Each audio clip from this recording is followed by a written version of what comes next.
Choose your destiny.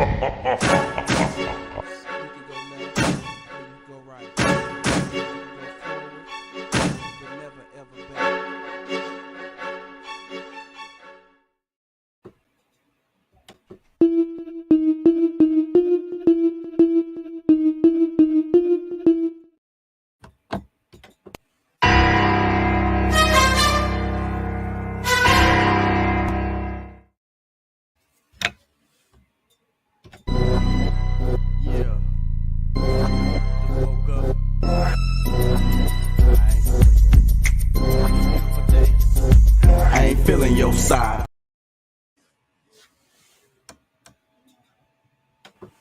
I want to hear your thoughts.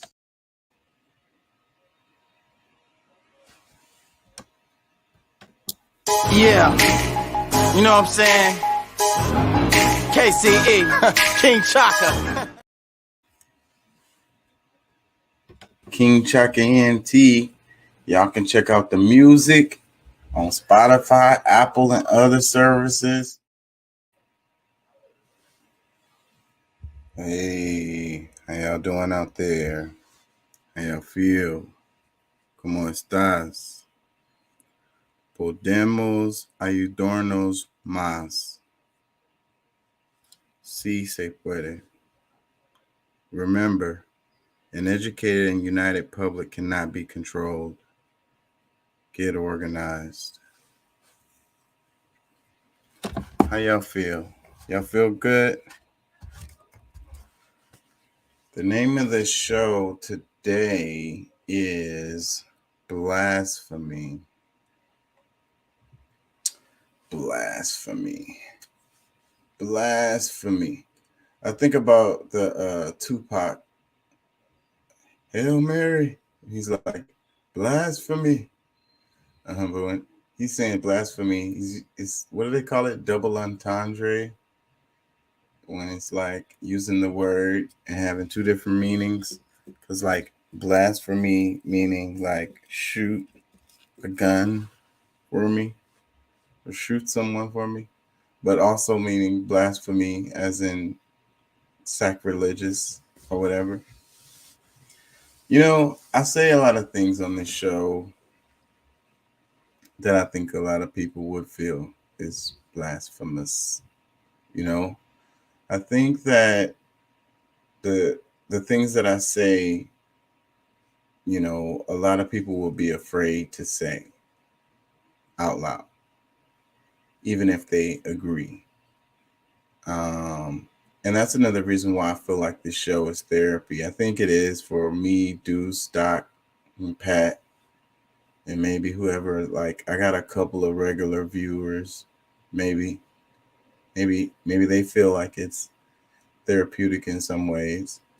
And I know that my audience don't agree with me all the time, you know, and that's fine. That's really great, actually, you know.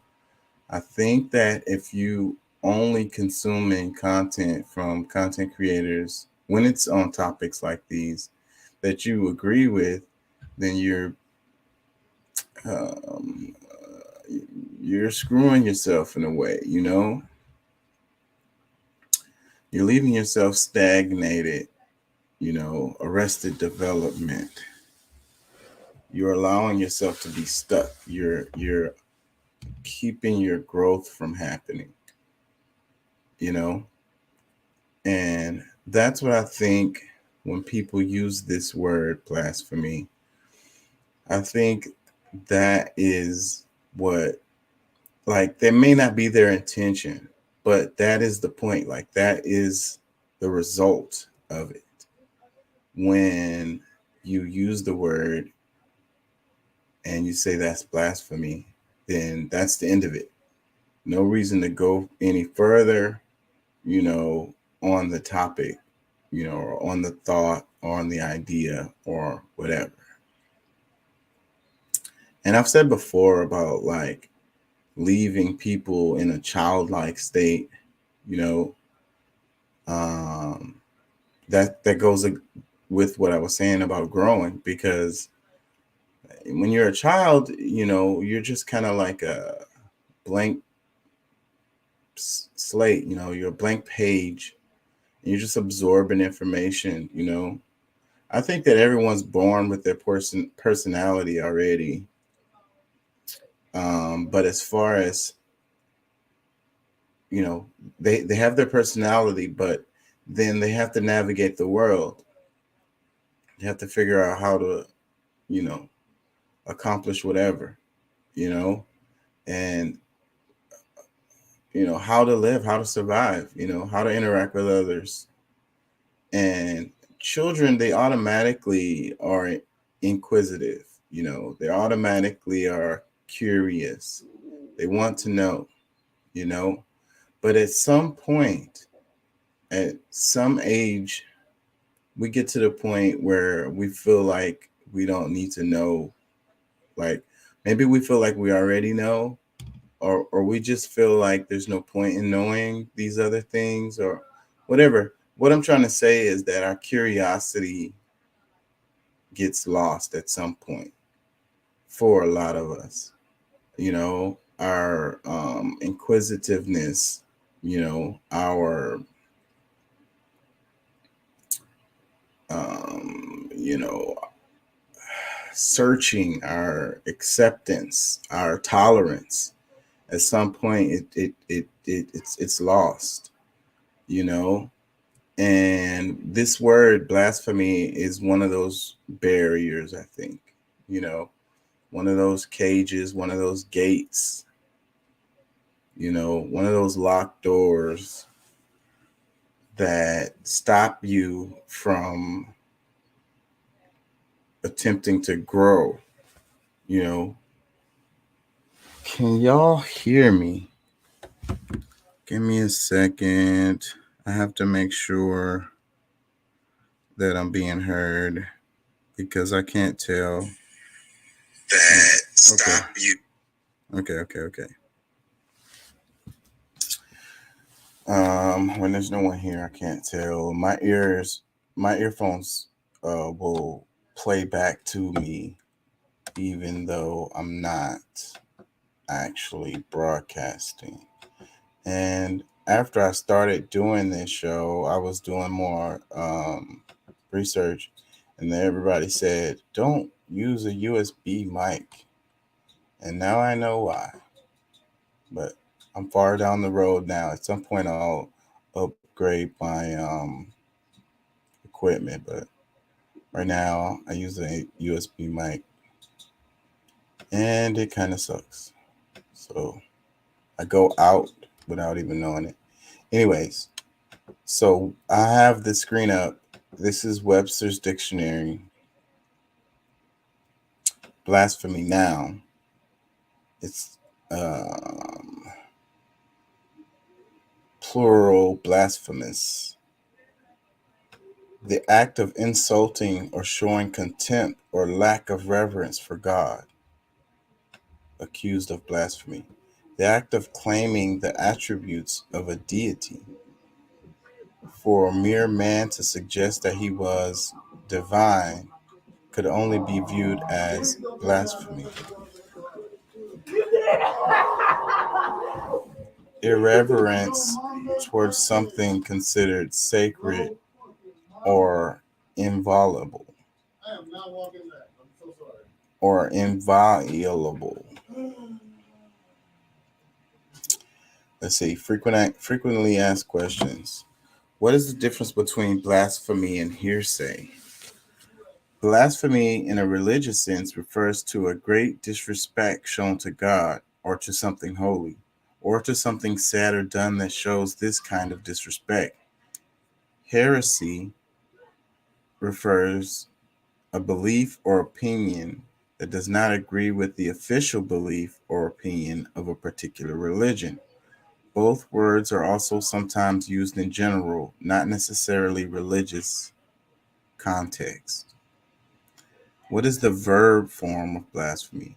The verb form of blasphemy is blaspheme, as in those who blaspheme God it comes to English from the Latin word blasphemar or blasphemare. I don't know how to pronounce that. Does blasphemy have to be spoken? Although in certain senses of the word, it may be more common to use blasphemy in reference to speech. It may also be applied to writing. The word was broadened in meaning beyond the act of insulting or showing contempt or lack of reverence for God. It is now also used with the meaning irreverence towards something considered sacred or inviolable. Synonyms: defilement, irreverence, desecration, profanation, impiety, sacrilege. Let's read a little bit more. It says, she was condemned by the church for uttering blasphemies. In the 17th century, the Quakers were persecuted for beliefs and practices that older churches regarded as blasphemies. Let's see, recent examples from the web. It says, Tassir had been an outspoken opponent of the blasphemy laws and had campaigned for the release of Asia Bibi, a Christian convicted of insulting the Prophet Muhammad. Salman Masood, BostonGlobe.com, January 21st, 2023. Punjab province was killed and later burnt by a mob after being accused of committing blasphemy against the Prophet Muhammad. Sophia Saifi, CNN, December 30, 2022. Charges of blasphemy carry the death penalty under Pakistani law. Bradford Betts, Fox News, February 13, 2023. It's funny how all of these are related to Islam. Let me see. Do they have any for anybody else? All of this is Islam. Yeah. Yeah. So that kind of tells me something right there. Because I hear it more from Christians, but maybe they don't kill people as much as Muslims do for it. I don't know. I know they did in history. Maybe modern day, they not so much. I wonder, what do you guys think about the word blasphemy? Does it bring up feelings? Does it make you think? Do you ever use that word? What if, so if someone who is damn it, I should bring it back up, but if someone is in a different religion, is that blasphemous to you? If they worship in a different way, um, does that make it blasphemous? You know, if someone questions their pastor or imam or um, you know, religious teacher, if they question them, is that blasphemous? You know, if someone doesn't follow the traditions of the religion, is that blasphemous? You know, um, what what are the parameters of this blasphemy, and who determines those parameters? You know, is it, and the idea of the separation of church and state? You know, in Islam, they have laws and everything. So it's difficult to separate church and state in Islam because the way they deal with debts and other things like other matters of that such, um, they're in the Quran. And so if you're a Muslim, then you're supposed to deal with them in that way. And therefore, if it's like a Muslim nation, then they are going to write their laws to go with the Quran, for the most part. So I think the point I'm trying to get at here is that in a lot of situations, it's the state, right, that's really determining what's blasphemous and what isn't. You know, follow me on this. When Constantine decided to co opt Christianity and make it the official religion, and then they made laws related to that. And if you were to say something against it, it would be blasphemous. And it could land you in prison or killed. Um, Even before that, it was like you had the royal families. And if you were to say something like the queen doesn't deserve to be the queen or something, or the king doesn't deserve to be the king or whatever, just because of his birthright or whatever, that would be considered blasphemous, and that could get you imprisoned or killed. I want you guys to try to imagine if there was a world where people were more inquisitive and they didn't have laws, or they didn't have this ostracization, like this way of creating the other based on what they consider to be blasphemous. you know a world where someone is saying something that, let's say, goes against your religion or goes against your core beliefs, that you still are able to have a conversation with them or listen to them or whatever. Doesn't mean that you have to believe what they're saying or follow them or whatever. It's more of having a more open mind to the point where you can kind of expand your perspective on things, like another person looks at things in a different way and you don't agree with them, but you can sympathize with how they came to their conclusions, especially if they were logical, in nature. But I think that a lot of times with this blasphemy thing, we end up falling out of logic. We start to fall into, dogma or indoctrination. We start to fall into, politically correctness, or what's popular now is wokeness, right? So the cancel culture that we have,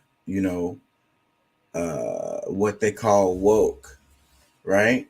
So, like, if you say something that is against the wokeism, if you will, then you get canceled or whatever. You were speaking blasphemous. You were saying something that is not okay to say. Now, the conversation, like I say, the conversation ends at that point. It's it's it's a wrap. We're not moving forward. We're not going any further.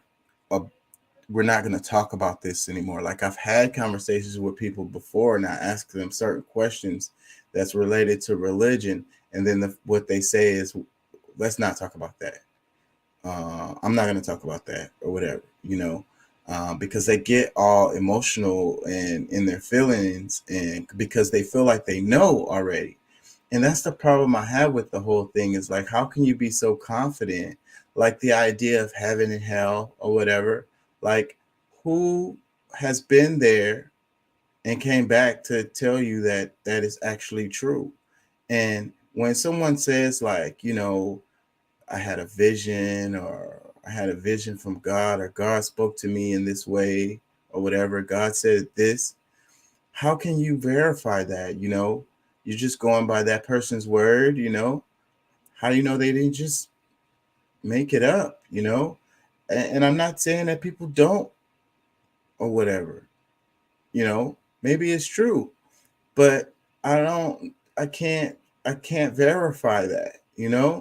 I don't know what what is it that makes us feel like we know already, and that we're so sure about these things? Is it because it was written in some book, or whatever? Or maybe it's because there's so many people that believe it, then it must be true. you know for me, I like to go by evidence. I like to go by what's logical. I like to go by what I can see and touch and feel. Now, I understand that the universe is beyond what I can see, touch, and feel. And there's things that I'll never be able to understand. But I can't, if I've never seen a situation where someone died and came back to life. Now, okay, you got situations where people heart stopped, they had cardiac arrest or whatever, they had a defibrillator or something like that, or they uh, they were resuscitated, you know, but like being dead, like all the way dead, like a corpse, and then come back to life. I've never seen that happen in any person or plant or animal. Like, sometimes you think the plants are dead, but they're not. They're still alive, especially with those roots.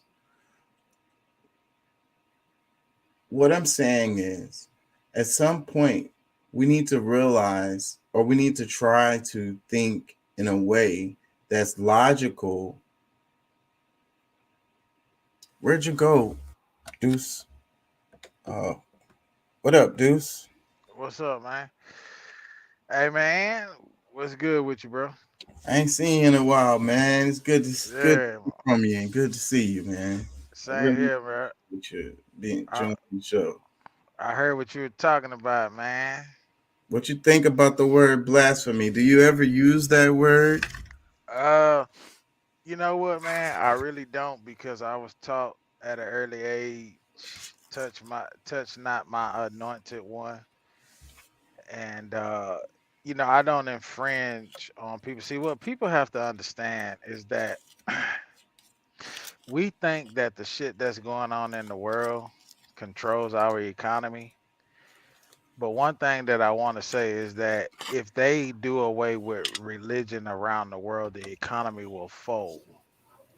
Religion is the biggest economic moneymaker in the world. And I for me, religion is about belief. You know, I, as a human being, believe that there is a higher power. I do believe that there was a science involved as far as the evolution or the creation of the world. You know what I'm saying? But I feel like you have to believe, and I don't believe that you have to see physical things in order to believe in Christianity. In order for you to believe in God or Jesus, I don't believe that you have to see somebody being risen from the dead because that has already been done. I feel like you have to believe and you have to have the faith of a mustard seed in order to. It's all about your belief. It's all about you having faith. That faith to trust and believe that, hey, there is a higher power, that there is someone greater than me, that created the heavens, that created the earth. Like, I don't look at this like you see all of these pastors, and that's not to shit on these pastors, because like they say, touch not my anointed one. But you see these pastors like Benny Hinn and all of these other evangelists that touch somebody in the crowd and they're no longer sitting in a wheelchair, they're walking. I don't believe that God's power. I believe that his power, he has the power to do anything. Miracles can happen, but what we have to understand, miracles are not a miracle. Oh, my bills got paid. Oh, I'm no longer crippled. I'm no longer disabled. That's not a miracle, bro. A miracle is, in my eyes, is an innocent child that has went missing, that has been badly beaten and suffered abuse, and God still has blessed this child to be more than what its circumstances, whatever the reality of their circumstance would ever be, that they overcome, that they know that they don't become a menace to society, but they overcome and they be a person of humanity. They be a person that love and see the good in people. I think people, when they think about religion, they're thinking about the physical realm, and you can't think about the religion is just like thinking outside of a mediocre life. To live in reality is to live in mediocrity. And you have to think beyond that. You have to believe without a shadow of a doubt. You have to have that faith that there is a higher power, that things are evolving around you, that this world and man is not the giver of life, that they don't Wow. control. They don't control what we see. These government officials are trying to fulfill the Bible. They're trying to create revelations in the Bible, and they can't. They're failing on every fucking realm. If they could, nigga, we be dead now. They I, can't. I agree with you for the most part, but I would say that miracles are even simpler than what you're saying. Just being born, just just I that mean, I sperm get finding that. that egg, I and get exactly what you're saying, but I have to speak in the way our society thinks. Our society thinks that a miracle is buying a fucking lottery ticket and they're out of debt. That's not a miracle. That's you by know, That's a pretty good miracle for how me. can you pray? How can you pray? Let me say this here.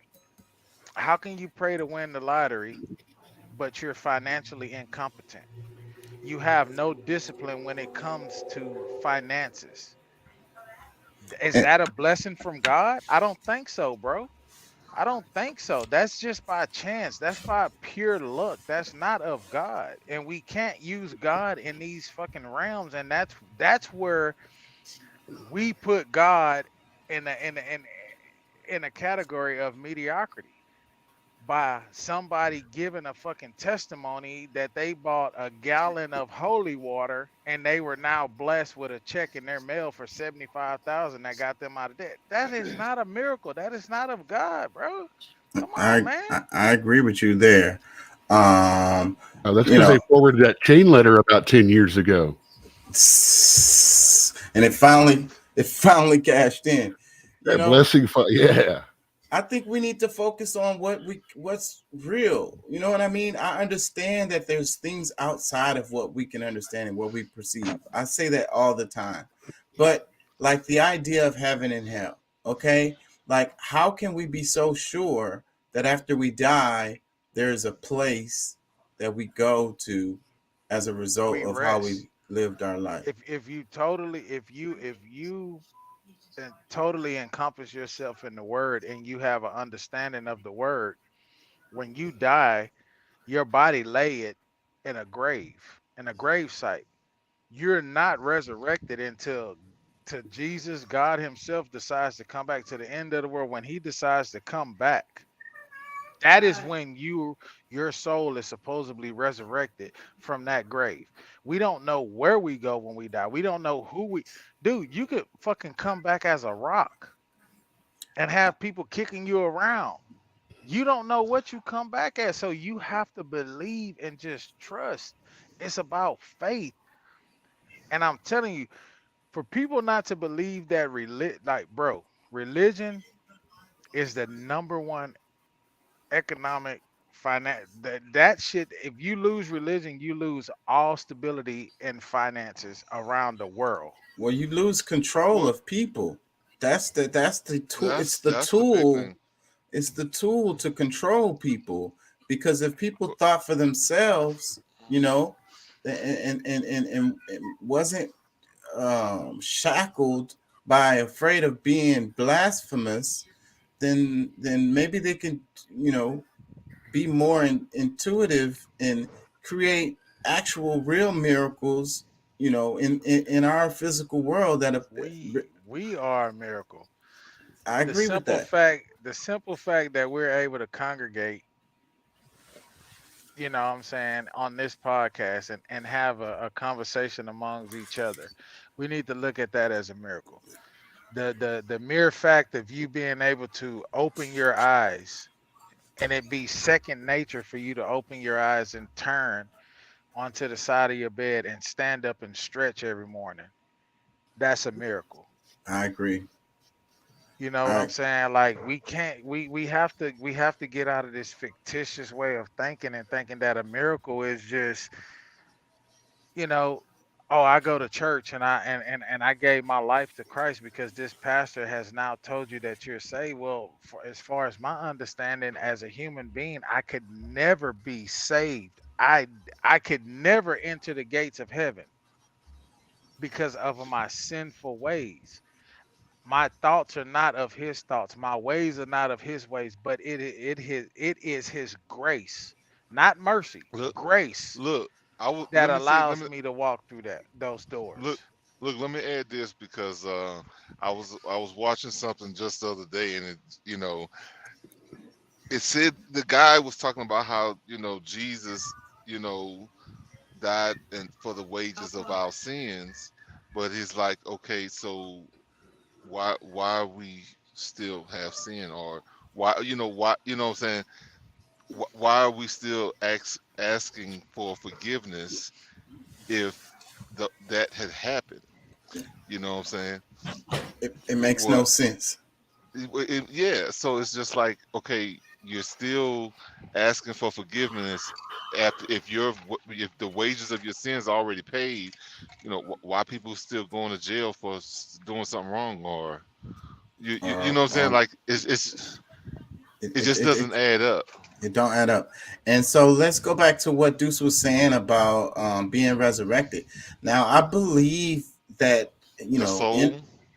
I believe energy can't be created or destroyed, right? Yeah. You know, Yeah. so everything just transforms into something else. But I Well, think that most people have the. I'm it's sorry. more I just think that it's more practical than the idea of like your soul leaving your body and you going to heaven or you're going to hell.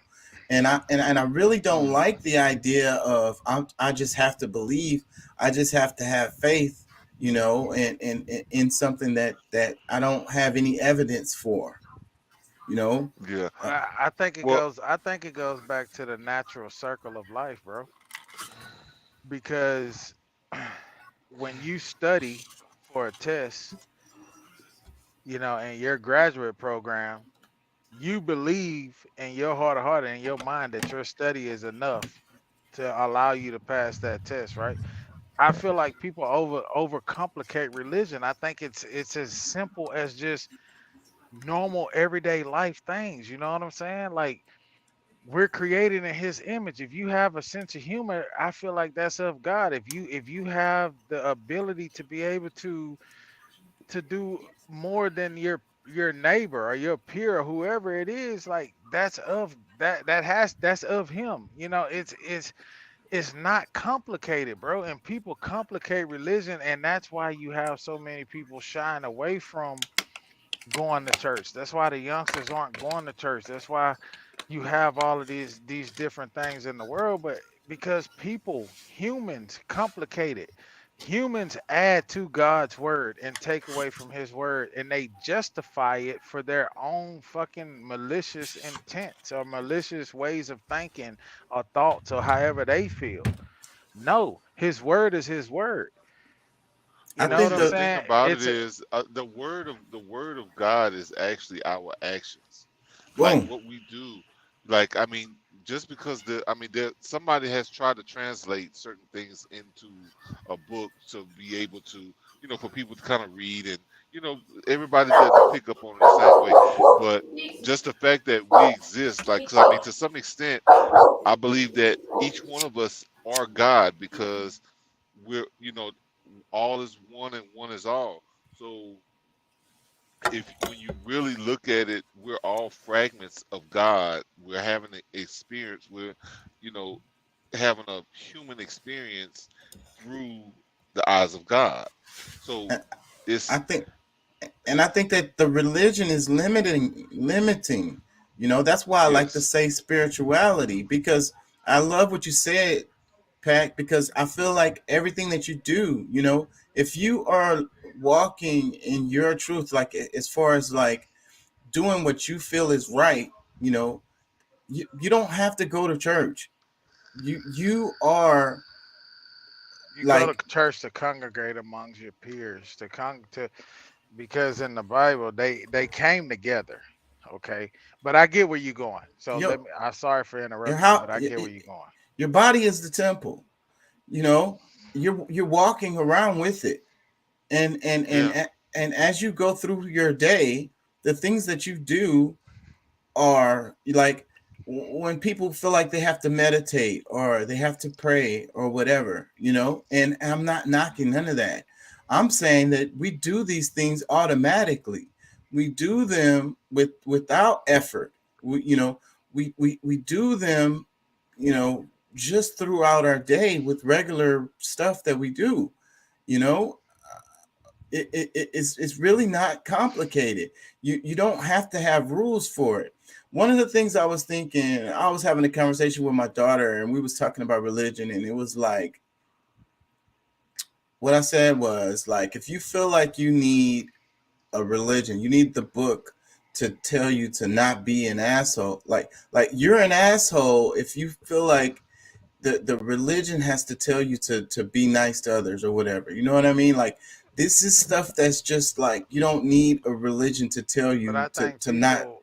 screw over people, or not just be horrible, not to do horrible things. And it's like, they use that as an excuse. So it's like, if you're a simple-minded person, if you're a child, then you need someone to tell you what to do and what to not do, or you But I know think people use that. I think as human beings, if we just get back to the concept of human beings and just being human beings, I think we need that. We need that structure. We are innately bred. That's just like I truly and fully believe that every human being has a communist mind state, way of thinking. You know, we we innately need something to hold on to, bro, so that we feel better about ourselves, so that we feel better about the choices or decisions that we make, in life, to agree or disagree, however you feel. I'm not going to argue that fact. That's a belief of mine. I feel like we all are trying to make it in this world, and we're clinging on to something that is higher than us, that makes us feel better about our decisions. We need something, because we're fleshly people, bro. Like we all have, we're, as human beings, we're very evil. We have evil thoughts. We have thoughts of harming somebody. I don't know about Pat, but I can speak for myself as a truck driver. When I have a car cut me off, bro, my first thought, and it is just something that and I say to myself all the time, and I have to catch myself. Like, I wish I could fucking hit you and get away with it. Just trample over you and fucking crush you and get away with it. That's an evil thought, bro. So religion makes me feel good about, like, Lord, forgive me for that thought. Forgive me for my Well, ways well and my way I of think you're. thinking. Hey, Deuce, I think that your understanding of what religion is maybe a maybe a little bit off, because I mean, religion is, in my definition, is that, all right, this is a way to bring people together. You're legioning, religioning.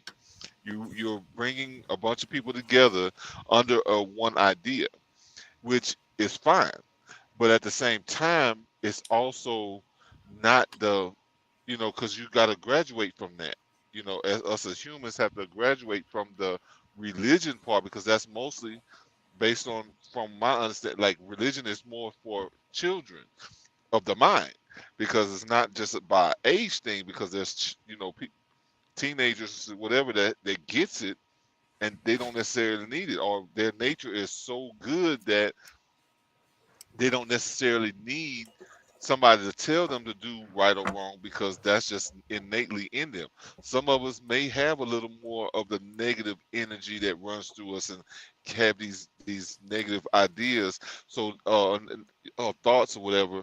So yeah, we rely on that this thing to bring us back into the fold of goodness. But overall, before there was any kind of book or page to turn to say like good and evil existed, that's, even in the book it tells you, God created both good and evil. It is available for all of us, either So, one. and we all have that the yin and the yang in us. We all have that shadow. We all have the light, So and it's it's not, you're not a bad person because you have those thoughts of wanting to crush that vehicle because he did Yeah, what he if you when you did. do it, that's a different story. And I think we It's like we we the innately native. have that, bro. Like I think we do. Like just thinking about like the It Europeans exists that within came us. over that created the capitalism within this society that never existed. It wasn't. I don't think that it was them. What I do you think mean? it was. I feel like it was more so just the sheer fact of just the evilness of people, the evilness that we're born because to believe in God and to believe in the devil, you have to understand that you have both supernatural beings within you. You're good and you're evil. Your ways are evil, your thoughts are evil, but then you have the good in you. The good could be on the on a humanitarian level. The good can be in looking out for your family. Your good could be providing for the community, could be feeding the homeless, could be just doing the good that you do. But I feel like we all have that in us. And it's like for me, like We I went do. like bro, I did therapy. I went to therapy to understand myself. I faced a lot of trauma as a young kid, and I went through some shit in my life a couple of years ago that caused me to revisit the trauma that and when it hit me as a 34 year old male, I realized that I needed someone higher than my than my mind capacity. I needed someone to help talk me through this.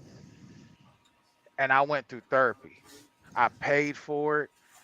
I recommend anybody that hasn't seeked it, but you're having issues with your thoughts, with how you feel, your everyday data. Like I'm not saying that it was a crutch for me, but I needed it.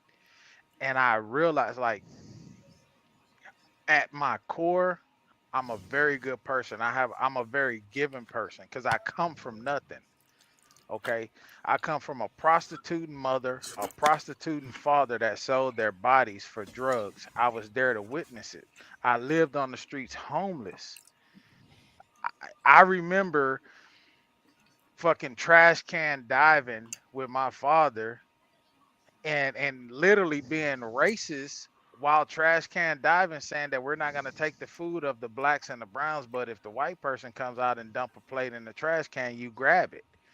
Like I went through these things and experiencing that and all of that trauma coming back to me and just living on the streets and seeing the griminess of the streets and just the trauma that I faced, you know what I'm saying, resurfacing at the age of 34 years old, and being a father of two and trying to show them a different way. I realize these things, and it's like that is, for me, it wasn't right because I know I'm a giving person. I know I'm a loving person. Like, bro, I want to help anybody. Like, I will sacrifice myself to give unto anybody. I want to see others happy because in my mind, I feel like no matter what's going on in my life, I can find happiness. I can fake it till I make it. I can appear to be this person and really dying and hurting inside, but I can get there. I just gotta fake it. You know what I'm saying? Have you? And just experiencing these things, it was like it taught me, and my, like, this is just me reading the word and listening, and it taught me that as human beings, we're innately, bro. Like, and when I say innately, from my definition of that, we're born. We're when we are created, when that explosion happens in our mother womb, from that point on we are those negative thoughts, that harmful, those just dark thoughts that we all have those and I Yeah, feel like it's not something to run away from. We need to embrace it, understand yeah. it, not saying act up on them. But look, Embrace, understand, and believe that if you seek help and you try to be a decent individual, that you can be delivered. You know what I'm saying? If you read the word and you soak up the word and you continue to strive to be, you can be delivered from that because we all have it. We well, look, all face something in life. Somebody could talk to you crazy on your job as a waiter, docking chaka, and you like, man, this motherfucker don't know I'll slap the fuck out of him. Bitch, you won't have no pearly whites, you sorry motherfucker. Keep talking to me like that. You know what I'm but no, saying? hey, but listen, Doc, listen. I mean, I say Doc, uh, my boy, say, bro, when because I've been, through. I went to grew up in Baptist church. I, also, teenage years studying Islam. I got much older and into my no, almost in my 30s before I really realized that, like, my best understanding of God came from metaphysics, or the you know Science. the esoteric understanding of the Bible, because those both kind of came at me at the same time, and that's what made me real, like, it is science. And us really, if, the more we understand it, We lost you. What is it? They say we all fall short of his grace, you know, and we're all God and the devil at the same time, you know. I Um, just think people need to understand that they feel like if there's a God, then why do people struggle? Then why do little kids continue to be mutilated? Innocent children continue to be mutilated and harmed, and why do the innocent die and face horrific things in their life? And but we have to understand that he is the God of everything. You can't say he's the God of this. God is only of positive vibes. No, he is the God of everything. He's the author. He creates it all. because But that's what they say. if you believe in him, and correct me if I'm wrong, but if you believe that his grace is sufficient enough to carry you through and to get you and to weather you through this storm, then you will understand that he has given you the grace to endure. And he's You giving know you what the I'm choice. saying? He's giving you the choice to choose. And that's what bothers me so much. Is like, come on, man. We're going based off of what man has taught us, but study for thyself. That's why I love what you say in your opening of this podcast. We want you to be an activist. Don't believe us. Look that shit up. Read for thyself, you know, You know, affirm for thyself, understand for thyself. It's there. You know what I'm saying? We may not understand what we're reading, but we can pray. Say, man, we can pray and we can ask for understanding, and God will bless you and put you in circumstances where you're around somebody that you don't even know. You're talking about, hey man, can I get a cigarette or can I get a lighter? And this person say, here's a lighter. Do you know Jesus? And speak to you in the realm of which you need to understand what you have been trying to figure out. It's happened. yeah, The but city of Houston is a great city. You know what I'm saying? Like you sometimes, can and get I that don't, information from a guy who don't say anything about Jesus. Also, you know, I I understand that, I don't but like it when they say God is good all the time, or the other one they like to say, "Won't He do it?"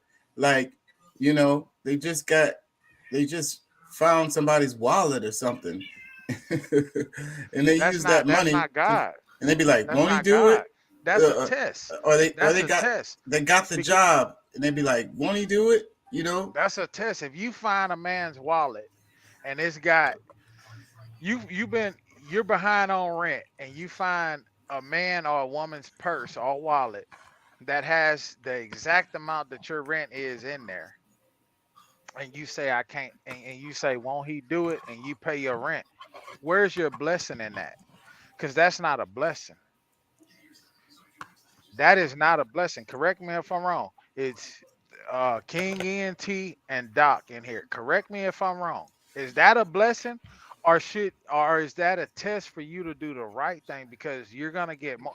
Hey, you may merely get evicted and you had the money within your grasp by finding this wallet, but is that a blessing for you to take their money and pay your rent? And I think it's just about doing the right thing, because if you just think about that other person and what they're going through, their ID, their social security card or whatever is in there, or whatever, like, are you going to return that stuff? Like, it doesn't have any value to you, you know? I think, like I say, I think it's more about just doing the right thing. Like, thinking about others in a way like, this could be me, this could happen to me. So what happens when you lose your wallet and somebody stole it or whatever? Are you going to say, won't He Exactly. do it with that? Are you going to say God is good all the time with that? You know, Exactly. it, it's Exactly. it's it's it's about what you as a human would like for yourself. What, like, one of the ones that I like a lot is when they say the golden rule: do unto others as you would have them to do unto you. That's a great one right there. So, like, if you would you want someone to return your wallet to you, Bro. or Exactly. would you would you expect, because you already look at people like they're evil or they're the enemy, would you expect them to just take it and use it for I see whatever the good. way? I see the good in everybody, man. And I would want somebody to return it to me, and I'm not just saying this shit. I would want somebody to return it to me, man, because at the end of the day, I can sit here and I can honestly say I was a But thief. I stole from people, and I probably hurt that person more than they were hurting, because I felt like my situation was greater than theirs, and I took. And at this my age now, 36, being a father of two, I I talk and I teach my kids about integrity and never to steal. You know what I'm saying? I don't give a fuck what you going through. You don't take from somebody else for your benefit. You don't do that. You know what I'm saying? I was that person and I regret it. And I've had some things in my life, things that was near and dear to me that I worked hard for, that people have stole from me. And you know what? Even though I wanted to be angry, I couldn't, because I realized that was my just because you change don't mean that your transgressions don't come back tenfold on you. Yeah. And So people what, have to understand do those you things. what win? And about the universal laws? no, Do you Because win in the long run when you steal no, you that don't. wallet? you You know. don't. You don't. You lose because it's gonna come back. It's gonna just what like Brother Karma. Pat was just saying. Universe, hey man, people say karma. I believe that's the universal laws. I believe that's the universe working as it should.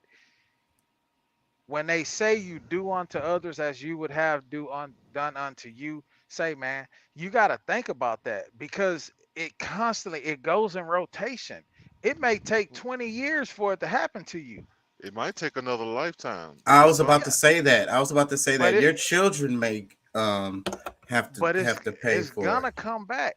I was that person, and it's like, say, man, like I realized that, man, and it's like that's why I talk to people. I don't become angry. Like if I'm in a position to give something to somebody and they say, "Hey, I'm gonna pay it back," or I've had things say, man, my wife and I've had things taken out of my house as far as TVs, DVD players from family members and I want to be mad, but then I think about it, say, bro, don't you remember when you were 8, nine Well, years old? Don't yeah, you but remember when you was no, in the sixth but grade when you took but this and you Deuce, took that? You got to think about that shit, bro. It hey, come back. but no, but listen, Deuce, like listen, because see, the universal laws, especially when we're talking about the laws of attraction, like it's more likely, like you might have relived some of that stuff, even at the age of 8 when you did this or that, you got a whooping or whatever.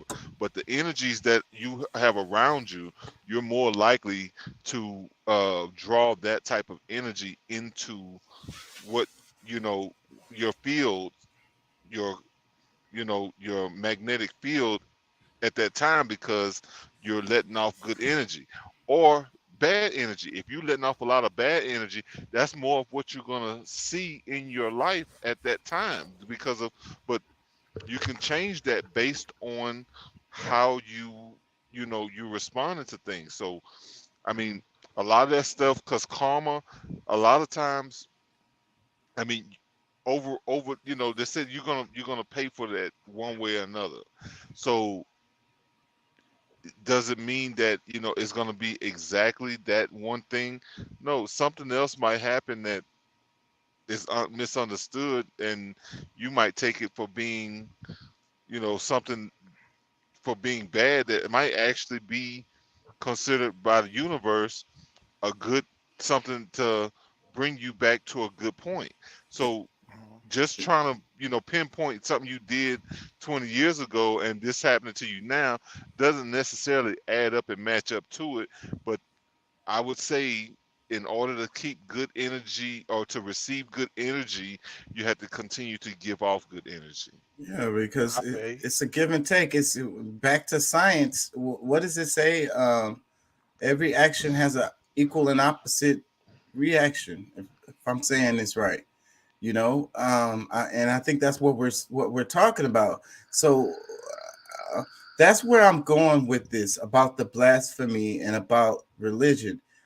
Deuce keeps going back to religion, and I'm saying that religion is not what we need necessarily. It can be good for people. Don't get me For wrong. those who do need it, yes, let them have it. Yeah, it can be good for people, but the name of the show is blasphemy because pe- a lot of the stuff we say on this show, a lot of people would consider as blasphemous. You know what I'm saying? Um, and it could just be facts. But to them, it's blasphemous, and it causes them to, stay in their box. It's a comfort zone. It's a place. Mm-hmm. It's a place where they can feel comfortable, Oh, and yes, then very they right. can have excuses for their behavior, And you know, superior. or yeah, and, And like I you go said, back to it, religion because I want to support. I want people that believe. If that's what you believe, I want you to believe that. That's your realm. That's your way of thinking.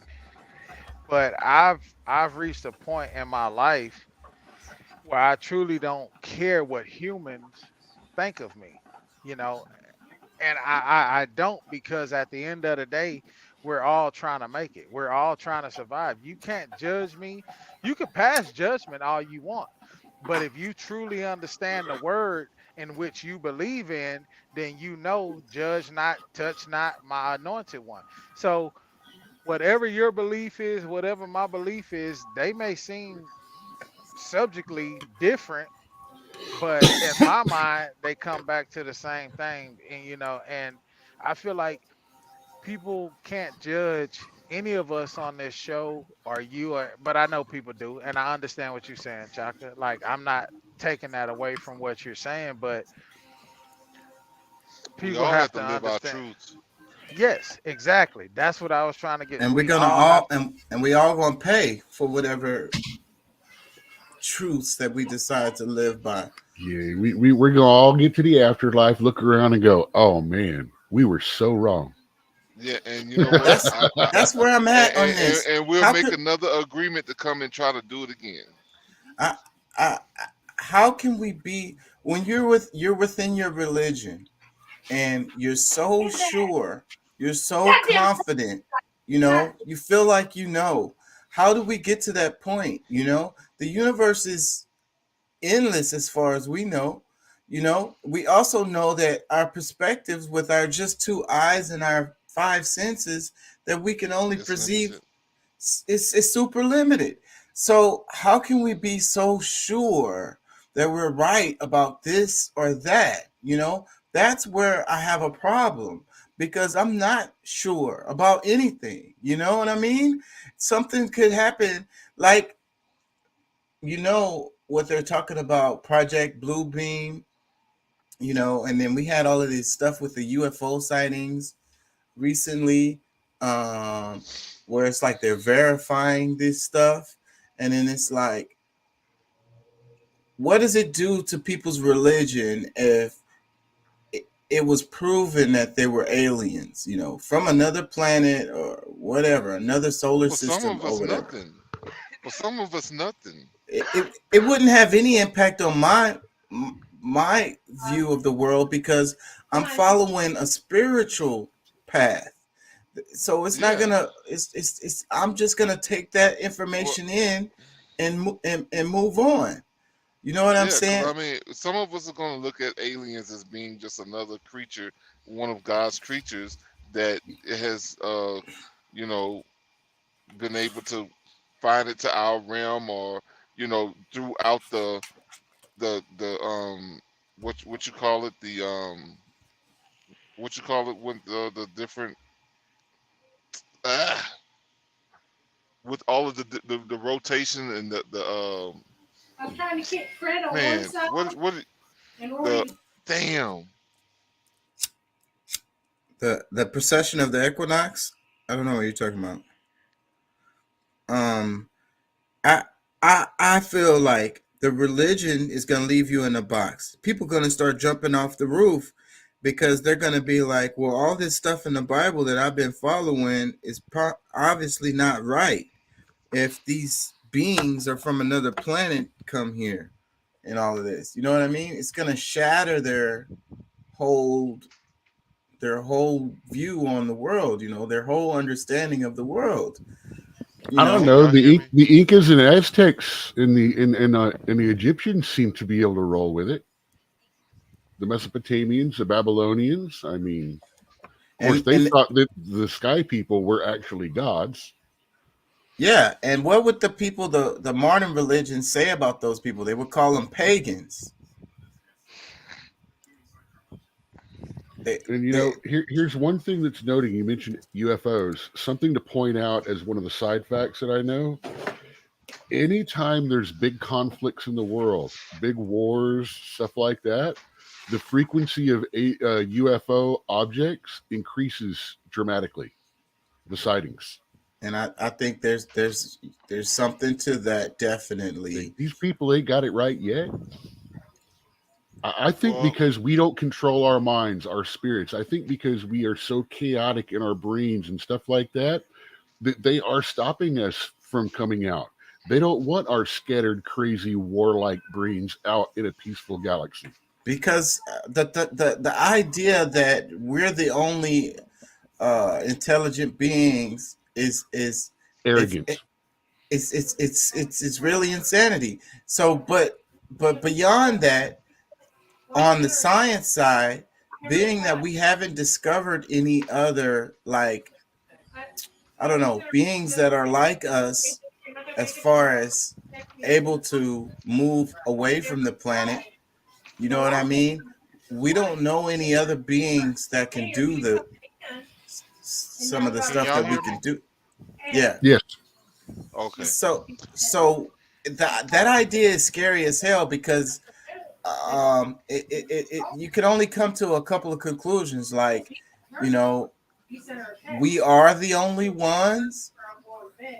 If we are the only ones, That and would be more scary to me. that is scary as hell because that means that, you know, we This vast universe or multiverses, and we're there, the only living You know, it, intelligence. it, there it it is there's a in full reality too that the universe is so freaking big and life is an extremely rare component of it that we could flourish, go to the stars, burn out our entire race, and still just never have come across another one yeah, because yeah, they're so far away. yeah, but We there's Well, a know and there's that's something out but there that because the radio signals. but see, but that's a part of the answer that I was trying to get to a minute ago about how these phenomena seem to happen certain periods in in different periods of existence of life is because of the way that the Earth spins within the universe, and it's just the what is it the equinox, what you call it, the precession of the equinox. yeah, There's a because of but just because of where we are now, we're closer to some other planet that it's easier for these beings that happen to obviously has better technology than we do to be able to get to us, and we can't get to it.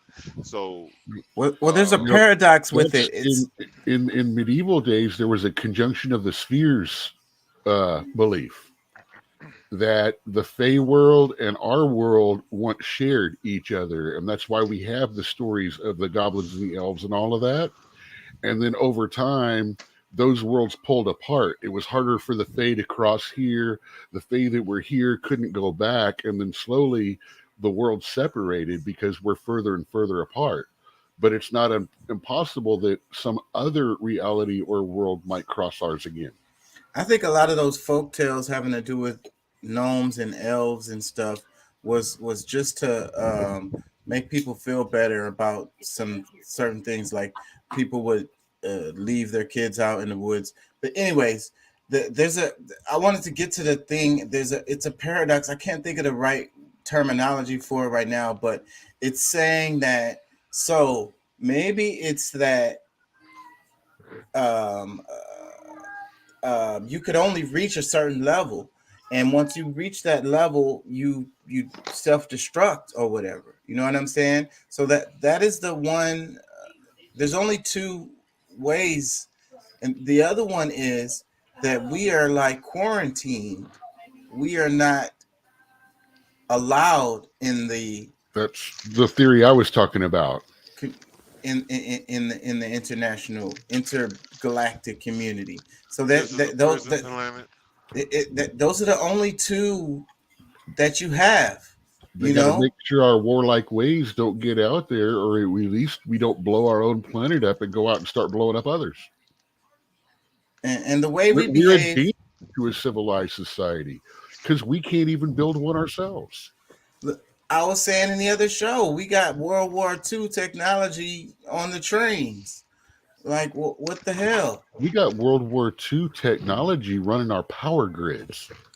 And our water was even before that. The Some of the But pipes. big cities are that's still how we're using seeing. from the 20s. But see, but that's how we're seeing it here in America, because I mean, maybe or let's just say the Western world, because there's a lot of places in the East that technology is actually existing on a higher level than we happen to than we would see over here. We've gotten to a point like they've stopped. Like we considered ourselves a first world country for a long time, when we were actually the ones who are sitting behind. Like we were at least second world. We're not, we might not be totally third world, but we're not first world because I mean, we can see examples of, um, what's the Abu Dhabi? What's that?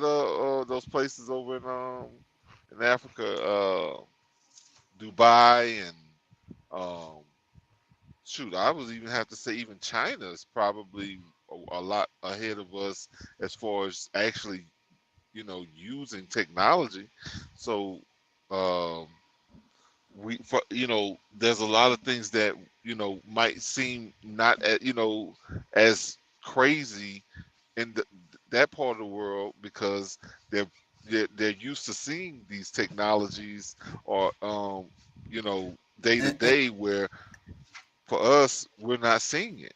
and how crazy is it that, well, how come we can't just look around the world and see who does a certain thing the best way and implement that within, your community, your nation, or your Well, country, or whatever? well, It's ridiculous that we're not moving forward as a species. the Um, biggest problem with that is that we allow people that and they're greed because these people are international citizens. A lot of them are living and going all of these different places, and they're using and manipulating us in this country to for our resources, for them to do all those other things. So like it's this when we weird us the people, competition, and this superiority there's no complex. Because competition. There's no did competition. did because did y'all know that China has a space program? Like, we don't talk Yeah, about that. they've had one for a long time. They've always had a like yeah, like for S- See, they just don't decades. worry as much about protecting the astronauts. and they're building a space station also. So you got the space station where you got like the Russians and the United, the Americans, Europeans and Russians are working together, but they don't work with the Chinese space program. You know Well, they what? do. I think they do. They know the technologies. It's just that they're limiting us. They're purposely trying to move the power structure back to the east. Like that's just it's just like How come they can't all work together and share the technology and move the because they're gonna human always need race slave because they forward? always need slaves. So I don't know. I'm kind of losing my train of thought. Freaking. Someone always gonna have to be the slaves. Well, before I move on and start going to into some random stories I got here, what do y'all think about that word blasphemy? What does it mean to you? You know, uh, Well, I every time it's been used towards me, it's been in like I don't think that people really know what it means. Like I think that they have a perception of what it is, and honestly, I would love to actually get the actual definition, but I did it earlier. I don't know if it's you. Oh, I wasn't here, so I missed it. So I apologize on that one. But the use of that word is usually to, I think, to fear monger. Like it's another way to, like, it's a way to control people. And because I mean, if you they want you to be, someone that doesn't want you to be in your God presence as much as you may be, they use that to try to bring you down a notch.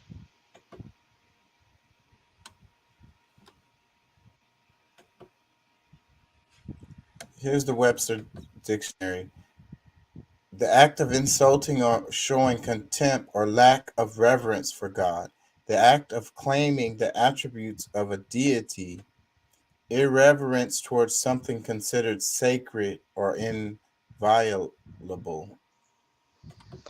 Do you know that Jesus was considered blasphemous? until Constantine decided to, you know, the thing right now people use a lot is they talk about paganism. They're like anything pagan is blasphemy, anything that's like, so because and then if you're a Muslim, then it's like being Christian, you're blasphemous. If you're a Christian, being Muslim is blasphemous. If you're a Christian or a Muslim, being a Hindu, you know, is blasphemous.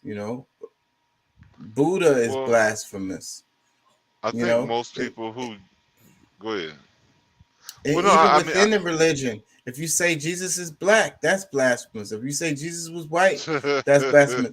If you say Jesus never existed, that's blasphemous. You know, and these people are so sure about these things. They're I so 100. know. They're so completely convinced. You Well, know, and if if you it's say strange to Muhammad me. wasn't a prophet, if you said Muhammad didn't I, speak the word of God, it's blasphemous. I get it, To and two religions. because my thing is okay, because as popular as Jesus is, not was, is as popular as Jesus is, they would they would do to him the same way that they did Tutankhamun or any other uh you know somewhat, I guess you could say, somewhat of a deity, one of the gods, or one of, like, I mean, Tutankhamun was what, over 5,000 years old when they had him on tour going through the United States.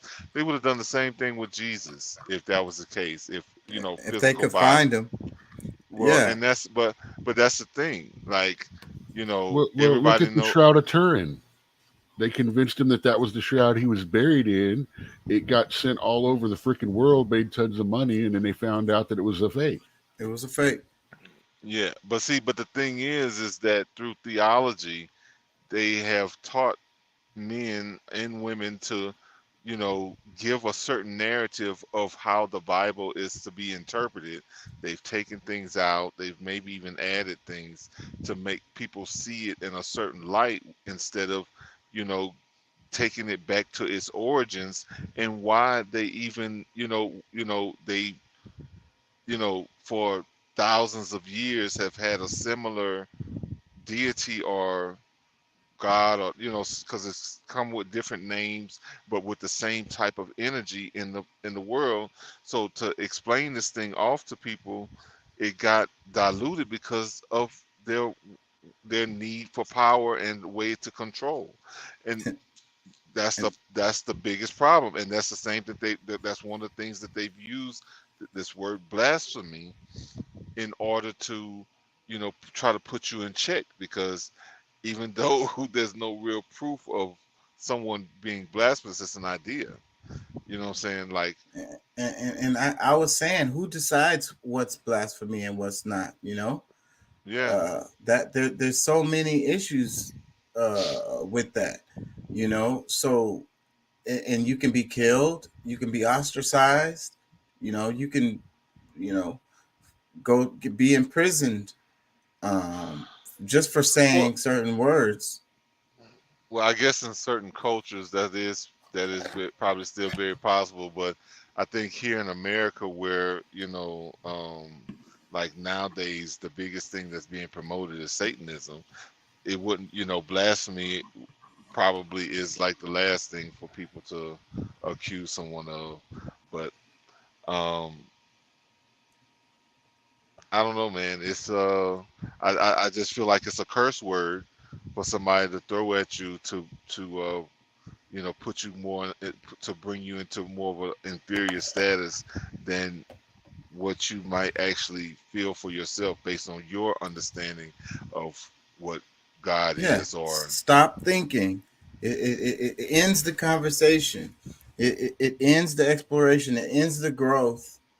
You know, it it it leaves you in arrested development. It leaves you childlike, because soon as you question something, and then it'll be like what Deuce was saying. You just have to have faith. You just have to believe. That's what they're gonna say.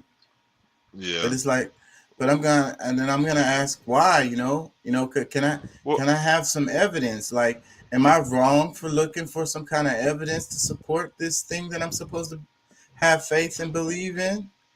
yeah. Well, the age of Pisces was a belief eon. We're in a new eon of what we're supposed to be of knowing, and that's one of the reasons why the internet is available. That's why we can in seconds be able to pull up a definition and say no, this is what it means and blah blah blah blah blah, and have a discussion based on that. So And how ironic is it that I feel like we're like the most ignorant and uninformed freaking society like ever, and we have access to more information than anyone has had probably ever. And well, and that's and then laziness and ignorance. That's and those and, two and, then, things live too and much then here. they'll argue with you when Yes. and they won't take 2 seconds to type it into their freaking search bar to see what the hell pops up because they already know. And then if something pops up that goes against, their religion or whatever, they're going to say that's blasphemy, that's lies, that's paganism.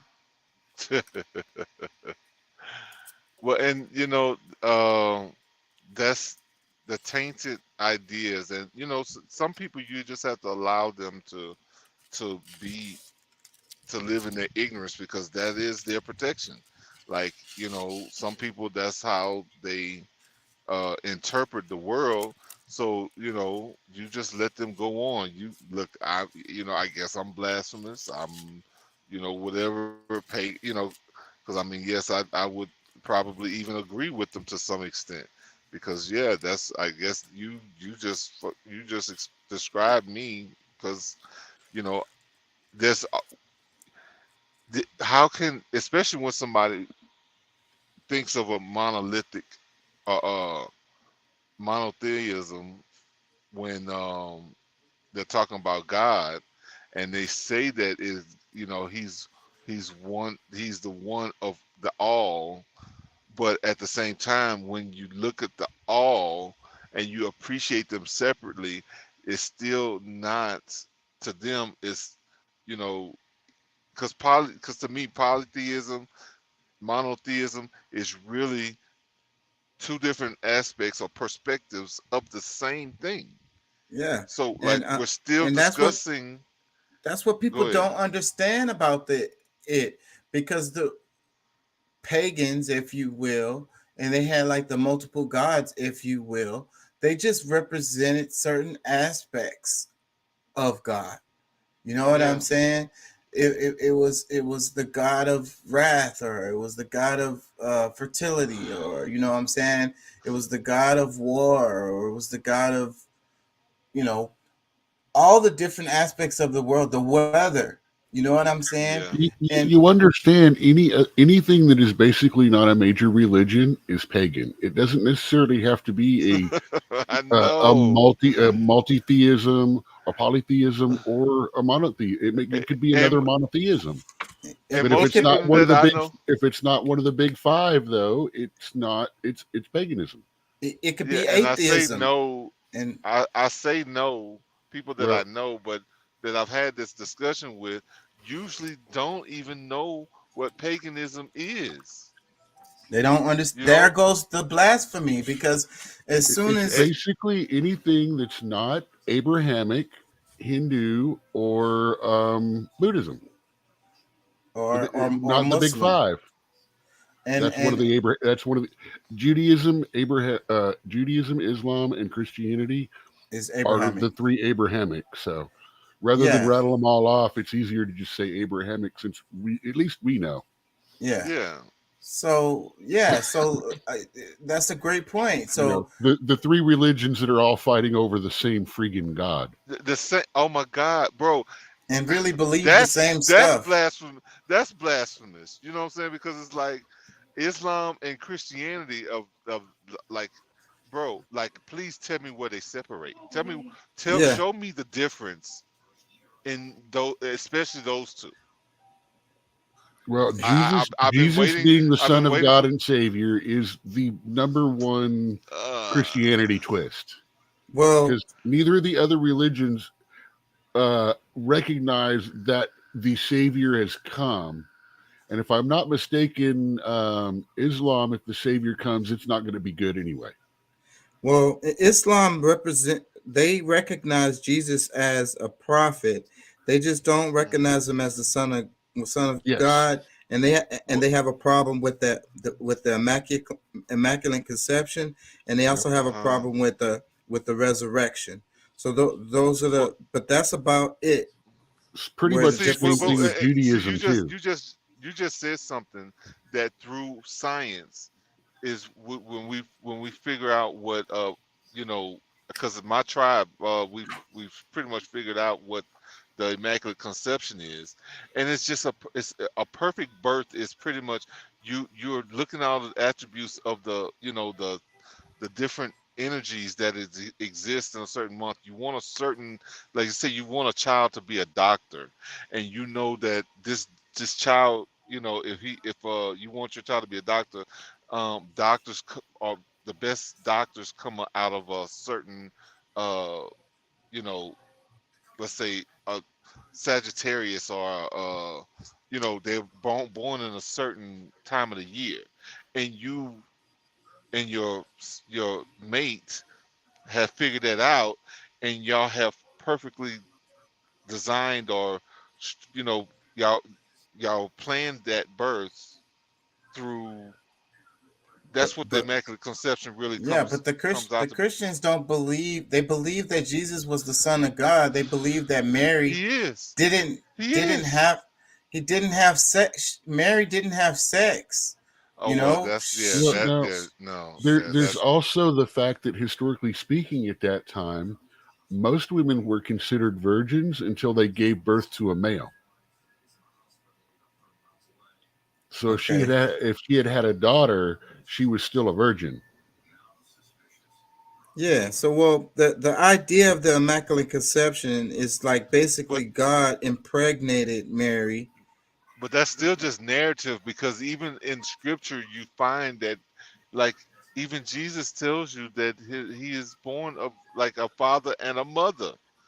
But just because of the Bible, the way it's been taught to people, is where the biggest problem is because they're not telling you what's symbolic, or what's, like, most of it is allegory to make you see a bigger picture.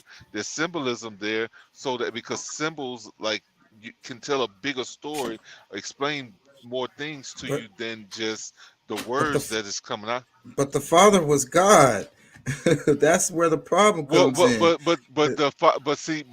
that's the thing, and also when we're talking about the Son, we're speaking, calling it Jesus, but at the same time it actually meant the SUN and not the SON. So, right.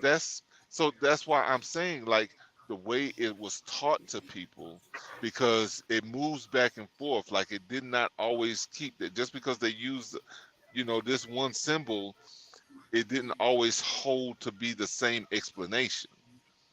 And I kind of So, want to go back to the thing with we're talking about Immaculate Conception, and we're also talking about the resurrection. And like I said earlier in the show, we don't have any evidence of anything like that happening. Like, we know, this is something that we do know. We don't need a religion to tell us that people have sex and they make babies. We also know that when someone dies, they're dead and they're gone. They don't come but back. these were, see, and that's the thing. The human, see, the symbolic, because they're using the names of people, but they're talking about universal principle, interaction, like the equinoxes, like when we're talking about the spring. What happens in Easter? And, What and, and I happens at did Christmas? What and I did a whole happens? show about explaining that, and I think I pissed a lot of people off. The return of the sun, and Okay, all now of that can be explained with the movement of the sun and the stars, the resurrection of the sun, All of that can be explained through that way, but that's Mm-hmm. not a person being reborn that was Mm-hmm. dead. And then that goes back to the Holy Trinity, leaving out the female, leaving out the woman, the Father, the Son, and the Holy Ghost. You know, Yeah. there goes But something see that that. is, again, is not natural. We know, like, I don't believe in supernatural. I believe that everything is natural. It's just that Yeah. there's things that we don't understand. So, things happen that we don't understand and we call them supernatural, Well, but that well, doesn't mean that they a are lot of not us. natural to the universe. They Yeah, are until they're a lot of. defined. Well, see, a lot of us have been trained to ignore, and see, and that's I think that right There goes there is. See, blasphemy again. paranormal is actually the better term than supernatural. It is beyond what is normal. We cannot understand it yet. Supernatural says it is beyond fathoming. Well, I mean I mean, I guess that goes to even with miracle because some people act like miracle is something that never happens, but a miracle is something that definitely happens. Hey, if And we look you at a know, comic book, doesn't that make Jesus one of the first mutants, one of the first superheroes? Boom. especially especially when you can moonwalk across the water and people That's, don't realize, okay, the God's son is the sun that danced across the water, like the whatever and body of that's water it and was. that's true. But if you take it to a human, see, like, I really love horror movies and I be watching them all the time. And it's like, if you see a human crawl up a wall and crawl upside down on a wall, like that, that's the kind It's of stuff they evil. do in the movies, right? Or if you see a person bend backwards, like their back bends the other way or something, Yeah, you like, kill it with fire. I love horror Yeah, movies, and that's the kind of stuff that scares me because I'm I'm like, not into it. that's not natural right there. So then, like, I mean, I don't really believe in that idea of the God and the devil in that way.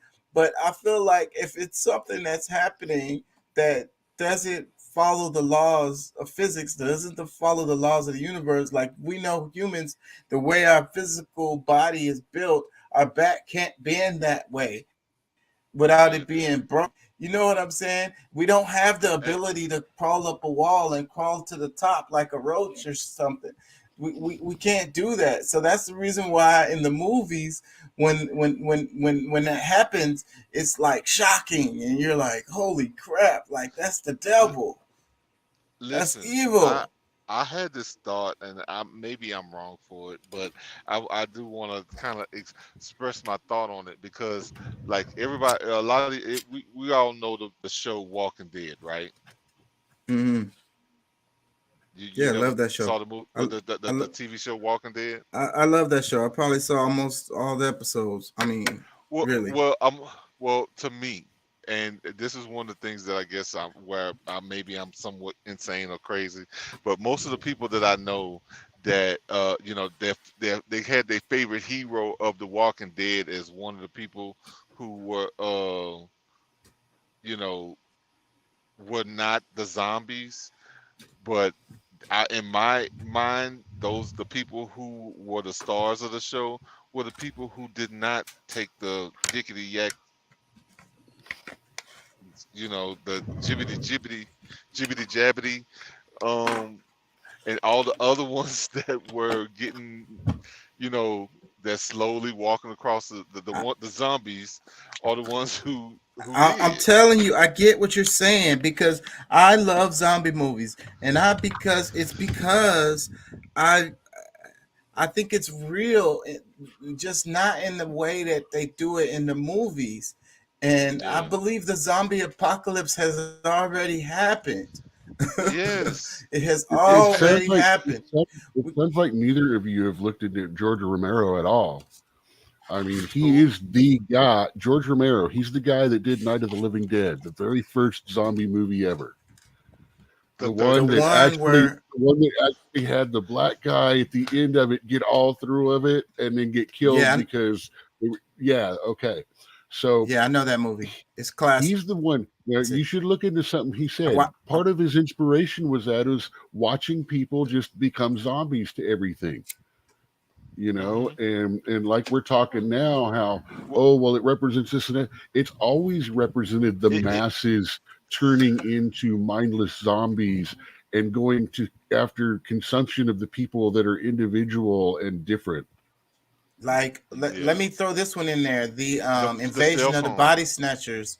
That Oh, one was playing with that same idea. Like they were talking about aliens with that one, How but that slowly was people become conformist and fall into the system and then actually begin fighting for the system and rooting other people out that don't want to be part of it. when I saw yeah. that movie, Left. the old version of the body of this Invasion of the Body Snatchers, and there was a scene where like they were like trying to Now, blend in when with you the say version, are you talking about the Donald Sutherland version or the black and white version? black and white, the black and Thank, white thank, version. thank When I you, because was last time someone said that to me, they started arguing the Donald Sutherland, and it made me cry. no, it's the black and white version. I I don't know saw it any as a of. kid, and It's the pod I'm aware. people. I'm a sucker. it's I the ain't gonna lie. pod Like people. Eh, I, All this I shit don't watch sounds all like that stuff. Faces of Death, bro. Like It's the movie about the I pod remember watching people. this shit with Chaka called Faces of Death. Oh, that's I just don't I don't know that if is. that's the same shit, that, but Oh it no, that's was no, super gory weird. stuff. No, that is hardcore gore. We're yeah. just we're That's talking and that about was these real. ideas. We're We're talking talking about about these the ideas symbology. because the symbology. So in Invasion of the Body Snatchers, there was a scene, and it still sticks to me to this day. I saw it as a kid, scared the shit out of me. And the scene was okay. The aliens came and they infected the bodies, and the people were all hive minded or whatever, and the people that hadn't been infected, what they had to pretend to be, you know, like the other ones who had been, turned into. I guess you could call them zombies. What the hell do you call them? So okay, they're standing in a Pod line and they're people. pod people, They and were pod people. you're walking in the line along with them to not be detected. And so, like, I think they sweat.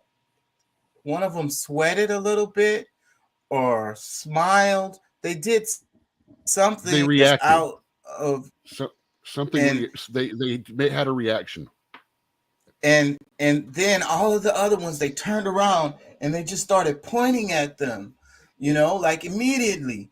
Like the whole crowd turned around and pointed at it was two people that weren't pods, and they all of the pod people turned around and just they didn't even say anything. They just turned around and pointed at them. And it's like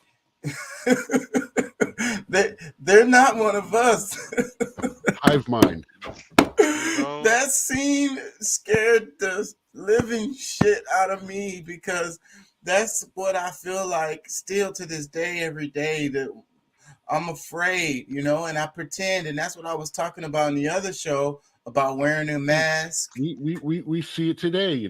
He voted for Trump. Ah, Hey, you know bro, how they had those videos say, where bro, the I got dude, family members that been knowing me all my life. but what Keep they don't going. realize, they feel like, oh, everybody's voted for Trump, and it's like, okay, maybe we did. Then they come back and they want to tell you, oh, well, Trump was a war criminal too, because Obama seized the drone strikes, and then when Trump came in, the drone strikes went up over 99%, and it's like, That's not okay, totally that true, but that yeah, may but we be that, actually started but hitting but but targets.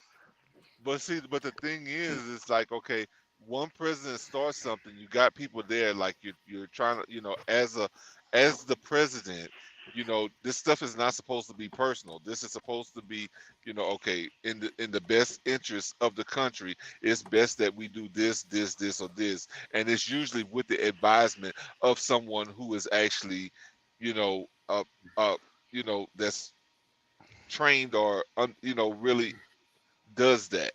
They just need the chief to say, okay, go ahead, or hell no, we're not doing that. Like, but I mean, I'm just saying, yeah, I get you, Pat. I'm just saying, like, That shit right there, what Chalk was talking about, nigga. If you point me out, I'm running. Y'all gonna have to catch my black ass, cause I Say, But bro. look, promise you, it's scary as hell I'm because there gone. it's you're I didn't figured out the entrance, the exits. man, you I are done figured out outnumbered. the Yeah, you know, second. you went walking in that neighborhood before. You are You, surrounded. you are surrounded and I've been in that outnumbered. neighborhood a few Hey, before. And how did it I done been outnumbered. Hey, you and how got to did it remember, go? I'm the dude that's got chocolate daughter that teases me every time we go out to my son's baseball game, and she goes, "Daddy, you're white," and I'm like, "What the hell are you talking about? I'm your father." She goes, "You turn red like white people." So, I turn red sometimes. so Fucking hey, I'm out of there.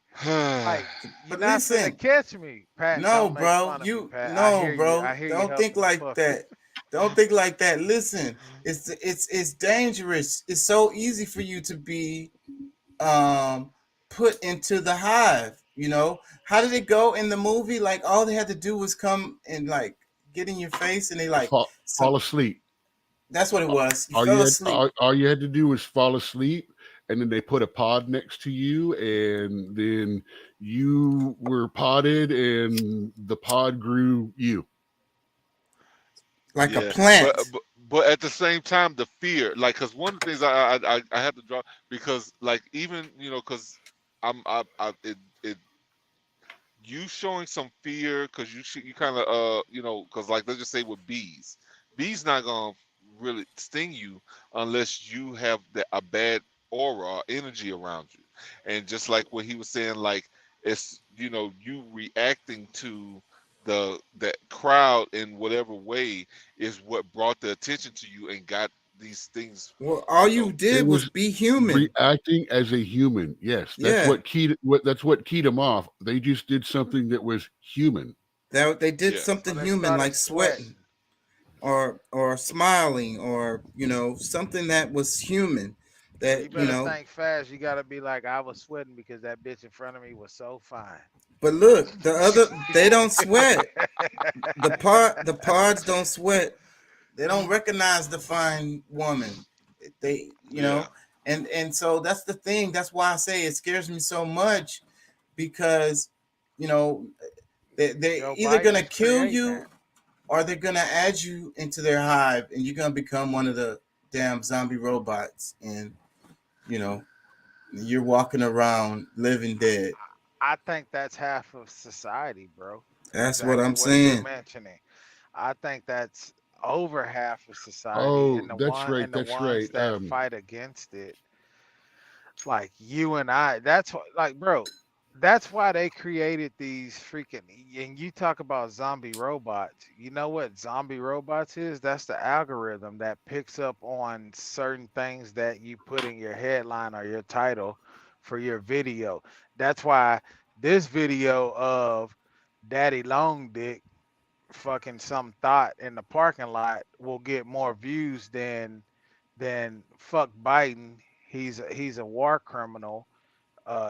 He's a I, fascist I could sit up here and motherfucker. do fart You know videos what and I'm get saying? more Yeah, views. exactly. Bro, But say, the bro, minute you no, say look, no. I said, look, maybe we ought to have some cat videos at the beginning of the show, or incorporated some kind of way because people love cats and they will watch cat videos for hours and they won't pay any attention to the politics or whatever that's going, like things that's actually affecting their lives. They would And totally ignore it. and how we scroll on social media and we're just sitting there scrolling and scrolling and scrolling. I That's love cat that's videos. that's that. I But like cat videos too. But the but one cat but video I just watched, he hurt himself pretty but at the bad. same time, I'm not like there's enough time. Like you got to be able to say enough is enough, and like, all Uh, right, let me move on to something that's actually gonna, you Stimulate know, me mentally because you're a zombie at that moment. So what if we can we switch into zombie mode and back out of zombie mode? You know what I mean? yeah. We get there and we scroll for hours and hours. I've done it, and your brain is basically turned off. You know what I'm I saying? guarantee if you start out with a sports headline, if you say, "Oh, King NT King NT has posted video reels," or King NT, uh what do you call that when you like third party ghost interviewer of like some famous person? What do they call that? Yeah, I Like, know what you're saying. They how did they say it? They said they own them or something like that. King Shark yeah, ENT owns such and such. owns Alex Bregman, the 2022 World Series champion. You know what I'm saying? Like your video would get so many fucking clicks, bro, and it could be some bullshit about cats fucking jumping around and massaging your bald fucking head. Like, oh, look at my cat, it massages my head. It's fucking Oh, bro, like, charismatic. all right, you threw me off there for a second. That's the You said whole internet. massaging my bald what? Like, My Head. like, bald head. yeah. Pat, get your mind out the gutter. No, Cause it's I like just, I was but like, wait a minute, what? but that's the whole ass internet, man. It's the whole ass internet. And then look, it's people that's choosing to, the nonsense, the debauchery, the brainless stuff is what they choose to consume. And something that's actually saying something that really matters, But they're gonna skip it.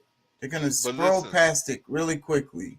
let me give y'all a little bit of insight because I actually had interaction with some people that let me know this is true, and it's the fact that people really are living in so much fear, like they like, and that's the reason why they're able to be controlled as easily because it's just like, oh, that's the solution. All right, just go ahead and do it. Let's just do it instead of like, okay, rationalizing something and saying, okay, well, this makes sense, but that don't make no sense at all. Blah blah blah. There's no way I'm gonna do that. No, it's like things are just they prefer those the easy way out, so they will accept that Even the stuff aliens are invading or you even the know stuff that they know is not true, and it's what bothers me a lot because the stuff that yes, goes viral, it be fake like but they every get mad. time. They'll get mad at you for even trying to give them some rationale on the subject because it's like they're already look, I've already trained my mind to not think about this stuff, and here you are. It's like, well, damn, God put me over here to tell you what I'm telling you because I'm not just popping up and just saying this and this about politics. No, it was something that was given to me that I need to pass on to you. And So they, and they share it. you rejecting it does not make it not real or true. It's a fake video that somebody made, and everybody shares it and reposts it and makes comments under it as if Yeah. it's something that actually is real. Like, and I think a lot of them don't care that it's not real. You know what I mean? Like, that's beside the point. It's like it Some hurts my some brain. some people really don't because I mean, like I said, I mean, especially when we get into the monetization of social media, like people know what's going to get clicks and what's this, how people react and this blah blah blah.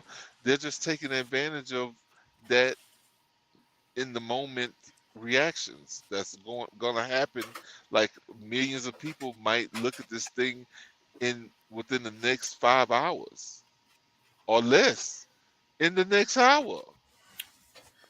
and and they don't care. They don't care that it was totally staged, totally acting, totally like just straight up. Nobody comes back and correct us that, oh, we really, cause I mean, we're seeing some of these videos where they're marketing it misinformation or fact check, but like I don't think even the average person understands that fact is something that's agreed upon. So the person who's putting up a fact check can just disagree in any kind of way. It makes it not a fact, even though it might be truth.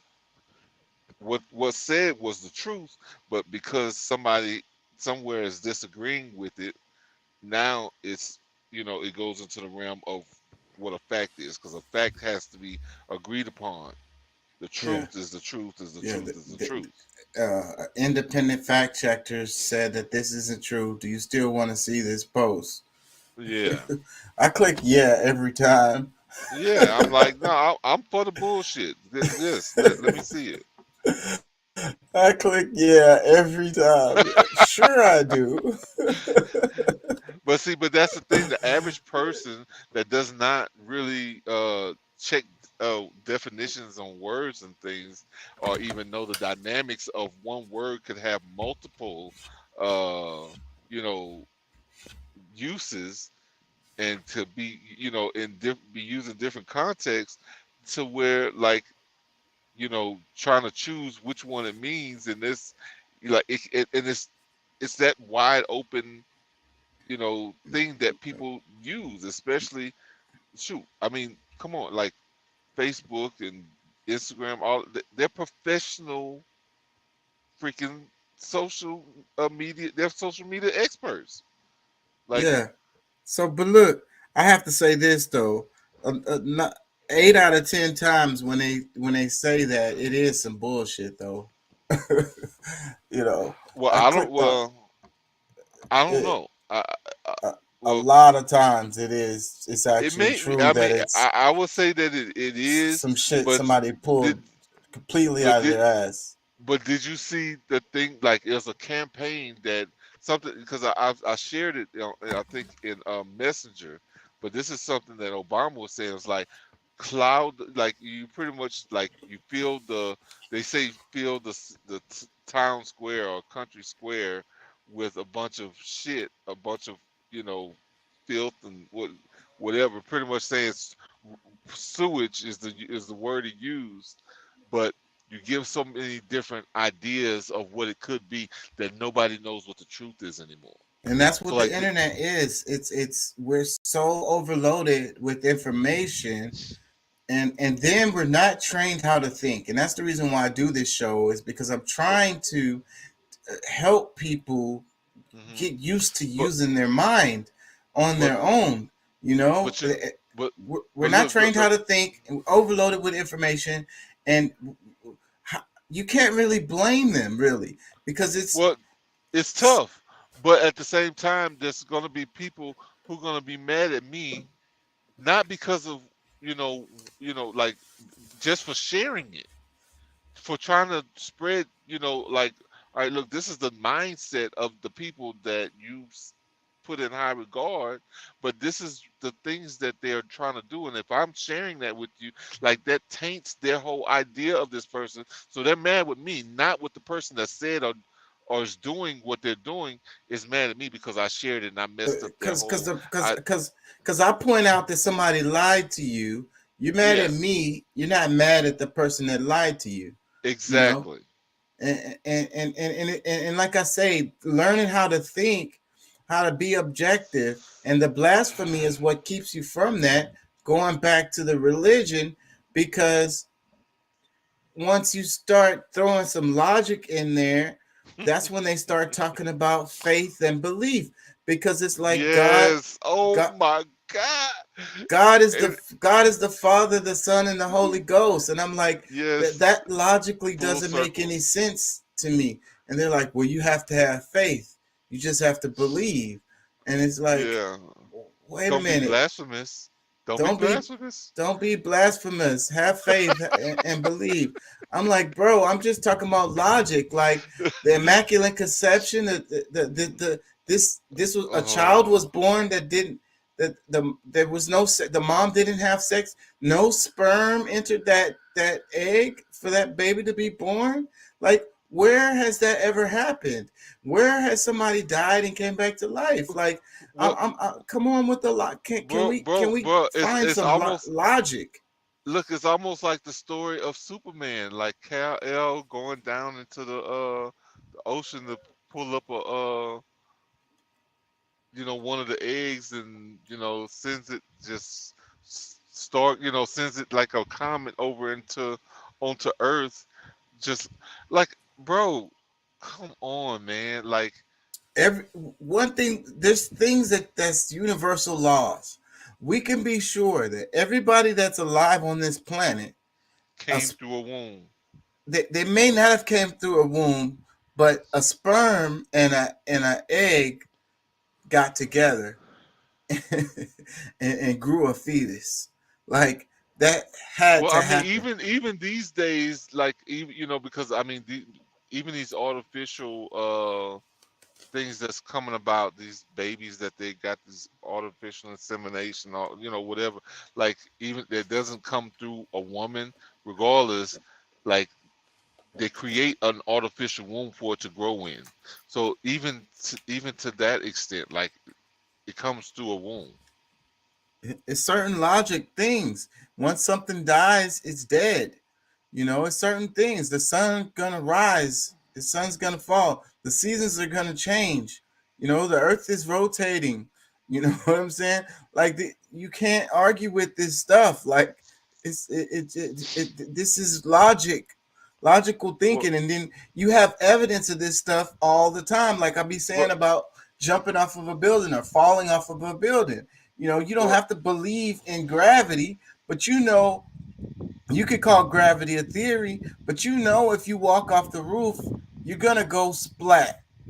You know what I'm saying? Like, I have faith. I believe.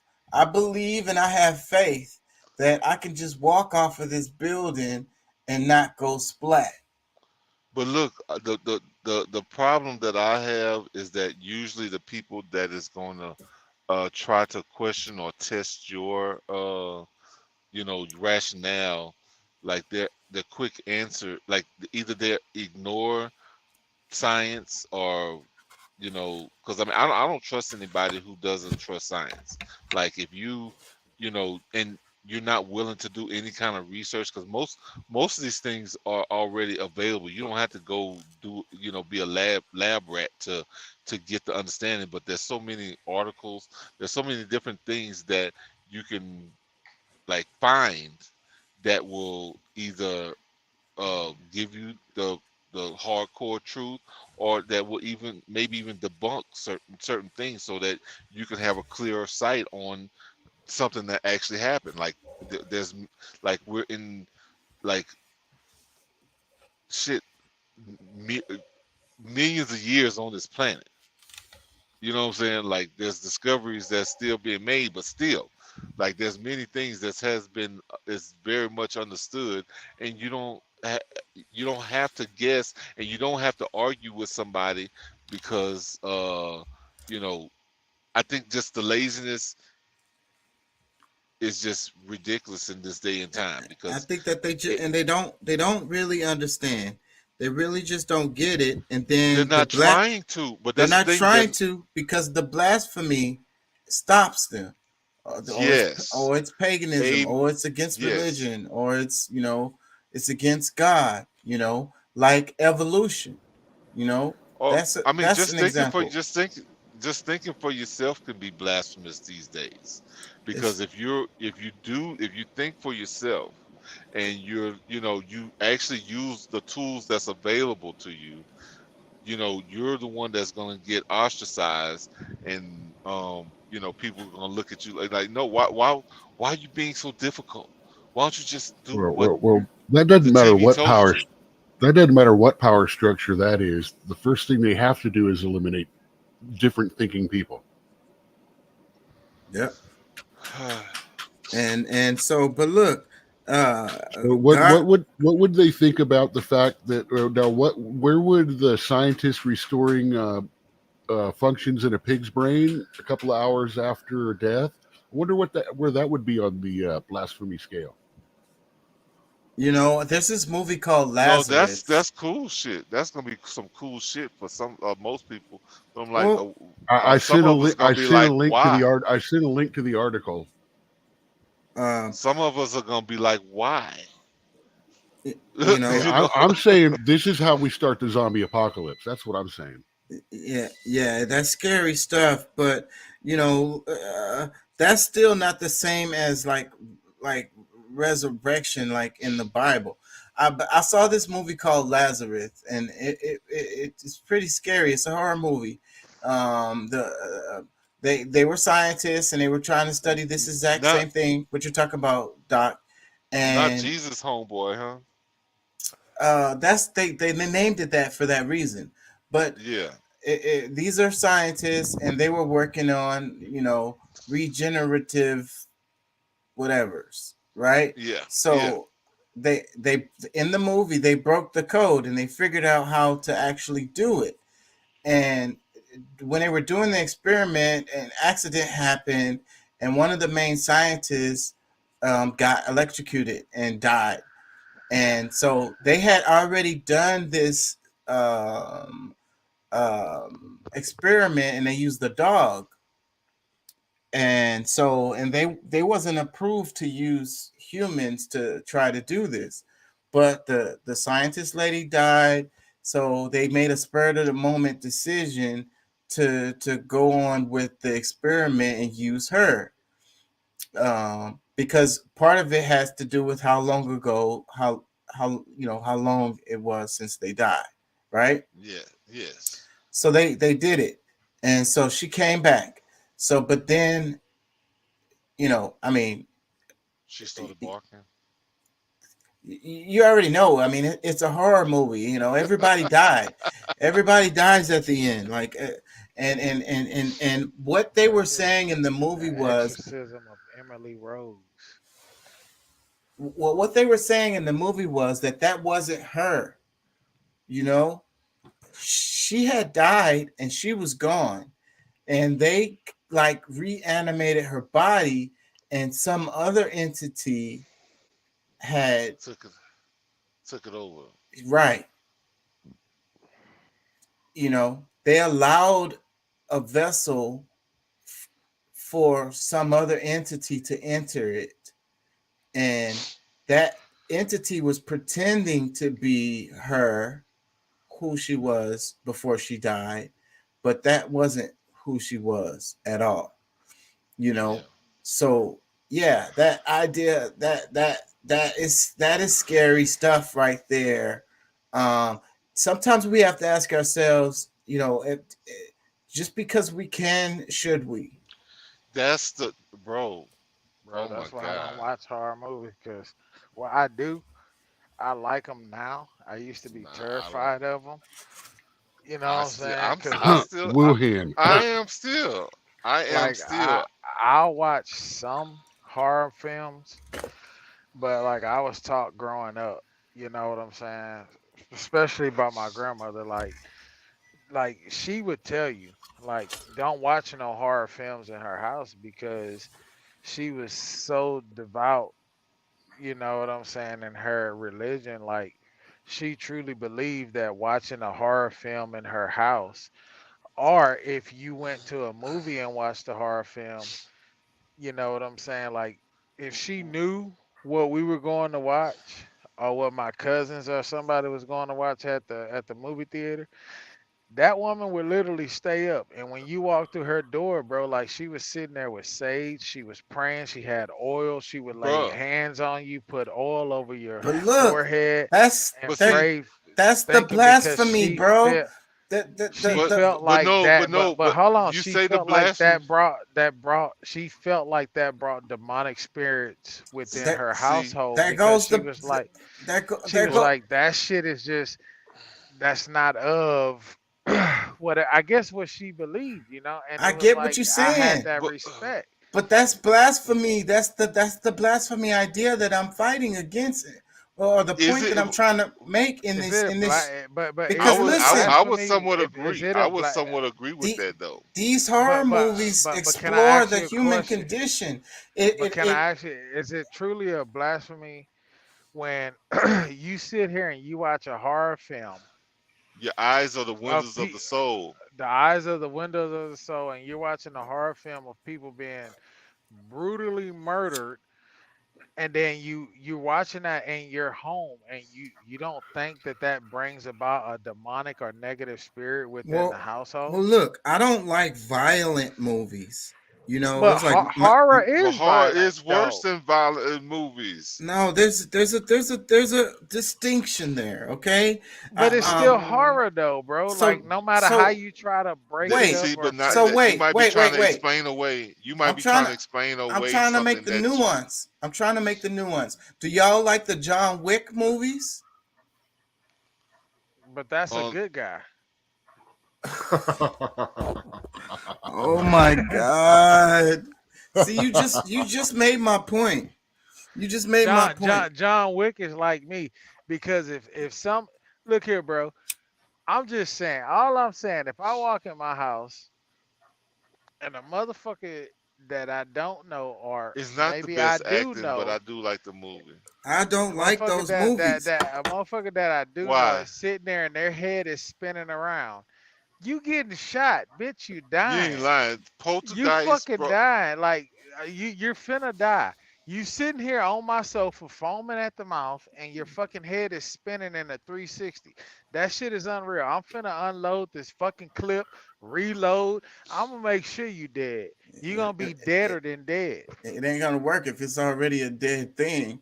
So like, what was Man, it? that's why I don't. That's why I don't like horror films because it's like horror films like that shit fucks with me. It's like you fucking this bad bitch. Like like you So, dreamed of fucking this bitch and you giving her good dick and the good dick so, makes her head spins around in oh 360 and it's Lord. like what the fuck do you do? Like See, you just gave me a image. I need some sage. I need some sage now. The, Or there's the Bro, one called Teeth where her VJJ's got teeth in it and starts eating I that. have sage in my truck, so I don't know. so, but look, another movie that struck me was The Exorcist, the original, the old Exorcist Yes, movie, or the and poltergeist. that shit reminds me of the Catholic Church, bro. I'ma tell you, as a kid growing up in Louisiana, I don't give a fuck what nobody say. There was a presence because in Louisiana, in Baldwin, Louisiana, every Catholic church had the cemetery out back, and we used to have to go there and do shit. And walking in that church, there was a presence, bro. Like, cause everybody there in Baldwin, especially, was Catholic that I knew of, and there was a presence. And when I tell you, it was a eerie presence. It was like We when we you didn't have went no to that cemetery at church. ours. When you went to that, we went to it St. was Francis. Catholic. All the Yeah, Catholics No, but I do it. wasn't Catholic. But Yeah. Okay. yeah, it was I it didn't was go Catholic. it was Catholic, and it's in Uptown. So Baldwin, you already know, Baldwin's a small town, so it's like we call where the stores and shit and the schools and all that, we call that Uptown. So you go uptown, right? When you go uptown, you see St. Francis, you see the cemetery, you see the church and the bazaar. Let me tell you, bro, the carnival rides used to swing you across the fucking cemetery and like bro, like you got family members buried, like your favorite uncle, your favorite aunt, your favorite cousin buried at this cemetery, and it was like, bro, there was a presence at that church, bro. Like you go to that motherfucker, bro. You be in there, you just like you feel eerie. Everything felt eerie, and it's like I can never understand how in the fuck could this priest have a room or quarters at the church that was right off the cemetery, and they Okay. would always tell me, "You don't have to be worried about the dead. You need to be worried about them alive." Like, no, motherfucker, because if I see somebody coming up out that ground, I'm gone. The Like, The No, no, no. Catholics You mean scare me. let me tell y'all something that bothered me. Thriller, the video for Thriller. Yeah, it was bro, I spooky. couldn't watch that video as a kid. Michael Jackson Thriller, I couldn't. I still can't watch it as an adult. I'm like, man, turn that shit. I don't even want to hear that creepy ass But song when look, it come on. Dong. I don't want to hear that listen, shit. it's exploring the true horror explores the human condition. It pushes the boundaries of, what is sacrilegious, or what is blasphemy, or what humans capable of, or what is, it's the most true state is when you're in fear, like your primal self. You get what I'm saying? Yeah. So That's and Oh, I need you there's to learn me something though. Go there's a ahead. lot of knowledge there, and that's where the barriers land. So look, I had a neighbor when I had a house in hugely Cyprus. divisive. She was Jehovah Witness, and the kids would come over and play with the kids, my kids, and be like, "Hey, y'all want to watch a movie?" And they're like, they wanted to watch. My kids wanted to watch freaking Expelliarmus. What is it? Harry Harry Potter. Potter. And they couldn't watch that movie because of the magic, and their mom was really strict about that. You know, she didn't want them to, because she felt like that was evil. It's against God. Anything related to magic, you know. Yeah, I So don't agree with that, that's but okay. that's very similar to this thing with How the do we get horror magic? movies. It's I think very so. Nah, to Some me things it's really need not. to just need to have a regular conversation with people about certain things because it's like, how is magic possible? For You know what I'm me, saying? Is there evil spirit that's stronger than God that makes these things ha- more possible? Harry Potter wasn't about the magic. Harry Potter was about the human condition. Okay, Yeah, that's that's what it was about. It was about exploring but the. all right. Look, but before I forget, like, I need you to explain to me how is any of these horror movies better than like a action movie like with you brought up John Wick. Like, Because how is John John Wick Wick is worse? completely mindless. Completely, there's no like, there's nothing you're learning from this.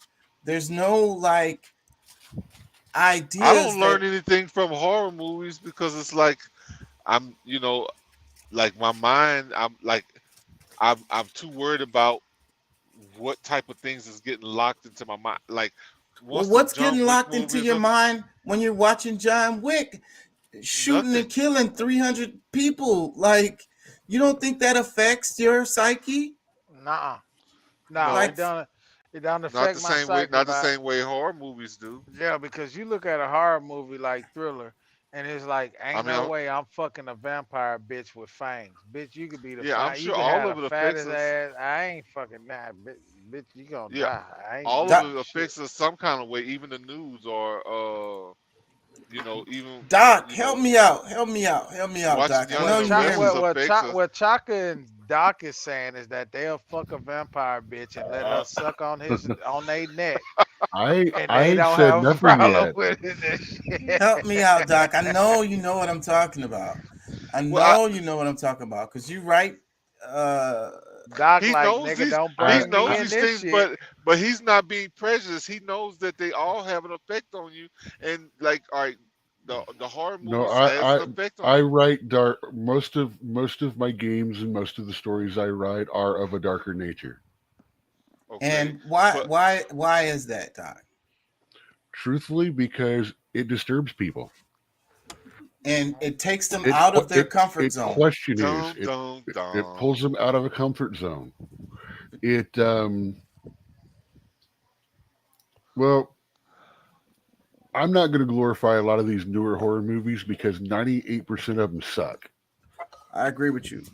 Um, I do like what I like is The psychological Purge. thriller with a dark or supernatural overtone. Can I ask y'all Doc, a question? you I Are know you y'all gonna remember the fuck? birds.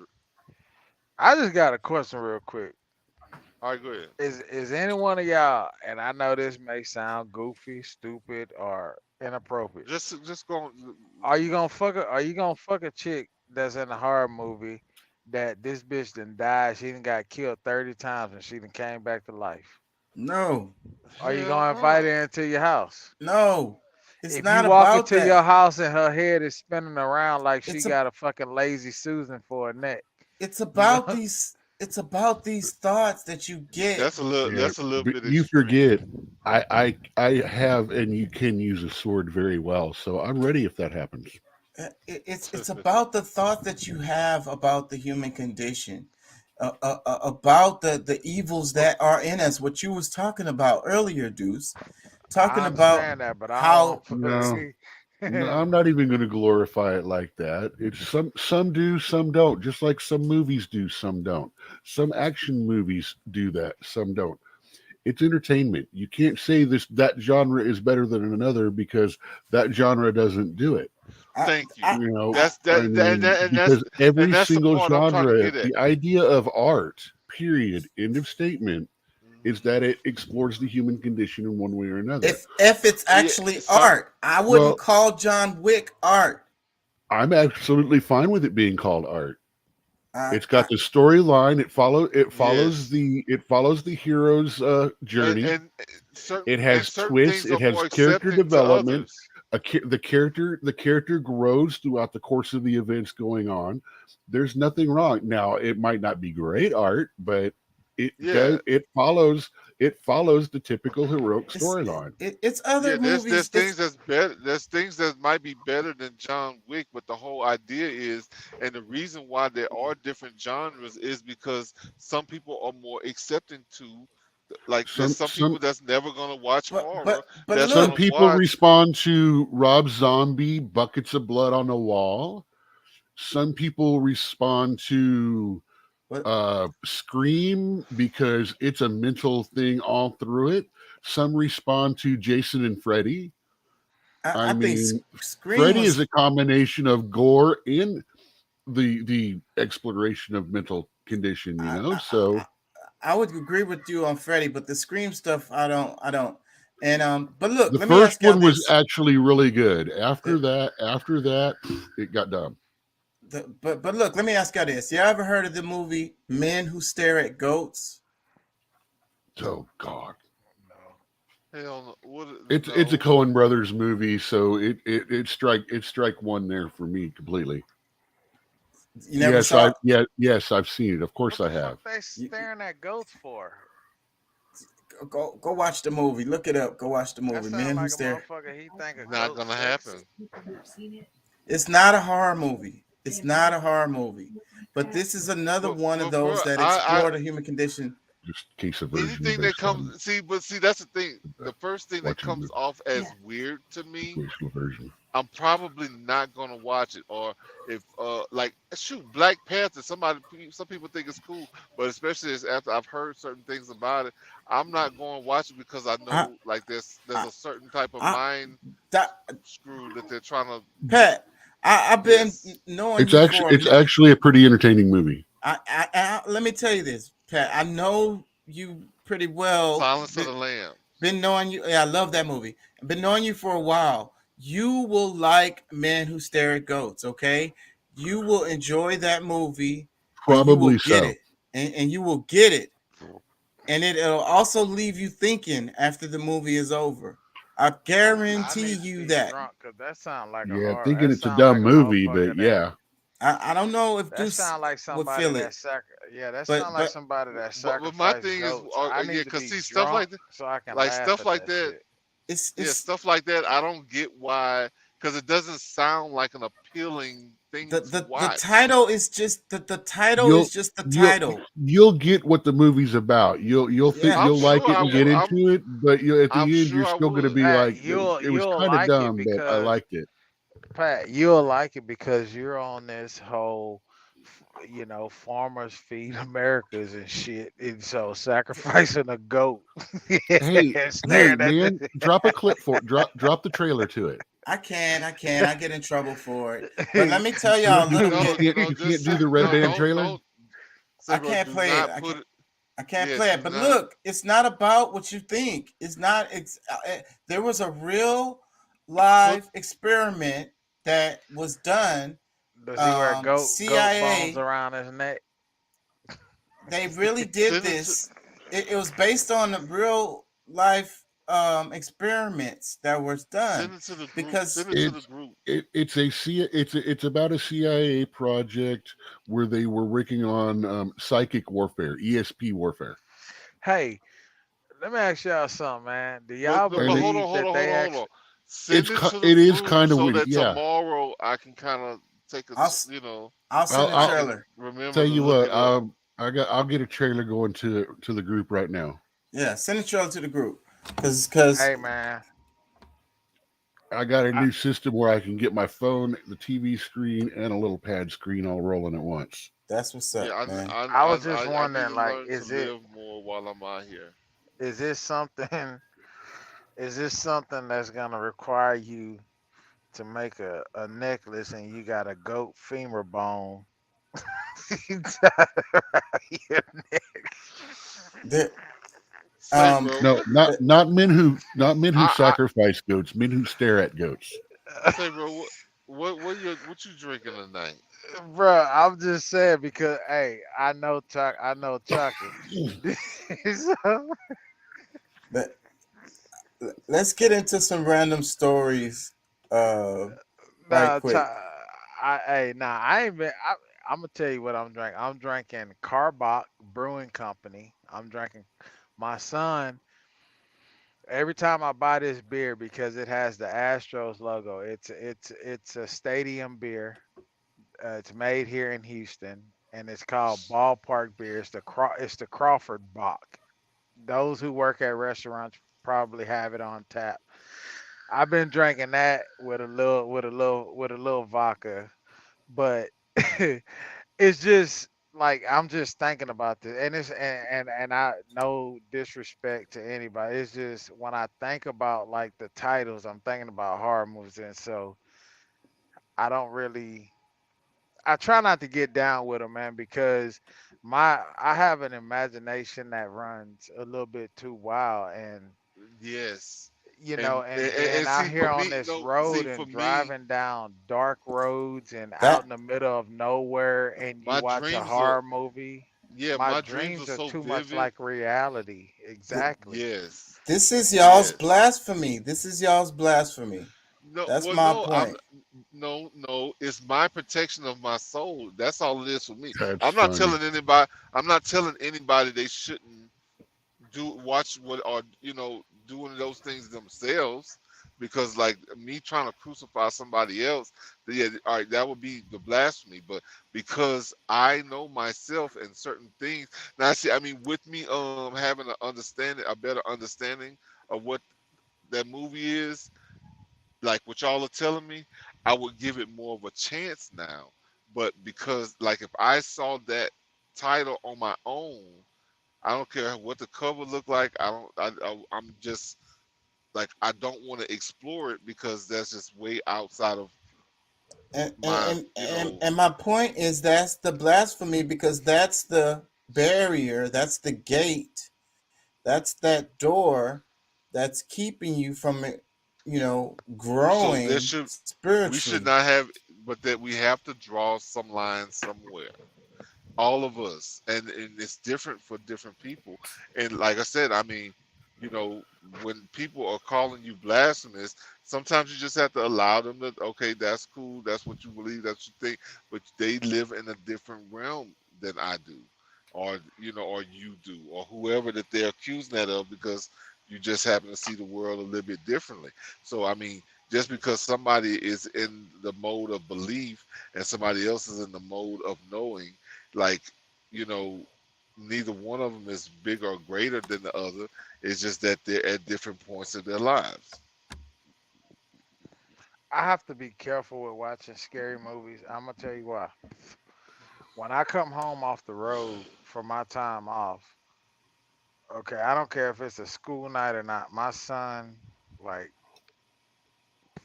he thinks I'm the shit, right? So like, daddy's the shit.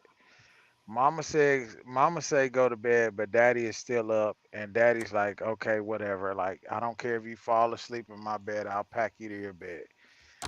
And I made a mistake of watching, and it wasn't really a terrifying movie. It was, I forget what it's called, but it was some movie of this girl that was snatched up from the NICU or whatever. Her mama raised her. Her mama stole her basically and raised her as if she was handicapped or crippled.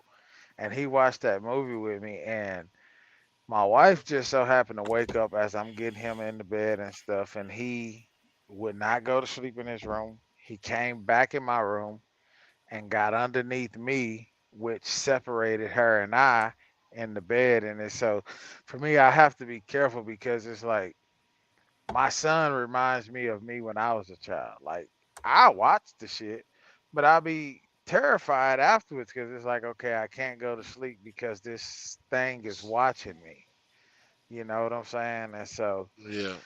I have to be mindful of that because it's like he wants to do what I'm doing. Like I'm at home, daddy's cool, daddy's daddy's this tough guy. He's watching this movie, so I'm gonna watch it with him. But then he's terrified, and I'm asleep, and he's terrified. He comes climbing my bed, or I'm gone away from home at work, and he's like he's terrified, like he won't go to sleep. Then I gotta call him, talk to him, soothe him, get him to go to bed.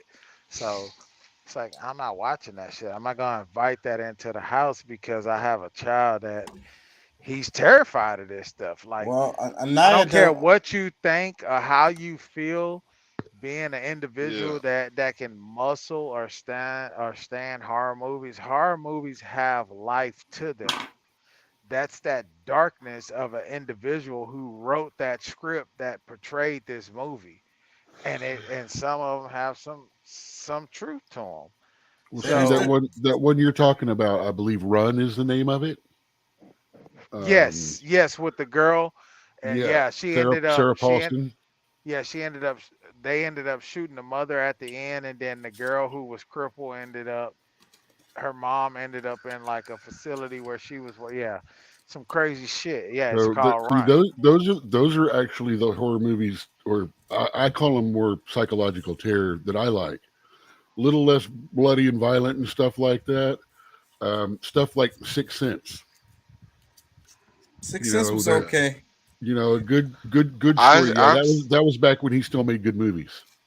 Yeah, And y'all don't judge me, but I'm still very much childlike when it comes to certain things like that. Like I don't, maybe I, have still have some of the Christian side to me because I mean most of it is protecting my spirituality because I do believe that when you let certain things into your spirit or into your soul, it now lives there. You have created a place for it, and it can come and play and on. that and that sounds like somebody saying blasphemy.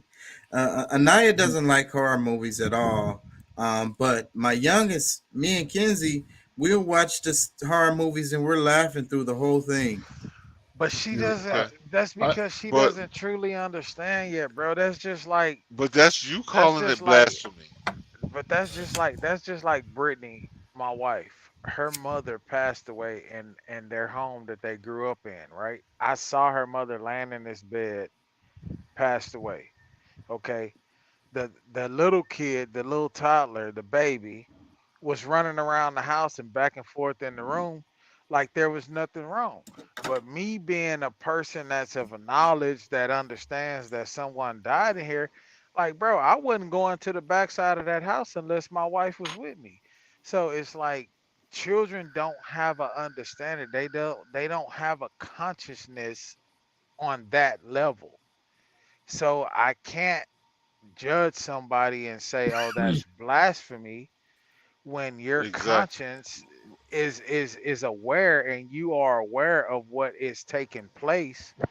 So how can we really call that But blasphemy? That's somebody that, like, see, your inner child, like as a grown man, you still have a bit of an inner child that pokes his head out at some point in no, time in but life. see, Chaka is the one right now, and he doesn't see it. He's trying to point out at every moment that he thinks he can, or that he feels he can, but he's the one that's being the Christian trying to call somebody. Because I mean, you're using this word blasphemy to describe someone.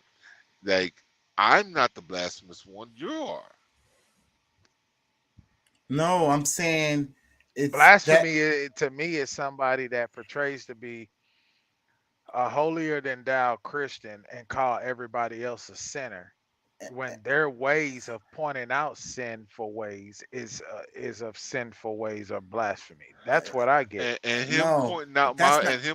my fear I'm of saying it's a horrible. barrier to keep you from knowledge. That's No, what I'm saying. it's a fear. It's some you can't judge somebody for fearing that a heart because you got to think about the world and the society in which we live in. These horror films portray a lot of the things that happens in our communities, But, bro. but You if know, I'm willing to you learn, think about brothel, you think about the shit where the kids were traveling over to Germany and they were being abducted because they were US citizens and they were held captive in these houses and they were cutting the ligaments around their fucking ankle, around their Achilles. When they go to get up, they fall flat on their face and they can't escape. Like that is a real life fucking terror. Is that blasphemy because I don't want to watch this shit because But this those are terrorizes me? gory, like the movie Hostel, but like Yeah, that. that's That what I'm talking about. Hostel Hostel. It's that's and just Saw gore. and That's Saw just and but all that listen, gore. shit. But it's but look, still let a me ask fear of this. something that could possibly happen because we know human beings. I don't care how much y'all try to deny it. Human being mind, the mind of a human being is evil, bro. If you could hear the thoughts of somebody that's fucking riding next to you on a fucking rail train or a bus or sitting next to you in class, if you could hear their thoughts, it would fucking petrify you. And, Do you and know some people can't sleep with their spouse because of things like this, that they're living out things that's going on in their mind while they're in bed? Like it can become dangerous for some people.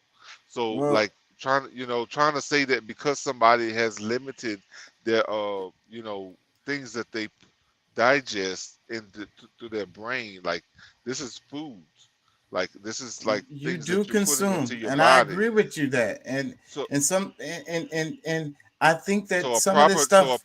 diet is not good, is what you're saying. Like eat with everything. No, I'm saying that there's some stuff that you should add to your diet to spice it, to give it No, flavor, so well that you no, can because see my so that you can palate, experience the world better. You have a more limited palate. All you but want is my palate does not enjoy it. It's not Okay, that I've what he's never saying is experienced he's it. lactose intolerant. Don't give him that milk. Thank you. Yes, it's not and that's all milk. it is. He got a But don't peanut make me. allergy, goober. Yeah, Look, don't. look, and Doc mentioned Rob Zombie earlier, and that one of his earlier movies, House of a Thousand Corpses. That movie, That's what I was talking about, the splashing the buckets of blood on the wall, which basically was half of that movie. that movie was a classic movie. It totally gets into your mind. Now, when the Devil's Rejects, that was just shooting But and killing, and that was actually the listen, one that was critically acclaimed and everybody saw. But House of a Thousand That one Corpses actually had a was storyline. hey, but I listen. didn't care for that movie at all, really. Like I didn't care for either one of the neither I one didn't of them is I my could kind of horror. I couldn't make it Chaka, through that movie. But a thousand House of a Thousand Corpses, I've watched that like 4 or 5 times. That but movie is listen. When we talk about the whole blasphemy thing, it would be blasphemous for me to try to tell you that you shouldn't watch what you enjoy watching, like this horror movies and this, that, and the other. And I tell you, oh, that's bad, whatever. But when I say, oh, I don't enjoy that, that's not blasphemous. That's the part I'm trying to make you get you to understand. I'm It's not saying that being it's holding you away from your growth. It is It from the religion of you in Chaka, your though. mind, but see, but that's your judgment. Me and God are cool with me not watching horror movies. You and God feel like you're not full until you do. That doesn't make it like I'm not, because see, if I start talking down about you watching horror movies, that is blasphemous. okay. You're being blasphemous to me by telling me that I'm not grown enough to watch something. Actually, And neither one of you are really talking about religion, so neither one of you is really being blasphemous. what no but no he's not using blasphemy as just a religion. He's using it as just the word and what it says, because it's That's not. why I pointed that out. That's why I Yeah, said it's blasphemous to the religion, to Chakaism. yeah. Man, look here. I tell you right That's now. I exactly. can't And, I and see, can't that's the go part to that you like. We have to accept that, because as long as I'm not trying to deter you from your growth and telling you you're being blasphemous for watching horror movies, then live and do your thing. But when you start trying to tell somebody they not living yet because they ain't open their eyes to horror movies, that's blasphemous. man, I don't like going to funerals. I don't like going to wakes. Me I don't neither. like going to funerals. Like my wife, she can go to a wake, she can touch the body, she can kiss them, do all of this thing, and come home and fall asleep like nobody's business. If And I put her go to lips a on you. and I I can go to a wake, bro. I can go to a funeral, and she'll be right there asleep. And I ain't gonna lie to you, as a man my size, if we go to a wake or a That don't funeral, matter. I'm not going to bed unless she's in the bed, and I'm gonna be tucked right on because that type of shit don't bother her. But for me, it I think it's bothers me. morbid, and it's morbid and twisted the way that we do funerals. There, I wrote a whole paper on that shit. Like Let let Well, it Yeah, I bothers just me, bro. blasphemed a little bit for the channel. well, see, because see, my idea about funerals is that, like, okay, I don't mind attending, but I don't really open caskets. I don't think it's right. I Like, don't I want. mean, I you totally supposed like. disagree with you on that. That is so freaking like So twisted mental. remembering the person the way they were alive, Right. huh? I 100% agree with you on that. I wish I Oh, would have never oh, saw my dad in the open You know, casket. open I caskets really still go back to the days when you had to make sure that they were dead before they buried them. yeah, That's we've why moved it's supposed on. to happen like 3 days after, 3, 4 days after the Yeah, death, and that's what the Say, some wake time man. to the wake up. well, that's what the Say, wake but was man. about. but see, Yeah. I but visited some friends' house in Tennessee. but my They live thing, in you're supposed to Edson, wrap the Tennessee. body, Hey, look, especially. I visited some friends' house that live in Edson, Tennessee. They truck drivers, and they were like, "Hey, man, next time you up here, give us a call. Come out to the house, eat dinner, yada yada yada." So I called them. I got to the Pat know this truck stop, David Crockett truck stop. That's the Oh TA yeah. truck stop. I got there. I called them. They live in the mountains behind Davy Crockett. That little town that's up there in the mountains behind Davy Crockett truck stop is Edson, Tennessee. Mhm. I called. They're like, all right, cool. We coming down to get you. I'm thinking I'm coming back to my truck. I get up there like, oh well, man, just spend a night. Spend a night. So we get the time. Like, man, this is an older house, man. They're like, yeah, yeah, this house here was built in the early 1800s. And got to talking, and they telling me how, like, when people died back in the day, they had to wait on the coroner's office to come pick them up. So what they do is the tradition was to wheel the body into like the living area or like the living area of the house, the front side of the house, and they cover the body up and this and that. Bro, the whole night I was like, oh hell no. And they bought What? this house old and they revamped it, remodeled it. Like every creek area, like bro, I couldn't even sleep. The next one, I was so fucking happy to get out of there, bro. Like I So, just like, huh? well, I was just gonna. I mean, do we not believe that there's untrapped spirits running around? Like, I heard everything. I thought I heard the door opening. Like I was just like, yeah, man. I don't deal with that shit well. So it's like, yeah, that's part of the reason why I don't want to buy an old house now. I don't want to buy no house that was built in the and if you're 80s. too open for anything, like you can be the new window. Like it takes, like it'll possess. Like I believe that the possibility in possession, like another spirit possessing your avatar along with you, having a First thing, fight with you.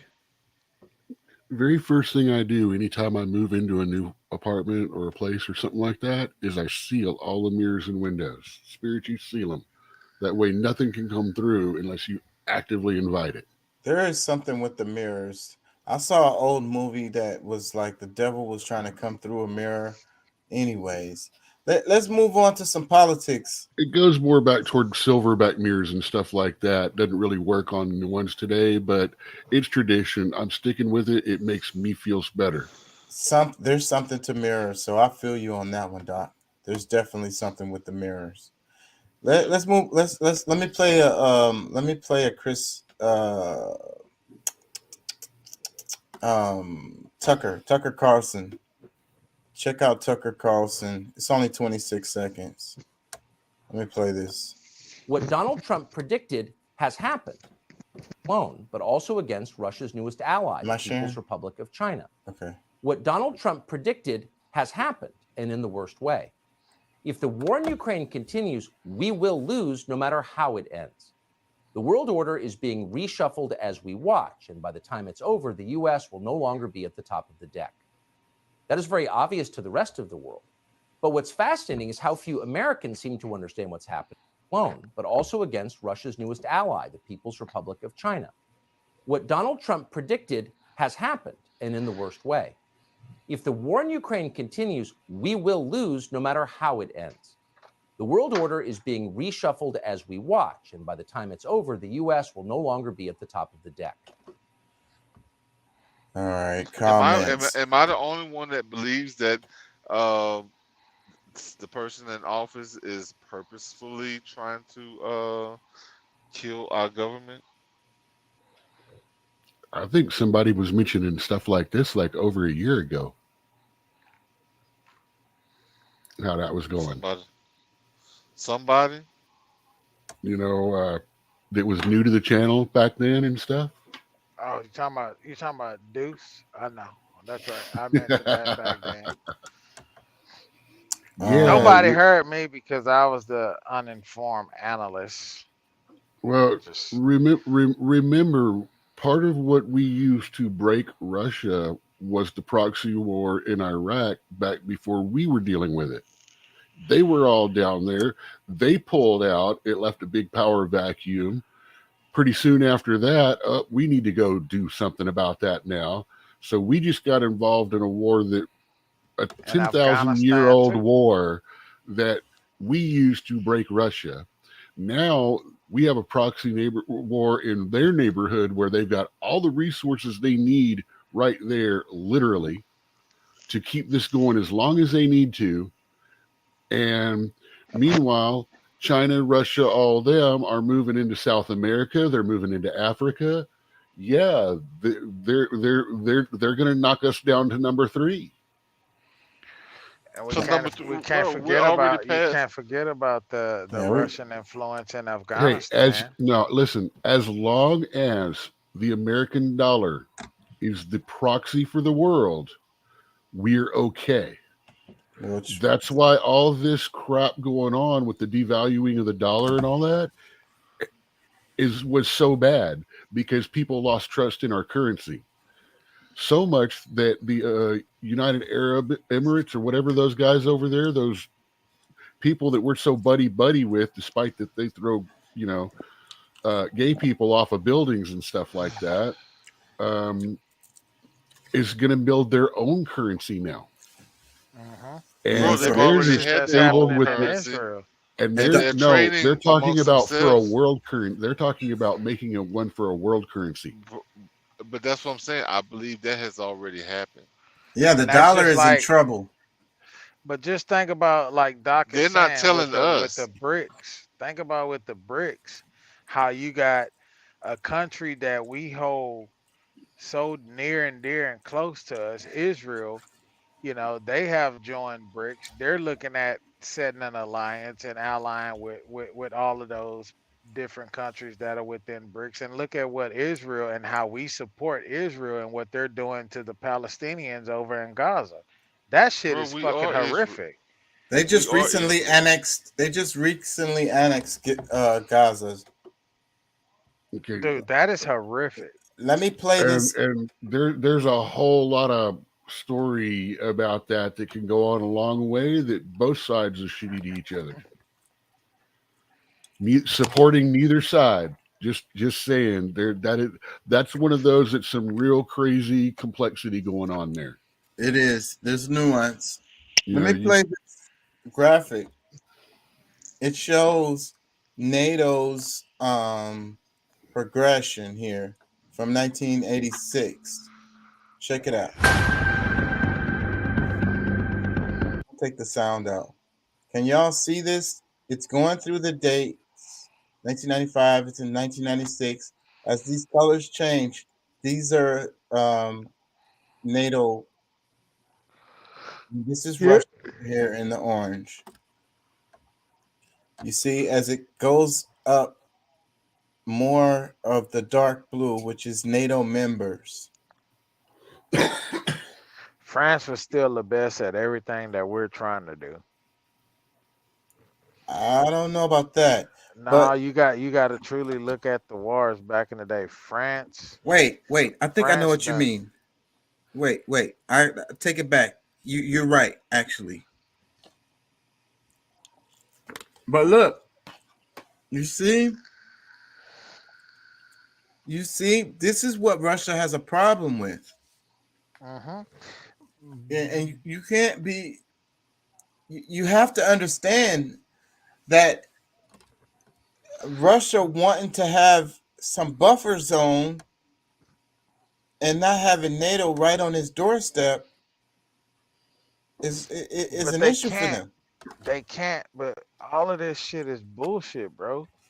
Because NATO can never. They can't take out Russia. How can they take out Russia when they need radical? That's just like us and They're trying to NATO have or a the one United go. States. They're trying to You have a know, one world government. Like they want to have I just I one I body understand that. politic. I Yeah. So understand I that, mean, but they and need Russia's the only thing. radical, No, they don't. They bro. don't need anything rest. They have used radical Islam for everything that they have ever fucking done from since the beginning of time. If I'm But wrong, that, fact check me. They but need that's lack of Russia. control. But that's with the lack of control of all of these different places.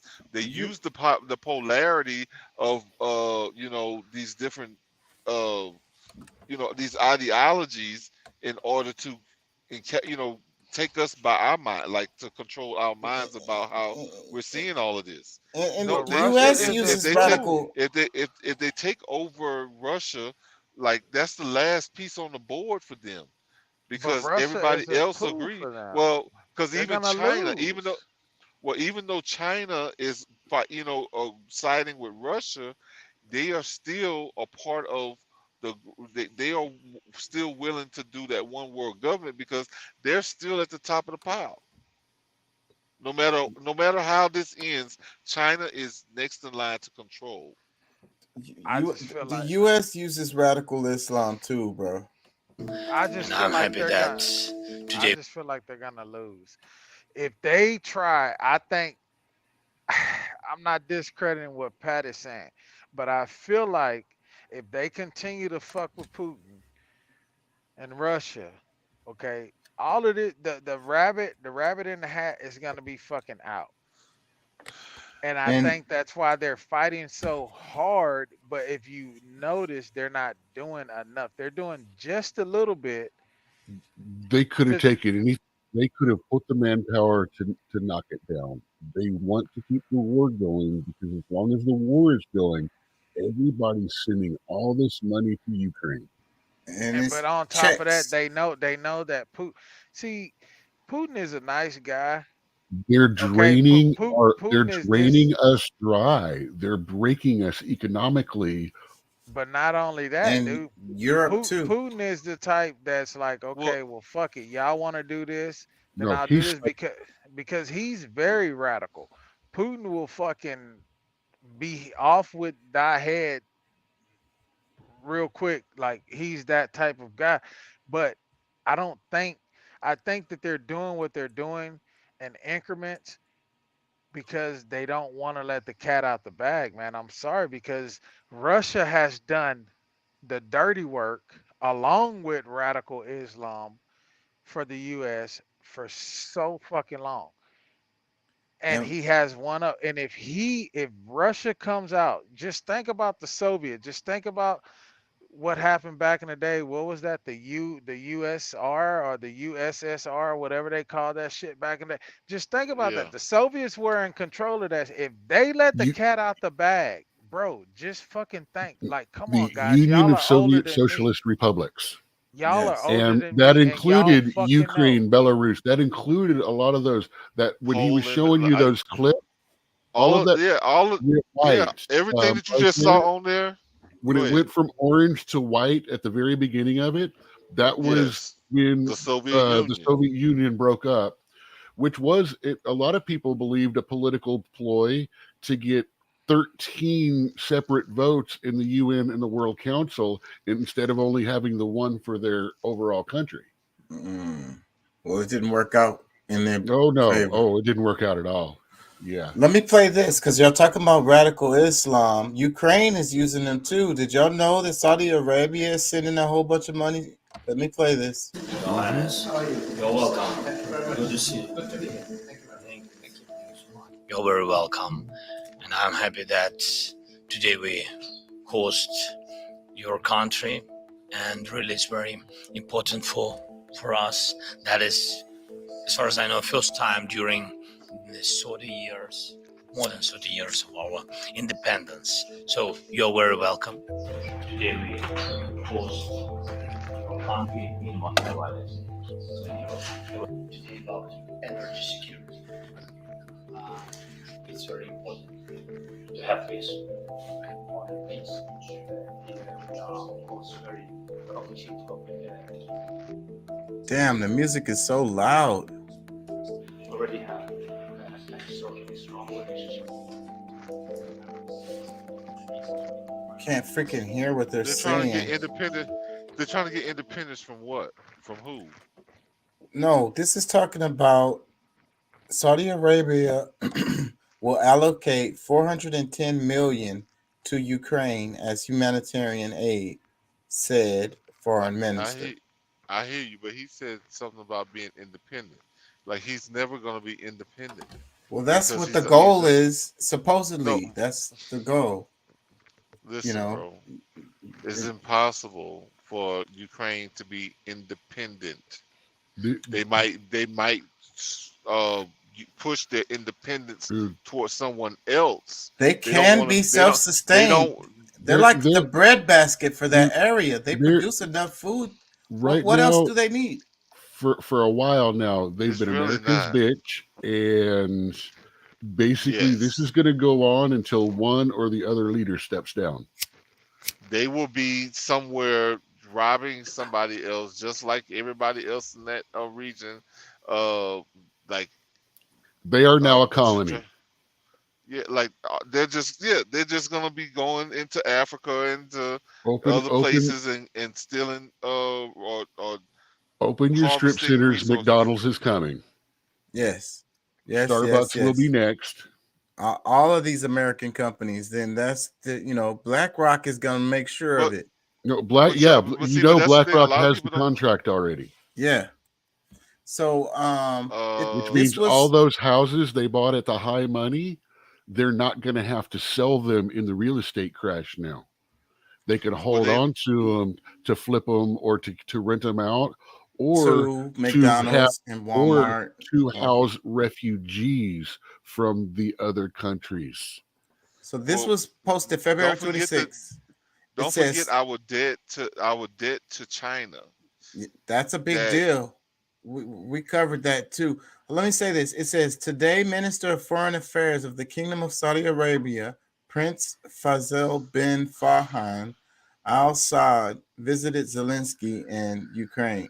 So that just that headline alone is a thing, okay?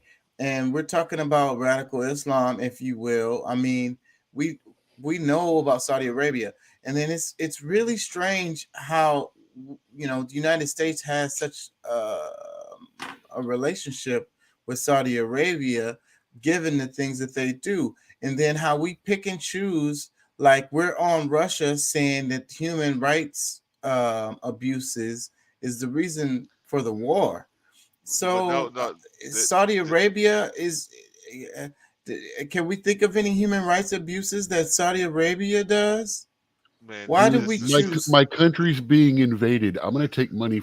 I'll take money from freaking a descendant of the guy with the funny mustache, if that's what it takes to fight these people off.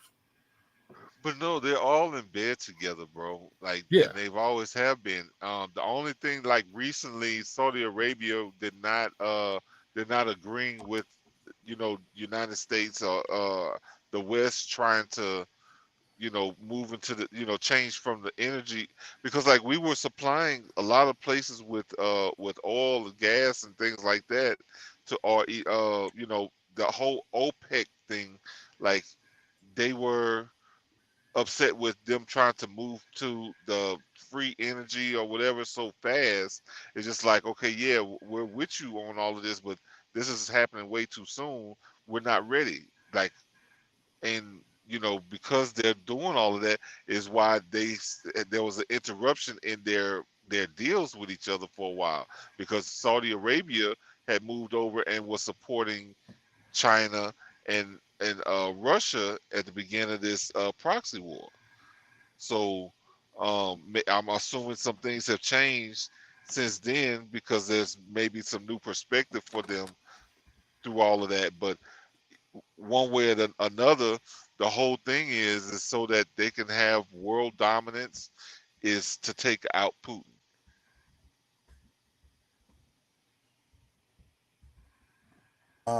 Let me play this other clip related to this.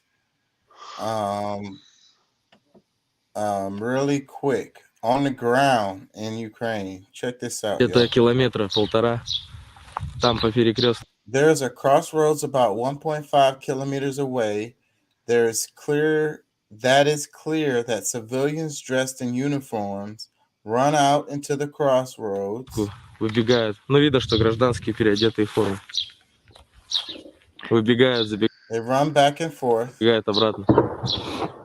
They dress civilians in the uniform of the armed forces of Ukraine, push them to the crossroads where they have a little dance, then go back. Они переодевают гражданских в ВСУшную форму, выдвигают их до перекрестка. Они там танцуют, потом возвращаются обратно. They're conducting reconnaissance. Проводят разведку. Мы не можем We cannot work with artillery because many civilians were taken out of here. работать с артиллерией, так как много гражданского населения. Вот отсюда выводились гражданские. Our guys can't storm. They can't enter buildings with grenades. Конкретно ребята не могут штурмовать. То есть не могут заходить в здание с забросом гранаты, так как в Since women, old people, children are sitting in the basements. подвалах сидят женщины, старики, дети. У нас вот... Recently, our guy was covering a woman with himself. He died. Недавно парень прикрывал собой женщину, погиб. Осколочно. A shrapnel wound to the head. В голову вытаскивали We pulled out old people and children. оттуда стариков, детей. Сейчас дальше... The further we go, the more civilians come out of there. Чем дальше продвигаемся, тем больше гражданских оттуда выходит. Что мирные говорят? What do civilians say? The interviewer asks this guy. Да ну чё, как всегда. As always, they are not allowed to go out. They are not given provisions. Выйти им не дают, провизию им не подвозят. Vehicles come to their position, fires, and leaves. Выезжает на их позицию техника, ведет огонь, уезжает. То есть они... They are aware that there are civilians here. They work from positions of civilians so that our artillery can't then work on them. В курсе, что гражданские здесь есть, работают с их позиции, чтобы по ним потом работала наша артиллерия.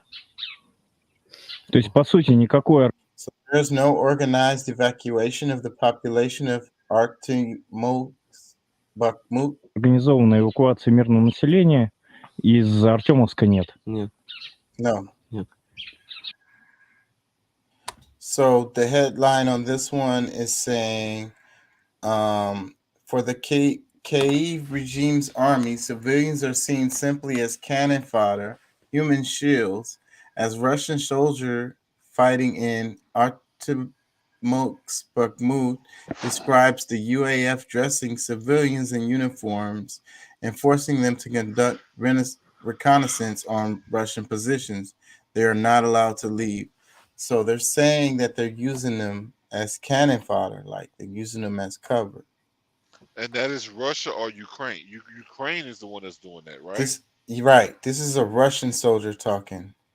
Yeah. So, but that's my problem where people start like they point the finger at you know, human rights or like human the like the care for a human life, but Ukraine is the one that's using their own citizens, not people who soldiers that signed up for this. They're like chessboard using these civilians as the uh what would that be As a human shield. well, just not just the human shield, but I mean the damn it, the, what's I don't know. I was trying to use a certain word. The pine the Вот и ones on the все. front row of the chessboard. Pawns. The pawns. Yeah, that's what I was trying. The word I was trying to get out. My bad. But either way, like it's you know less humanity on the what I guess we should say our side because we're the ones that's funding all of this. Like, I can't go down the road with you on the part where less humanity. Um, but understanding what's happening on the ground help, because the media doesn't cover this kind of stuff, So trying to, atrocities happen on both sides. It's war, you know. And what's worse, who's more humane or whatever, that could be an argument forever. But with the media not covering this and not showing this side of it leaves a skewed view for the public over here in the States. And it allows them to, say and do what they do and, what justify sending money and all of this stuff. And then every time they say the Kremlin did this, the Kremlin No, did that. I they But know, gotta but they gotta sell all but that's those the little those Save Ukraine flags that are made in China, right? They got to sell them somehow. some kind of way, they, they gotta they got to do it some kind of well, way. I'm looking at the whole idea that like them selling us on the idea that this war was a just war. Because like they've made the Russian regime, Putin and all them evil when we know that like they weren't really trying to do any diplomacy. They were trying to figure out a way to go to war with them. Like they didn't do everything they could to deter from war. They pretty much trying to figure out a way that, oh, how can we sneak our way into war without the people, and get the support of the people. Like, so I mean, is it Looking really for hard? called a casus belli, an excuse for war. Yeah, I and mean, and and it's not that hard to point the finger. and I want to It's play. real easy. Rachel Maddow was crying. She cried because they were doing an anti-war rally. It brought her to Casus tears. belli. Oh, Oh said yeah, it they so didn't talk wrong. about the protest that they had on DC of people that's like I guess that's learning more about what's going on, and especially with the whole idea that if they really invade Russia, like that's gonna automatically signal a ICBM to be a nuclear ICBM to be launched because they said, oh, it's definitely going. If they come in on Russia, it's going to happen. And their so technology is higher than ours. and the Democrats, I mean, this is bipartisan, but the Democrats are freaking, they're the Did you big They're not ones gonna say that's, no. did you they're just the, say Rachel Maddow was yeah, crying? yeah, she was Dude, crying. that shit is no realer than Obama crying for the kids in fucking Sandy Hook. But It understand was the it was point all of it it. was all a fuck. Nah, fuck that. I'm I don't trying understand to shit. hold on, dudes, because I am trying to understand what he's saying here. The point is that it's the Democrats are like, till the last Ukrainian or whatever. We have to fight. We have to save Ukraine, and then it's like it's a growing anti-war movement that's happening related to it, and they had a rally, and it tore Rachel Maddow all up. She's like, I can't believe you guys don't want to support Ukraine, and you know, you know. Oh, that's what. Okay, see, that's the part I wasn't getting. Like, why was she crying? So she's crying that people are saying, not necessarily "fuck Ukraine," but it's like there's got to be a better way for us to deal with this. Right. Like, That's like what the we're. and That's what they're saying in the rally, and she's like, that brought her to tears.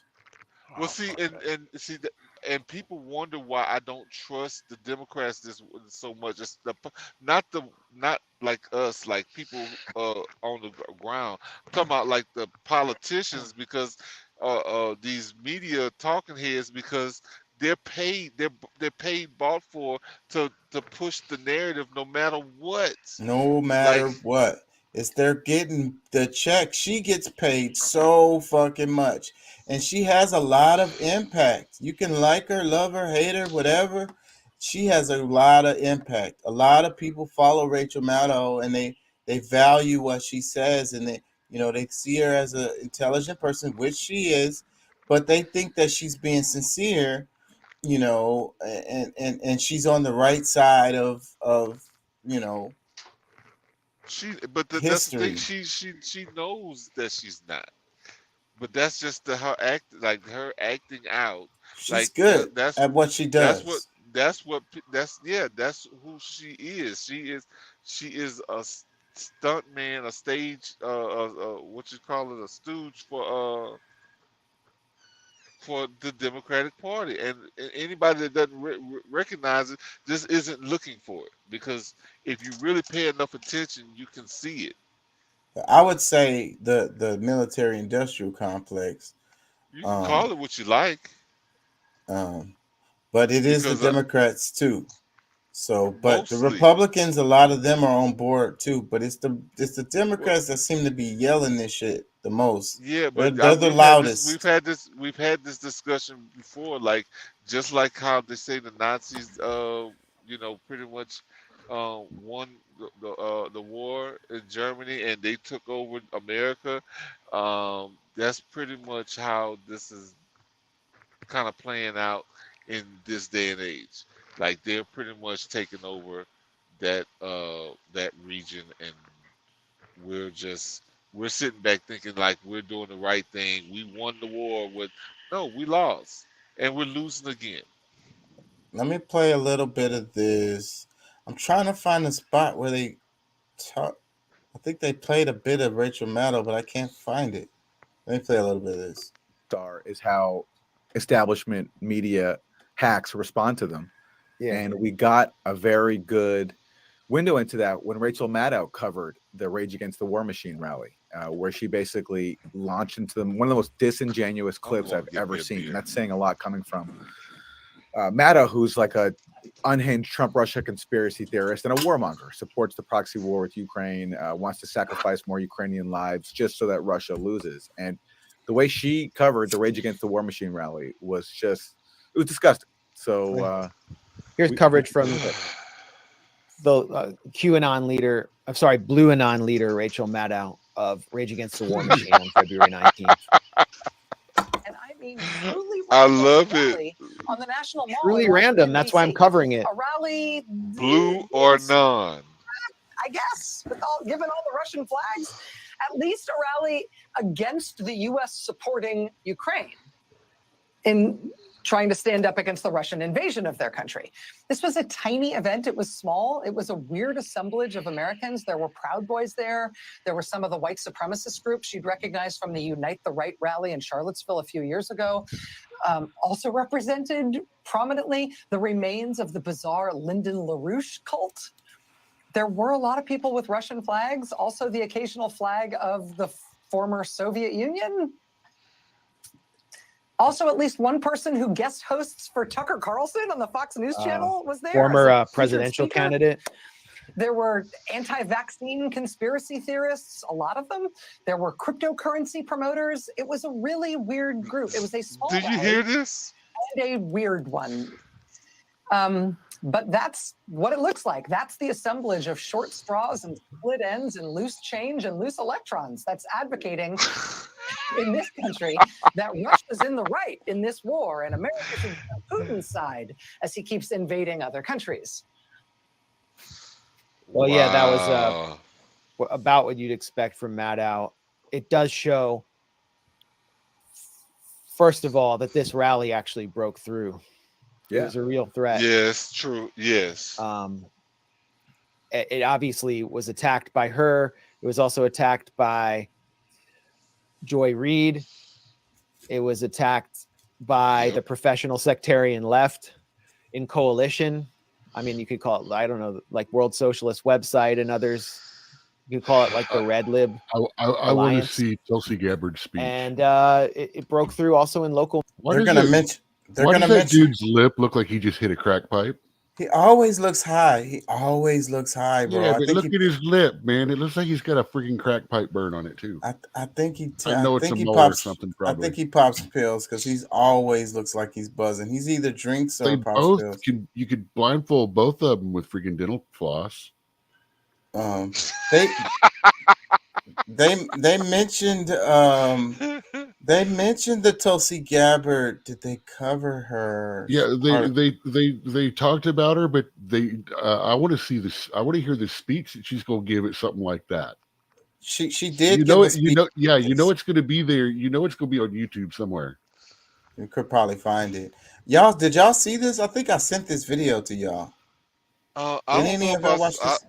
no, I did not, because like I would have had that reaction the other day or whenever it would have been sent out. That because this is hilarious, bro. I like the live reactions better. I ain't gonna lie. Let me play a little bit more. Media markets. But Maddow, it's so funny how she keeps saying it's small, it's tiny, it's random, but It's weird. She says weird like 10 times. But she says weird because she doesn't have any contact with any people who are not entirely blue-pilled by every lie and psyop and the entire hybrid war operation that MSNBC on behalf of the American oligarchy is waging on the American mind. And she's so threatened that there are at least just a few thousand Americans who have seen through all the psyops, including, all the lies she told about COVID. And she said, if you take the vaccine, then COVID stops with you. She lied and said it prevents infection and transmission. And then she's attacking people at the rally for having been skeptical of that. She attacks people for being involved in crypto. Crypto.com is kind of a mainstream thing. But it's better, Max, to be paid $35 million by Comcast. That's how you should be earning money, is through hard American currency paid for by one of the world's biggest corporations to you for hosting a show. She hosts a show 1 hour per week because doing it 5 days a week was too much for her. So she hosts. So that's how you should be making money, is making $35 million. Just go ahead and do that, everybody. Don't try to make money elsewhere. I do it for half. So on the Russian flag issue, I was there. Even for Fox, waving one behind me for my speech the whole time, which was I do it idiotic. for CNN. There were for like half. 2 or 3, maybe 4 Russian flags in the entire You would lie thing. to the people. They were all being No, you held by wouldn't, people from one Doc. organization. It would be hard For but for $17 million a year. I could do it for a couple of years. because it will be hard. And what I be saying all the time is, if I opened a church, I didn't cross over to the dark side. So that's a lot of money. You know what I'm People, saying? a lot of people thought that about me when they found out that I was a minister. I became one, or that I was going to become one. That's a lot of money. So that's the reason why that's what I want people to think about. The ones that follow Rachel Maddow and want to just, take in what she's saying wholeheartedly and thinking that she's sincere and she's coming from her heart, even though she's really good at making it appear that way. From the heart of her bank account. Yes, understand that she's getting paid a whole lot of From money. the heart of from her heart of gold. A lot of money to say Gold-plated. this stuff that she says. They wouldn't give her this huge platform and pay her all of this money if she was just saying what was from her heart. You know what I'm saying? Hell no, she would be dead by now. No, she'd be doing like Russell Brand had to do and start himself over on the internet. Yeah. And Anna Kasparian, countless others. The guy from RT, they completely killed the RT network. That has already apologized for it, and they were mostly on the outskirts, trying to do as much unintentional PR damage to the rally as possible when there were far more American flags. And then you did have this character, Matthew Heimbach, sorry to cut you off, Aaron, who was a former Nazi or current Nazi, I don't know what he is, always was a suspect character, and he was walking around waving a Russian imperial flag and a Soviet flag at the same time, two things that don't really seem coherent. Providing and he was way on the outskirts of the rally, giving mainstream media the perfect opportunity to try to smear the entire rally. Any rally that contains political dissidents or that is rallying against the status quo is going to attract some people with a few screws loose or people with extreme views. And the idea that they represent the entire rally or the tenor of the rhetoric on stage is absurd. So the tactics Maddow used were just the lowest, most propagandistic, cheap tactics possible. She was not there, and she sent a team there. They didn't interview anyone. And it just shows what kind of why people hate journalists and the media. Can I say something real quick? Because I had a thought about that whole independence thing. Because if Ukraine could be independent without Russia, what's the whole war? Like, they wouldn't need, like, all right, it just doesn't add up that Russia is them the proxy war. Because I mean, those of us that was really paying attention at the beginning of all this, like, Putin was the one that was trying to reason with these people. He was the one that was trying to. Ukraine they could be independent. The problem is, a huge part of Ukraine, these people identify as ethnically Russian. Okay, that's another reason why Putin has this soft hand with what he's trying to do there. And they Ukraine could totally exist on their own. They have all that they really need. They totally don't need Russia. The problem is, there's a huge percentage of their people who identify as Russian, who are ethnically Russian. They speak Russian. They have the values, the same values, of the Russian Federation. Well, yeah, that's who they were but focusing on. why? But why? Because of history. Well, it's because of history, but it's not even like long time ago. We're talking about recent things that just happened within the last few years, where, like, the first president that was there, that was friends with Putin, got pushed out or extinguished or something. So, like, there's resentment there, and there's people who actually live in Ukraine that knows everything that's happened over there. Like, a lot of us are still trying to pick up the pieces to kind of figure it all, trying to figure it out. But they were peaceful over there before this Zelensky guy got it put in place. Putin has been sending money and people to destabilize that area just like the US does. Don't It's proven, it's on the books, it's happened all around them. It's been happening for the last 20 something years. You know, And to I, say it's like, oh, these people just want freedom. Yeah, they want freedom because separatist groups and stuff like that were financed and armed by the Russian government to stir all this crap up. yes, but I agree with you, and we had this conversation before, but there has to be sentiments already there for you to be able to, you know, make Yeah, that and bigger. money and yeah, okay. Think about culture war going on and stuff like that. The things going on here. Exactly. I don't It's disagree the with you. money. It's the money that talks and make things happen. Yeah, but there's a part of the Ukrainian Dude, you get citizens who 10 don't, people in the room, not all of them are going to get along. and You I can agree. foster a fight. That is not an excuse, man. Oh, it was there. Let's kick the hornet's nest. No, And let's pay for people to arm, bomb, start I causing agree. hate. And see, you are justifying that with what you're saying. I'm not justifying You it. What absolutely are. You're saying what it's already there. So what then? No, you're saying if it's already there, why not do it? no, I'm saying It that there's had to people. start from somewhere. If they hadn't have gone in there and it's okay if Putin does it, but if America does it, we're bad, right? That's what you're It's saying. no, it's not okay that Russia does it. It's not okay that the United That's what States I'm do it. hearing. Well, oh, I'm You're I'm not using it to saying that. justify this whole thing, man. I'm saying But when was he doing this? Because I mean, it sounds like you're justifying, the whole stance with Ukraine.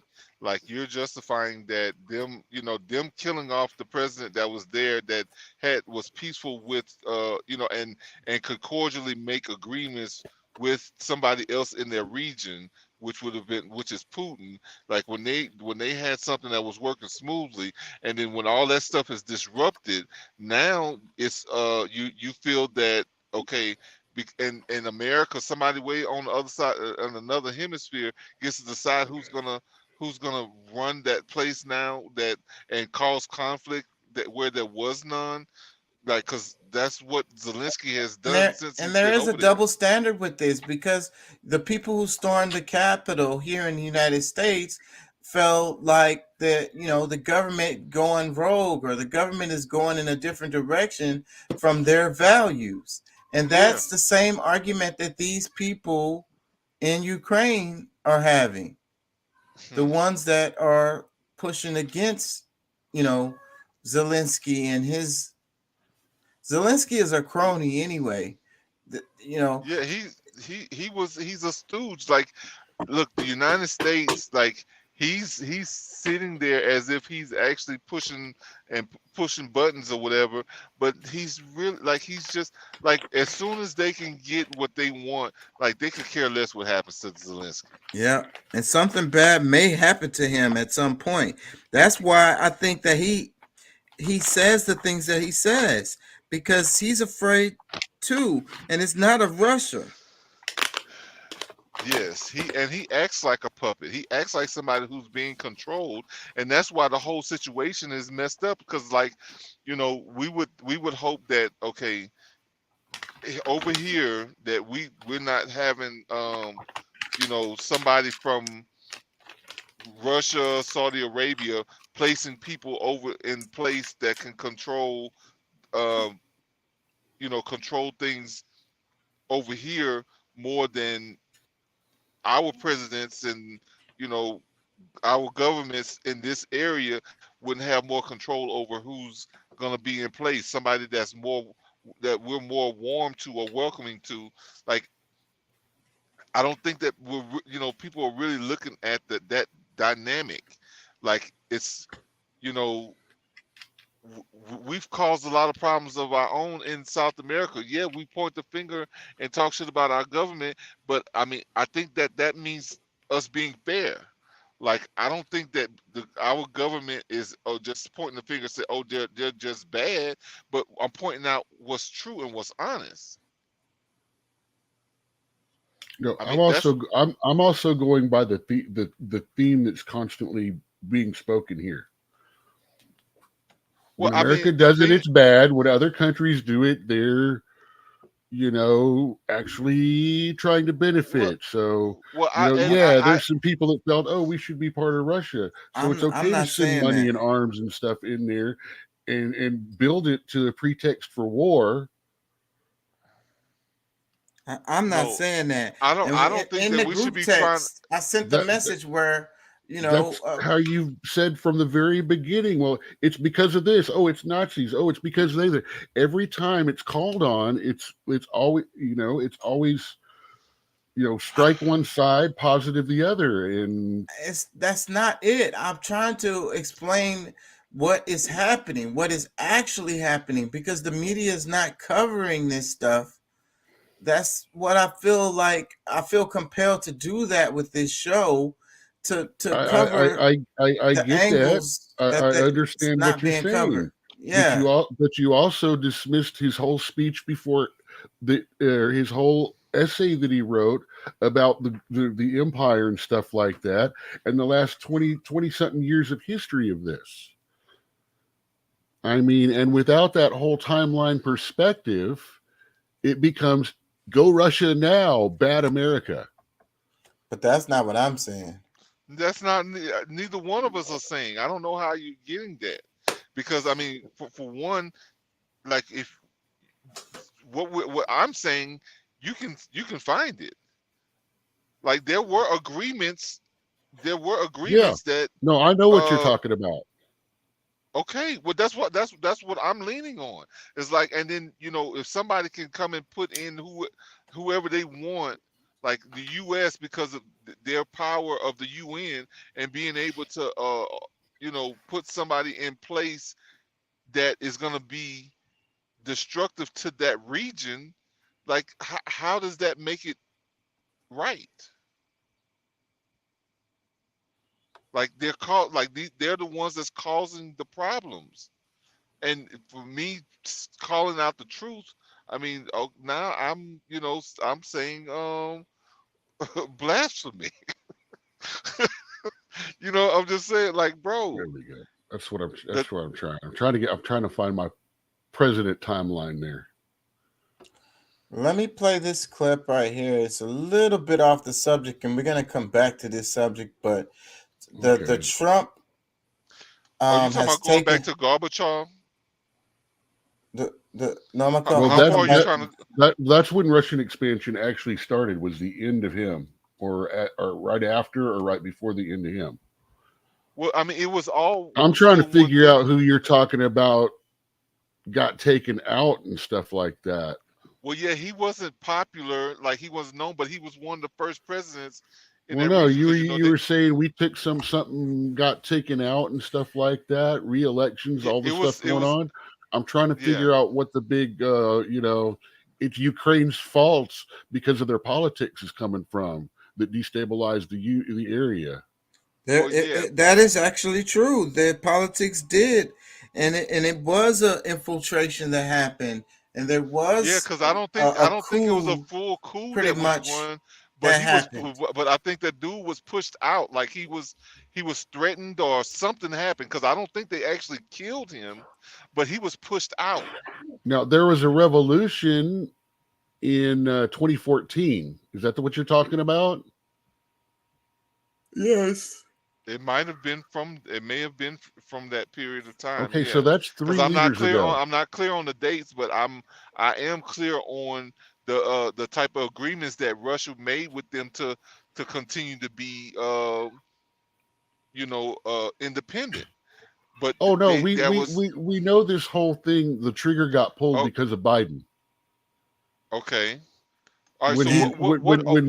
When so what is it that we're really arguing? Because I'm not saying the trigger on America this bad just for no reason. Every argument that is made about Russia or something like that is deflected into they really had to write, they really could, they really could, it was good, and a positive. And no, it's not. They are not the good guys in this freaking war. There's no good guys in war. Well, The that's man, I will that's start out flat by if saying we're he trying said, I'm not the, going in, and then 3 days later ran across the border, thumbing his nose at the world. Literally. It started out with a lie. well, all of it was a lie, but see, that's the thing. Where were most of the lies coming from? Because see, if us being at the head of the negotiations, we could have clearly stopped it. But There's this no war, both side was lying when both sides are lying. But well, when and you that's justify the I'm lies of one side more than the other, no, that's what no, I'm seeing go on. no. See, What I'm and doing that's here not is fighting the narrative that the United States media is propagating yes, to its citizens. It's not yes. giving the whole picture. It's not. It's It's because giving it totally we're living on one-sided. more lies than we know. We just listen to what what these people are saying, as far as like they'll go to any extent to tell us anything. Like the $35 million is not for a reason. Like you would just agree that you would do it, but I'm like, no, you wouldn't, because like you're more of a, like, you wouldn't want to see people dying and for no reason, just because you know, like, I mean, it You can probably would have cash a happened check. either. It would happen anyway, whether you decided to do it or not. But I think you would choose not to, because it's like, okay, that would be on Okay. your heart. I think we're getting a little off of what I'm saying here. You notice I've never said anything about the atrocities, the bad things that is going on in the war and all that stuff. The only things I'm speaking to are the casus belli created by Russia on false pretenses, and the actions that they've been doing and how it's been part of a plan all along and going on. And while you're saying stop the American narrative, that's not the American narrative. That's the one I'm talking about. And But The American it narrative sounds a is a lot like lie. the American narrative, though. The American that's narrative because is the American narrative is quite wrapped up in what's going on. well, And then You have to have they twist it a little bit further. right. I was about to say you have to have a seed of truth, otherwise it doesn't work. yes, It's what I exactly. always say is you put a lie it's a sandwich. You have to understand, you're looking at this because of Ukraine. You put a lie. I'm This thing with looking the this but because of 1997, 1999, when well, the no, expansion started, and I first started paying attention to this. But you wrap a lie in two truths, but and, see, and you eat the sandwich and you get poisoned. we can't forget that this was bound to happen between U.S. and Russia anyway, but they're using Ukraine in the midst of all of this.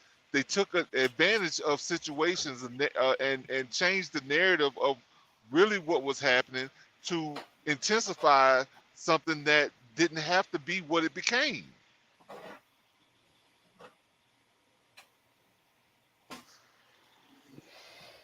All right, I'm Let's do a couple things. Look, check it.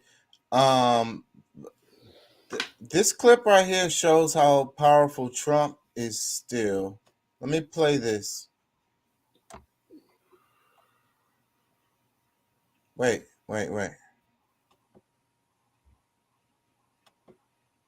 Hold on. My bad. I'm not sharing. I was on Twitter. I'll be on different pages and I freaking don't be knowing. So here, look, I'm going to Twitter to show that everybody's scared to disagree with Trump on the right.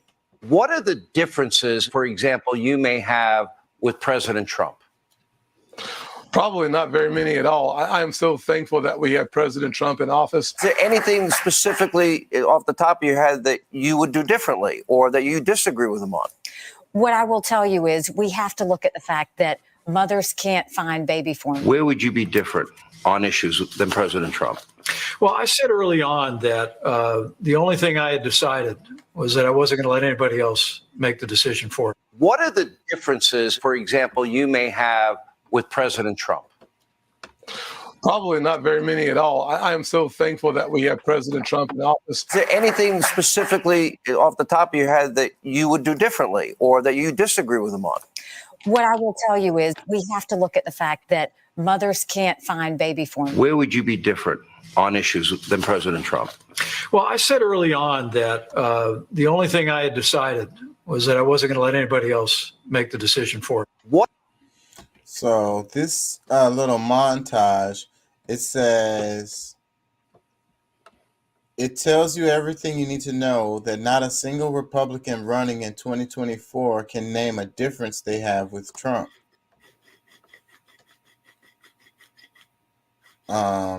It's related to the politics of, getting elected. It's related to this base that Trump has cultivated, that the Republicans feel like they need, any Republican that's running feel like they would need their support to be able to get office or get reelected or get into office.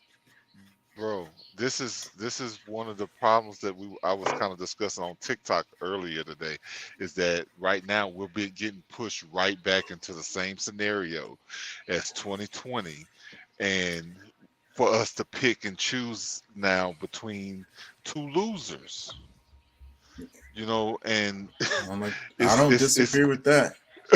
You know what I'm saying? Because, all right, he had, both of them have political clout, but neither one is right for America. And we're getting pushed into doing this same dog and pony show, and nobody wins. And that's on both sides. Because Biden has proven that he's no good for presidency because he's too concerned about international things that take away from America. There's no growth that we've seen in America. Shit, who knows how long? And that's not just his fault, but that's just our foreign policies. We spend more money outside of the country than we do inside. But overall, when it comes down to especially the Republican side, because it's the same thing on the Democrat side. If Biden decides he's going to run, who's going to go up against him? Well, right now there is actually one Democratic candidate that is declared. Marianne Williamson. Oh yeah, well she has zero chance, and she's running independent. Actually, she is filed according to the Federal Election Commission as a Democrat right now.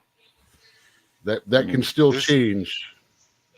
No chance. But there's 4 Republicans. Nikki Haley. Well, then again, Vivek Ramaswamy, Corey Stapleton, Montana Secretary of State, and then of course 45, which we know the Trump Commission he's going to get impeached and not be allowed to run by the time it hits. Well, freaking, maybe that's true, but I don't know that's what's going to happen. But Marianne Williamson, she would have to run independent because she wouldn't be nominated by the Democratic Party because the sitting president is always nominated. This is going into the primaries. Yeah, so she would have to primary him. Yeah, this has nothing to do. This isn't who's going to be on the last ballot. These are only people that have filed with the Federal Election Commission saying, I am going to run for president. And there's no way that you would need the Democratic I'm trying to find the right words. Well, remember, there was 23 Democrats last election cycle that started out? Yeah, but that wasn't with an incumbent. That wasn't with a Democratic incumbent. I'm just talking about that's how many people. I'm not talking about one side or the other. I'm just talking about, there were 23 presidential candidates for one party at one time. But you can't. This wouldn't We've already happen, got 5 for Republican Party right now. and it's gonna grow. But you can't I do figure it's that. going to be about 12 to start with on Democrat. You can't do that when you have a Democratic incumbent already in there, because the DRC, that's what I was looking No, for. you have to have your sacrificial lambs, though. No, you have to You have don't even funding. need one. You have to have funding, and the funding is going to come Exactly. from the DRC, and the funding is only going to support the incumbent. So you have zero chance as a Democrat. And then as you bow out of the race, you get all of your voters to go, okay, I really think it's a good idea to vote for him. And then you can assign your leftover campaign funds to him. And that sounds like something that could possibly happen. So, but if she that's how that rolls. She would have to run independent in the general, and she would have zero chance. She's not going to get the party election, the nomination. Yeah, it's like just about impossible. I mean, it could happen, but I think the last time that happened was like, I don't know how many years ago, like 100 years ago or something. The last time, an incumbent got primaried and lost. In our current contemporary politics, that is pretty much here's something interesting. Remember, he said that I'm going to run again, but according to what I just did, he is not officially filed with the oh crap, I can't remember who they are again. He hasn't filed with the Federal Election Commission yet to actually run. I don't think he wants to. But then if that happens, then what you got? What do y'all get? You already know what you get. I'm surprised he made it this far. If she hadn't have messed up the way she did, she'd already be president. Yeah, you get Kamala by default. And Marianne Williamson still wouldn't have a chance. I never thought that I would find someone slightly less unpleasant than Hillary. I'm telling you, how did they do that? They must go and look for like the most wretched. At least she's prettier, and I mean, I know that's a bad way to take, but at least she's prettier. Yeah, I'd hook her up. Oh God. I don't know what the hell I'm gonna do with y'all, because this is so depressing. Hey, I'm just being 100, man. I got 2 more. If I really want to go base, we know it has to be fairly well because it's how she worked the way up. I got 2 more I want to do. I didn't say that. Scratch that. Before we wrap it, we talked about the damn pipeline. I kind of want to play that clip, but I don't know if I am. But I really want to play this one. It says she's probably got some of Bill Clinton's stuff on her sleeve. She probably, she effed and s'd her way to the top, and whatever other thing it was a fun ride to the top. Yeah, whatever she had to do. Yeah, but she did do some good. She did do her job. It's just the job she did was supporting a whole bunch of laws that she shouldn't have. And supporting the structure, the laws that Biden helped put in place. Yeah, she did her job. She did what Yes, she did her job, and you cannot fault her for it. She did her job, and that's what she got recognized for. That's why she get. But what her job was to do some horrible ass shit that was pretty much racist too, and then she's used as this identity politics thing where because she's considered a black woman, but her career was locking black and brown people up left and right. I will make jokes about internet memes and rumors and talks about stuff like that, and that's all it is. It's jokes about the stuff that we've overheard, but is between people that we don't know and we don't know. But she earned her way. She earned her way up to the spotlight. She earned her way by vice president. I think is a bit of a stretch, but locking people up. That's how she did it. She did her job by the law. I'm surprised. I'm really surprised the way she went up, and she's not a Republican. Well, controlled opposition. I And know anyways, I know that's a hard way to say, a really weird way of saying it. and I hear you, but controlled opposition and fake left, like really center right, really, like, same thing with Biden. That's the same thing Biden did. So and Hillary Clinton. So she's in the same mode of them. You know what I mean? Yeah, but at least Obama was likable. I mean, I think most of us should know by now that, I mean, both sides, they're pretty much like mafia organizations, and anybody that comes about that's not a part of the organization or in the fold is going to get pushed out real quick. Yeah. And see, Oh, look, yeah. and I followed the primaries really, really heavy that time.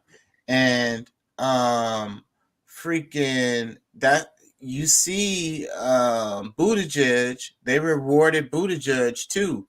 They gave him Secretary of Transportation, and he's catching the heat or whatever related to the trains and stuff. They're scapegoating him related to that whole thing. But during the primaries, Buttigieg dropped out, Kamala dropped out, and what was it? There's a couple other names, and that's what allowed Biden to win, because Bernie was giving him a run for their money again, and they had to consolidate those votes so that Bernie couldn't have a chance to take that primary. And so they rewarded all of them, because see, Kamala could have stayed in there. She maybe could have possibly had a chance. You know what I'm saying? I don't think Buttigieg had much of a chance, but both of them were pulling votes away because of those are the same people who would be voting for Biden. So they were pulling votes away for Biden. So they had a meeting. It was like, okay, you guys, go ahead and drop out. We're gonna take care of y'all when Biden gets in there, because we can't let Bernie get in there. And so that's what they did. They gave Kamala VP. They gave Buttigieg Secretary of Transportation. I still say Hillary Michelle would have beat 45 hands down. I think so too. I think so too. Michelle is the VP, of course. I think so too. The identity politics would have really, but would she have beat? See, Bernie Sanders was a problem back then too, for Hillary. They would have just given him another house.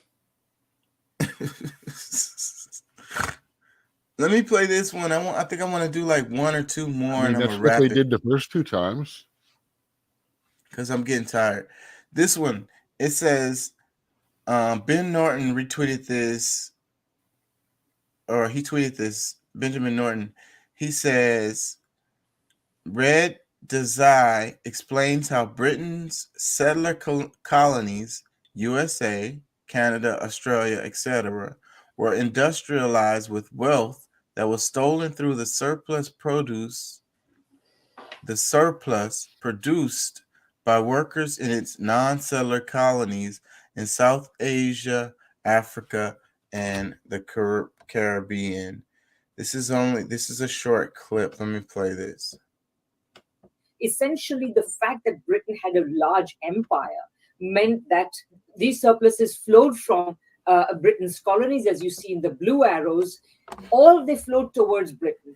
And these flows were based on Britain essentially charging these colonies for the privilege of being ruled by Britain, Britain appropriating the gold and foreign exchange value of the huge surpluses, the export surpluses that these colonies ran. with the rest of the world, and so on. So these surpluses were centered in Britain, and then they were recycled into the famous capital exports, which essentially financed the industrialization of Europe at this time, of North America, of Southern Africa, and also, of course, the Antipodes, Australia, and New Zealand. So essentially, this is where the distinction between the settler and non-settler colonies becomes very important. Essentially, the fact that Britain had a large empire meant that these surpluses flowed from Britain's colonies, as you see in the blue arrows. All they flowed towards Britain. These flows were based on Britain essentially charging these colonies for the privilege of being ruled by Britain, Britain appropriating the gold and foreign exchange value of the huge surpluses, the export surpluses that these colonies ran with the rest of the world, and so on. So these surpluses were centered in Britain, and then they were recycled into the famous capital exports, which essentially financed the industrialization of Europe at this time, of North America, of Southern Africa, and also, of course, the Antipodes, Australia, and New Zealand. So essentially, this is where the distinction between the settler and non-settler colonies becomes very important. So this is a topic that always grabs my eye because this is the stuff that I study and I try to explain, and it's denied over and over again. But it's facts. So the little diagram. Let me go back to the diagram here. Who cares about facts? I'm telling you. It says how the gold sterling standard provided world liquidity. So the red arrows show capital exports to settler colonies and Europe. The blue arrows show surpluses from non-settler colonies. So there's the Caribbean right here is a big, that's where my focus is in my academics. And the pearl of, I'm getting tired. The most lucrative colony, was Haiti. They had more, but basically a lot of loot came out of this. A lot of loot came out of here, and you see the arrow goes over here to Europe. Okay, and then there has another one that's coming from like Central Africa. I'm not sure. The Congo is more like over here. I'm not sure exactly what country they're focusing on with this arrow, but this one is India, and then they made it a big fat arrow. I think more money came out of the Caribbean though, and then so the red arrows going into this Canada, United States, South Africa, and Australia. Going into Europe, all the arrows are pointing towards Europe. Because So that's all the money flow. That's where the money flow is going, right? Yeah, well, it says the surpluses from non-settler colonies, and then it says capital exports to settler colonies. So the money went here and then was distributed here. Yeah. To help build these places up. And this is how we get the world that we live in today. And I really think this is important. I really hope that people understand this. The people with the least amount of resources is going and like, because this is continuing today. This hasn't stopped. This is the present world. Yep, that's pre and post quote unquote slavery. If you want to, well, this is what sets up our present economic system right here.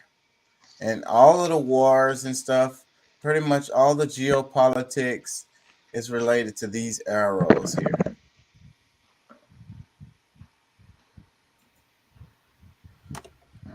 So why is the blue significant? That's gold going into the economy of Europe, and that's trade goods coming out. Right.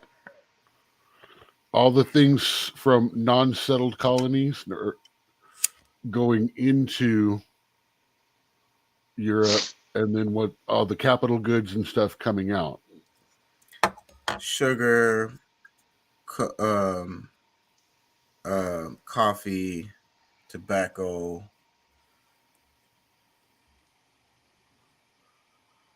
But the gold is, and they're still extracting so much gold. Anyways, like I say, I'm tired. My brain is working slowly as hell right now. I apologize, y'all. I could talk about this for a long time. I've written papers on this. There was one more. Let's do the because we talked about the Nord Stream pipeline a little bit. Were y'all in here when I was talking about the Nord Stream pipeline? I can't remember. Yes, that was a tiny cobalt last week, I think. Last Saturday. And I meant I don't to remember play. talking. I don't actually remember us talking about it, but I know this is something that I've been looking at throughout the week because, And I meant to play this clip. Allegations. Yeah, because the Seymour Hersh. Yeah, I remember us talking about it. I don't remember if you was here, Pat, but we was talking about the Seymour Hersh article that came out, and I wanted to play this clip that night. So I'm late. Let me play this clip. A tiny cabal of people have control of our government, and they're using it to do war for economic profit. You know what the difference between our mafia state now back then, the mafia helped defeat the Nazis back then. Now we're actually arming Nazis. You know, and isn't it just like America to ignore the Nazis that are suffering here at home trying to buy eggs while we fund Nazis in other countries? It's unbelievable what's happening. This is really about World War III. And why aren't they investigating it? No, they won't even ask them a question. You know, Cy Hirsch's article came out detailing how they all blew up the Nord Stream pipeline, and the American press won't even ask the people he named in that article a question about it. They won't ask Victoria Nuland. They won't ask Jess Sullivan. They won't ask Anthony Blinken. In fact, those people won't even give a statement about it. You know who will talk about it? Kirby, the press secretary at the White House, because I'm sure the people who did the investigations have a pipeline right to Kirby, but not to Anthony Blinken, not to Sullivan, not Victoria Nuland. By the way, these are the same people who lied us into the Iraq war, lied to us about Libya, lied to us about Syria, dropped so many bombs in Syria they ran out of bombs. They're doing the same thing. America is the world's terrorist. We have 400 military bases surrounding China. We provoked this by people don't know that the CIA got in bed with the right-wing Nazis in Ukraine to overthrow the democratically elected government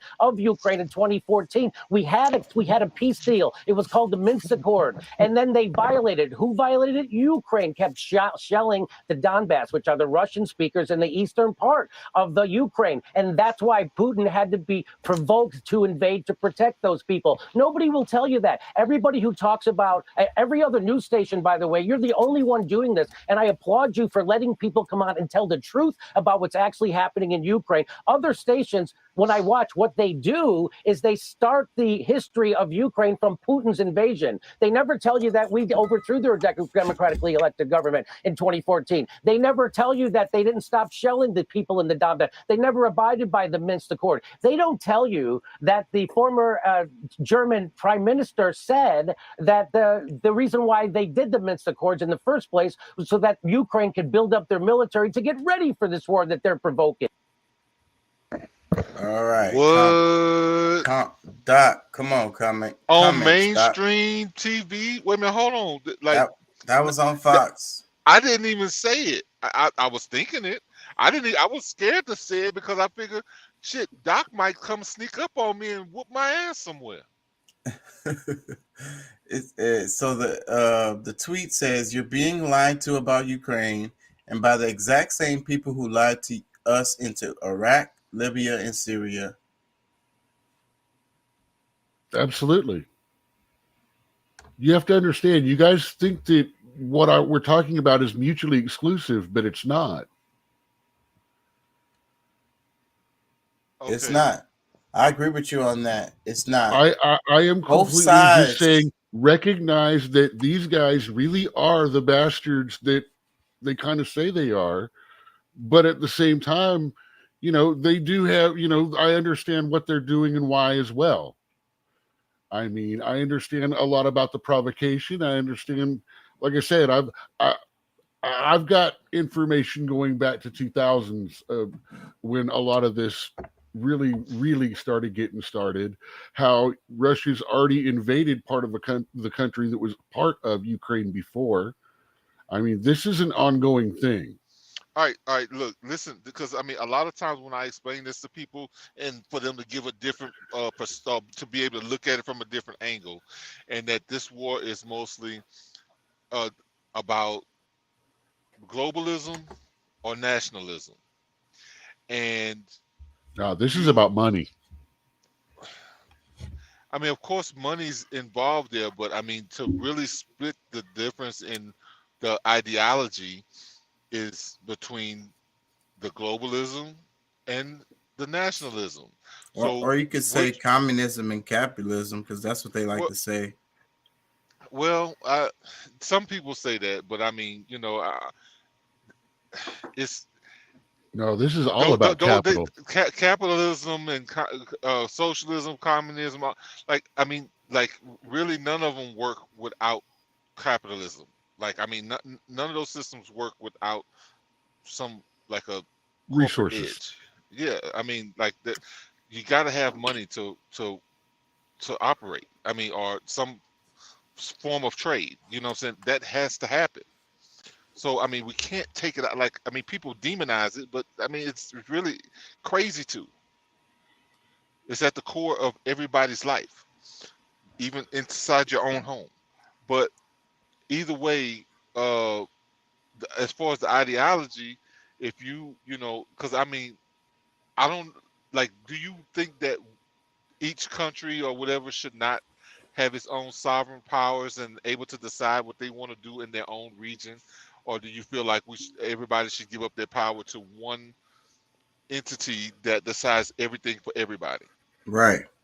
And do you think that maybe the United States should be on board with finding some kind of peaceful solution to this situation, regardless of how they feel Russia being wanting to make the USSR again, or whatever his motivations are? Do we not feel like some kind of diplomatic solution should be at least on the table? And I have this clip right here. It says Western diplomats playing tough on Russia, walking away the moment the Russian delegation expresses their view on the conflict. It's becoming increasingly clear that the West is not willing to begin any, what are they saying, for a peaceful solution to the war. The West is not willing to Well, I mean, begin ever any. since 2001, we've been going like this is all of this is balled up into one thing. Like, this is like, even we go back to 1984, like all this stuff goes hand in hand in hand, like all of it runs together, because this is the same agenda, and it's been slowly chipping at it. And they will tell lies, they will fool us and tell us it's because of this and that and the third, and we end up in a war killing off millions of people for this. A year ago, we were saying this thing needs to end fast. If it doesn't end fast, it's going to bleed every. That's what I was saying from the beginning too. Yeah, I was saying that. Yeah, and I was hoping for that, and I was thinking that Russia was going to be able to do that, but the United States keep pumping money into Ukraine to keep this going, and this is another part. They have successfully taken every single goal that I said they were going to so far too. And look at this right here, and are still going. So they're not even willing to let these people talk or hear the side. It's like, this is a clip that shows when the Russian delegation started to speak at this meeting, all of the United States, I think it wasn't just United States either, they all just started walking out of the meeting. And like I say, this is political theater. It's like we can't listen to anything the Kremlin has to say or any Kremlin representative. Well, anybody that gives them any kind of any justification, you're obviously don't understand, or you're stupid, or whatever. Because I mean, the way that they've been playing it. Was that? Go ahead. These politicians benefit politically from this type of theater because any discussion is It doesn't change anything for them. It changes shit for us. And it's sacrilegious, and in the climate that we're in, it could be politically death, you know. And they're supposed to appear a certain way about this topic because of the narrative that's given. You know, we don't. What did they say? What did Bush say? He said we don't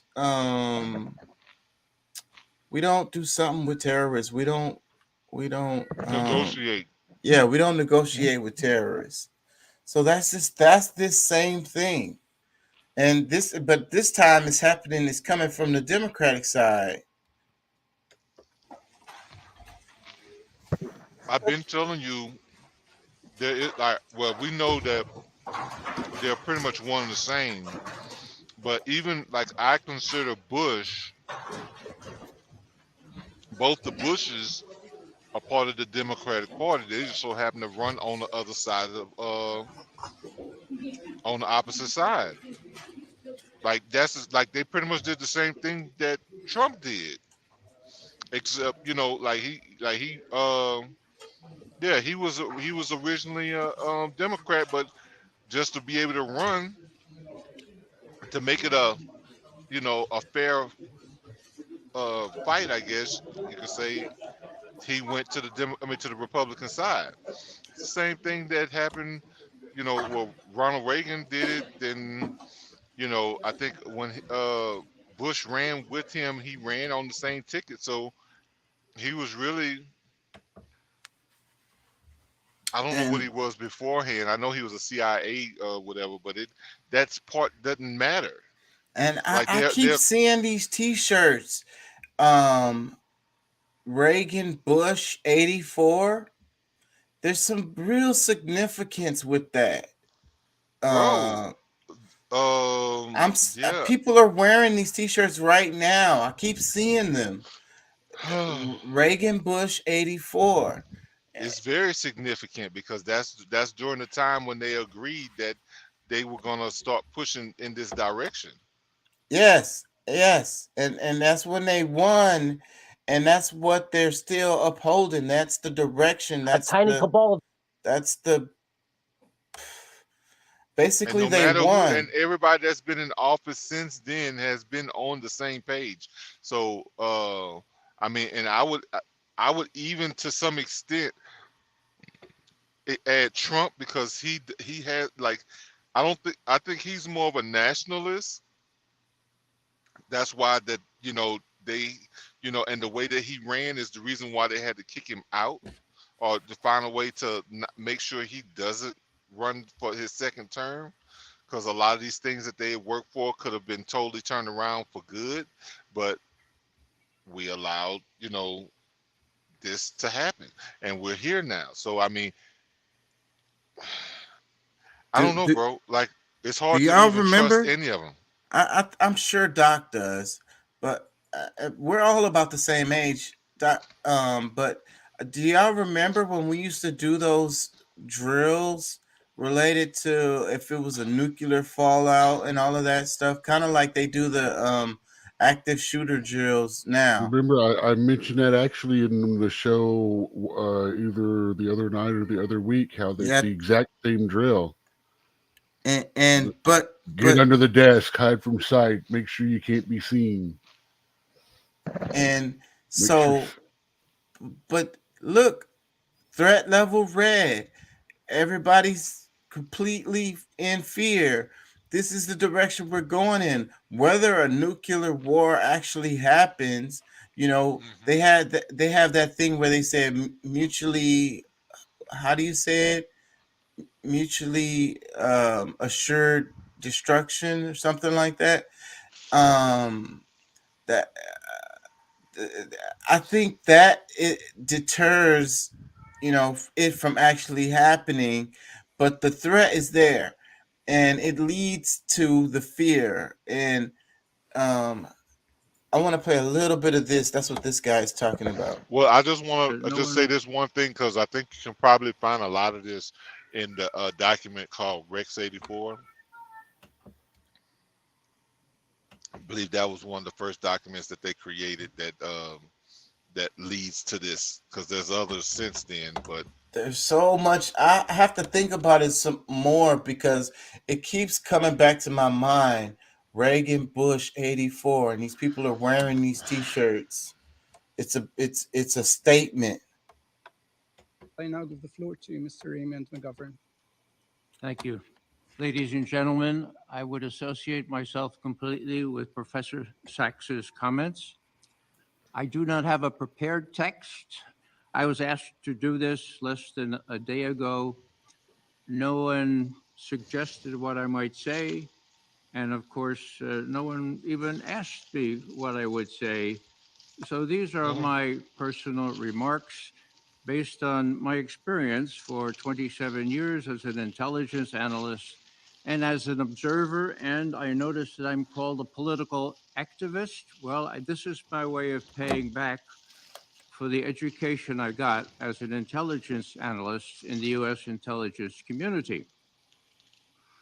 Now, I would say that on my way here in 2 airports this morning, I noticed a bunch of children, little children and school-age children, and it made me think back to my days as a school-age child.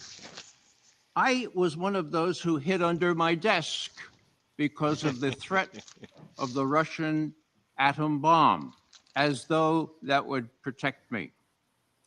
Fast forward, when I became a professional analyst and chief of the Soviet foreign policy branch at CIA, I was able to tell the president and Henry Kissinger that the Russians were really interested in putting a cap on the arms race. Suffice it to say, I was instrumental in the anti-ballistic missile treaty signed in May of 1972. I was there. 30 years of strategic stability. 30, count them, 3 decades, when Mr. Bush Jr. decided he would leave the ABM treaty without any real explanation. And then Mr. Trump left the INF treaty, which I thought could never be concluded because it involved the destruction of a whole class of nuclear-tipped intermediate-range ballistic missiles in Europe and in Siberia. Then we had the Open Skies Treaty, from which the U.S. left. And now we are warned that the New START is also in danger. I must say that after the anti-ballistic missile treaty was signed, I was feeling euphoric. I need not worry about whether they're building this building just to be demolished by the next nuclear weapon. And it's very sad for me to watch what's going on now, where people can't get together and deal. Verhandeln. That's the German word for negotiate, deal. If you look at it, it comes from the word hunt. Die Hand. You reach out die Hand and you get to know and you get to understand what is bothering the other party. The hunt. Now, Do not hunt. I don't want to get ahead of myself here. I do want to talk about Seymour Hersh's article. And I have to say up front, full disclosure, that I am a friend of Seymour Hersh. And so I will not opine myself, I will cite a very distinguished former U.S. ambassador and also Assistant Secretary of Defense. These are the words he said about Seymour Hersh. Hersh attracts whistleblowers because he has a perfect record of protecting their identities and accurately publishing what they reveal after due diligence, despite the government denials and slanderous attacks that invariably follow. His reputation is such that people of conscience seek him out. People of conscience. As a U.S. Army officer and as a CIA employee, I took an oath, one oath. It was to support and defend the Constitution of the United States against all enemies, foreign and domestic. Some of us took that oath seriously. And when we see this kind of thing going on, we go to somebody who might be able to protect us and might be able to get the word out. Now, this was 2 weeks ago. Has the New York Times mentioned Cy Hersh's article?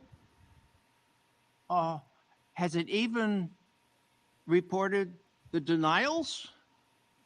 No, not yet. This is quite, the Germans would say, merkwürdig. This is very, very remarkable. Now, let me go on here and talk about, well, how do we evaluate those who are smearing Seymour Hersh? Well, as Jeffrey Sachs has already said, the CIA spokesperson said the claim is completely and utterly false, quote, end quote. Whoa. Now, I have to confess, being an alumnus of the CIA, that our PR people, our public relations people, do not have a very good record.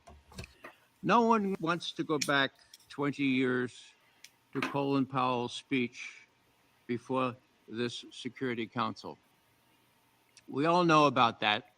What I would like to do is simply say what happened before that speech. Before that speech, some conscientious whistleblower gave the text of a UN debriefing of Hussein Kamel, one of Saddam Hussein's sons-in-law.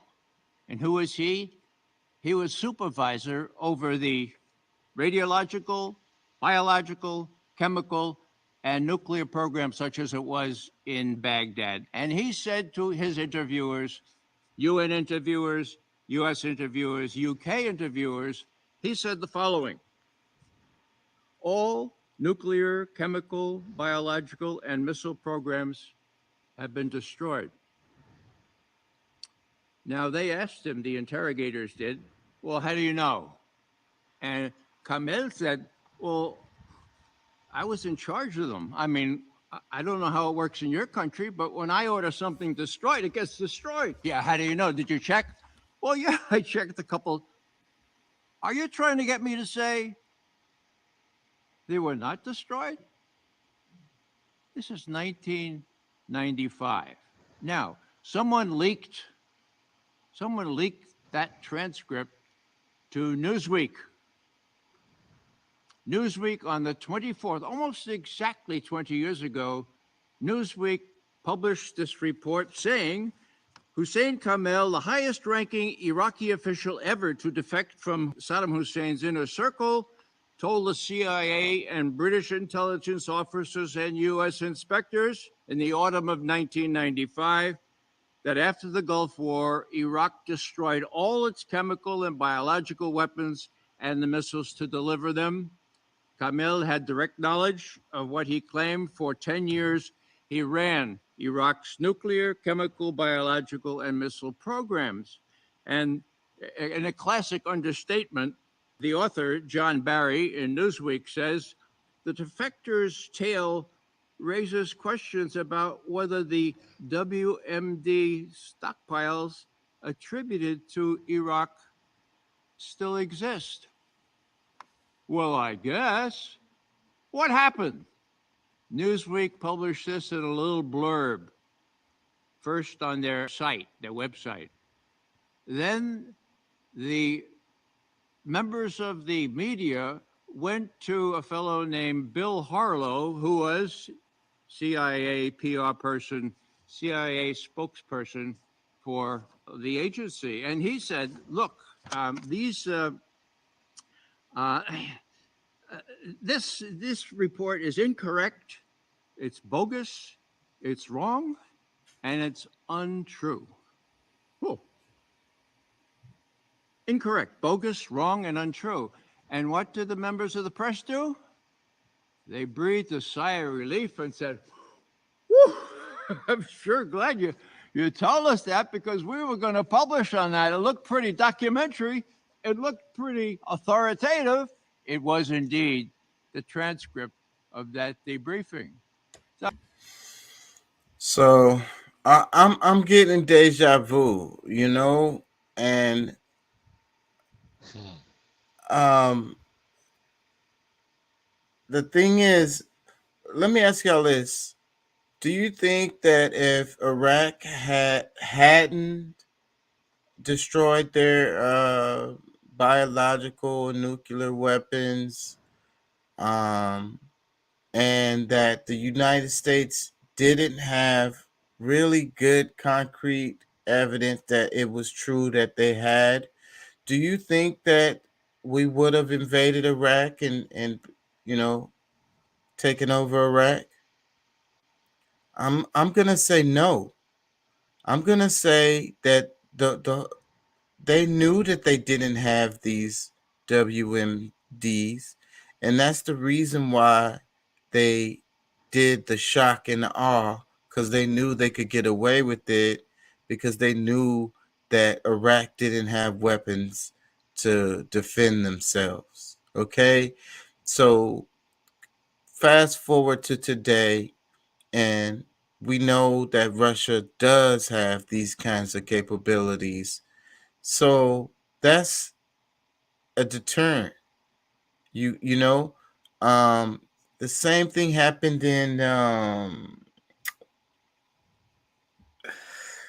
oh shoot, is it Libya? I want to say it's a country in Africa that did the same thing. They got rid of their nuclear capabilities and continental ballistic missiles, and then right after that, the United States came in and took over and destroyed their shit. You know, and then they talk bad about North Korea. Kim Jong Un, he's so crazy. He does these parades, and where he shows those big ass missiles that he has. So that's the reason why North Korea still exists. Are y'all following me? To some extent, yes, because I'm with. And so the nuclear threat, the threat level red, for one, it protects these countries like Russia. But for two, it causes this fear that is used to control, the citizens of Russia and of the United States. Because both countries are afraid of nuclear annihilation. And then they keep escalating this whole thing, like all the way up to the edge of it actually freaking happening. Anyways, I lost my point because I'm freaking tired.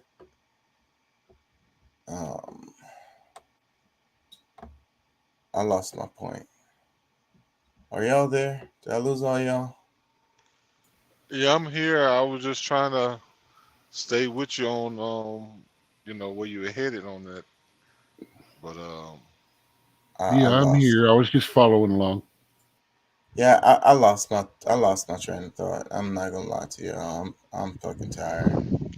Let me just say this. I really wanted to talk about the thing with the cashless society. I'm not gonna do it now because it's a whole ass conversation. So probably gonna do a show about that next week because I'm going to places. I went to Frenchies. They moved the Frenchies. Say hi to A. Smith in chat. They moved the Frenchies from what's up? He says, I'm here, King. I hope you're having a blessed day. Peace and love. He says the Bushes had beef with Saddam. Yeah, it was like personal beef. The freaking Dave Chappelle skit. He was like, they tried to kill my dad, man. They tried to kill my father. What was I supposed to do? You know? It's so hilarious because it's so true. It's like, what did they call it? Black Bush. That was the name of the skit. Freaking hilarious. Gaddafi is the other what I was talking about earlier with Libya and giving up the weapons. I'm not 100% sure it was Libya though. Anyways, cashless societies. I went to Frenchies. They moved the Frenchies down in a new facility, and it's really pretty. Right, they moved it down the street on. I want to say is that Elgin. It's where the train is, right there. And they don't accept no cash in it in there, and they say it's for better service, so they don't have to be counting change. And you can't pay for cash in there. You have to pay with a card to buy food out of this restaurant. And y'all remember when COVID happened, and then they said it was a change shortage and all of that. Yeah, because I got it all. And so more and more places are just not accepting cash at all. This is the direction we're going in. I don't know if it's good or if it's bad. I really don't. That's not really what I'm saying, but it's happening. And a lot of these people out here who work like odd jobs, who work like side jobs, because we had the other thing about the IRS and the $600 with the Venmo, or what was it, Cash App, Zelle, whatever. Um, the the side job guy, even like independent contractors, side hustles, a lot of these are legal, but the illegal ones especially, they're gonna have trouble. You know what I mean? It's gonna cause problems with them being able to, live, because more and more places are not accepting cash. So you need a bank account. And this also has to do with crypto is related to this, and illegal immigrants is another part of this, because a lot of these folks, they don't have proper papers, so they can't get bank accounts, so they pay for things with, cashier checks or money orders or stuff like that, but anyways, that's a whole show, I think. So what I want y'all to do for me over the next week is do some looking at that related to if you have any evidence, like anything that you've seen, related to this direction, because they sped it up. I think when they talk about the globalist agenda and all of that, and the psyop that COVID was, that's one of the ones, is the cashless society thing, that they're speeding up. COVID is, let's say COVID is over or whatever. Let's just say that, whether it is or not, we can argue about that, but let's say it's over. But the stuff related to them not having the change, that's still there.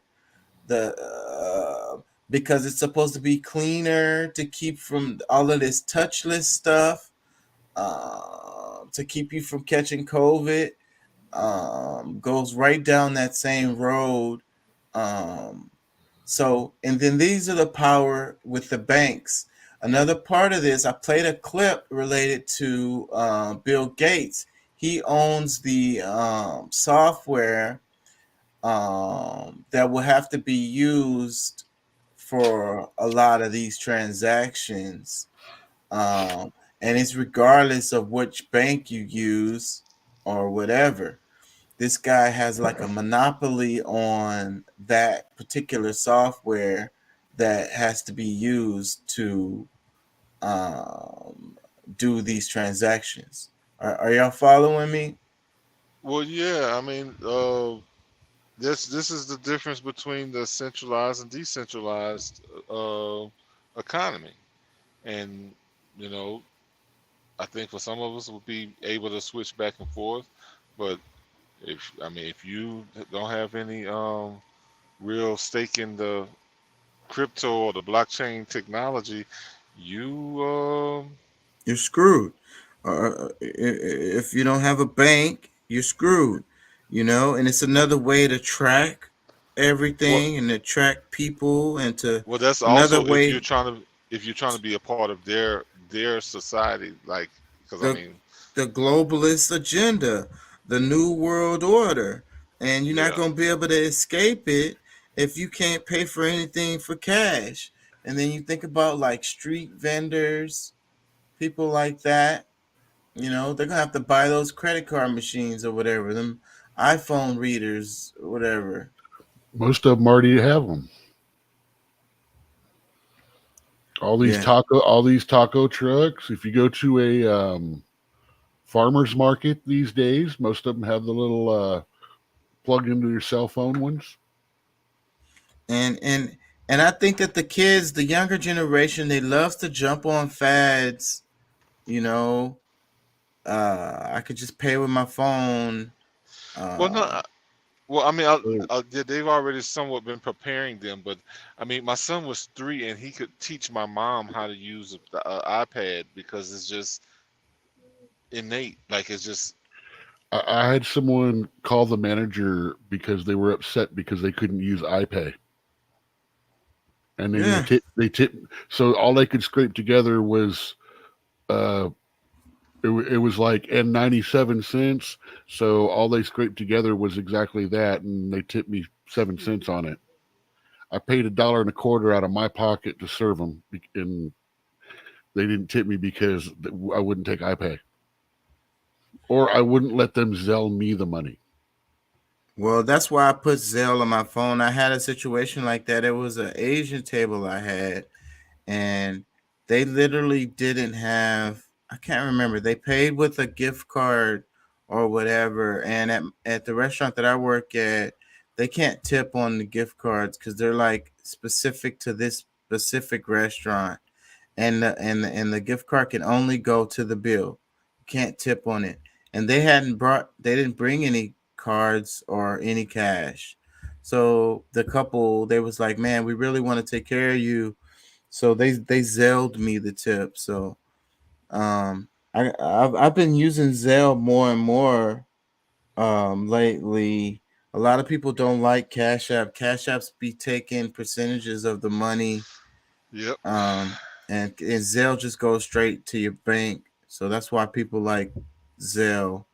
So I have that on my phone now, and I actually use it a lot more now. And for situation, I had to go park. I went to the dentist. I had a dentist appointment. It's like in the downtown area. And it's crazy how it is in downtown. Like I'm just going into a building to go to a dentist office, and I gotta pay to freaking park. So, It's and eventful. I didn't have no cash. I didn't have no cash. The guy was like, yeah, it's gonna be $5. I was like, I don't have no cash, man. What the hell you want me to do? He was like, shit, you gonna have to do Zelle or something. And I was like, he was like, we do Zelle. I was like, okay. So then I paid for my parking with the Zelle. Um, and if I hadn't had that app on my phone, I wouldn't have even been able to park to go have my dentist appointment.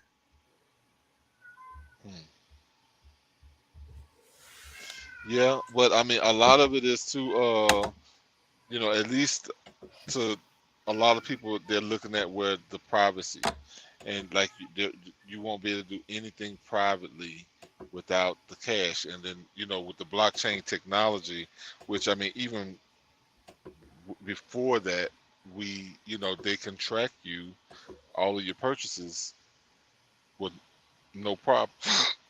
But this is going to enable them to do it even more at a higher excuse me, at a higher level, because Every time that flips around, he goes.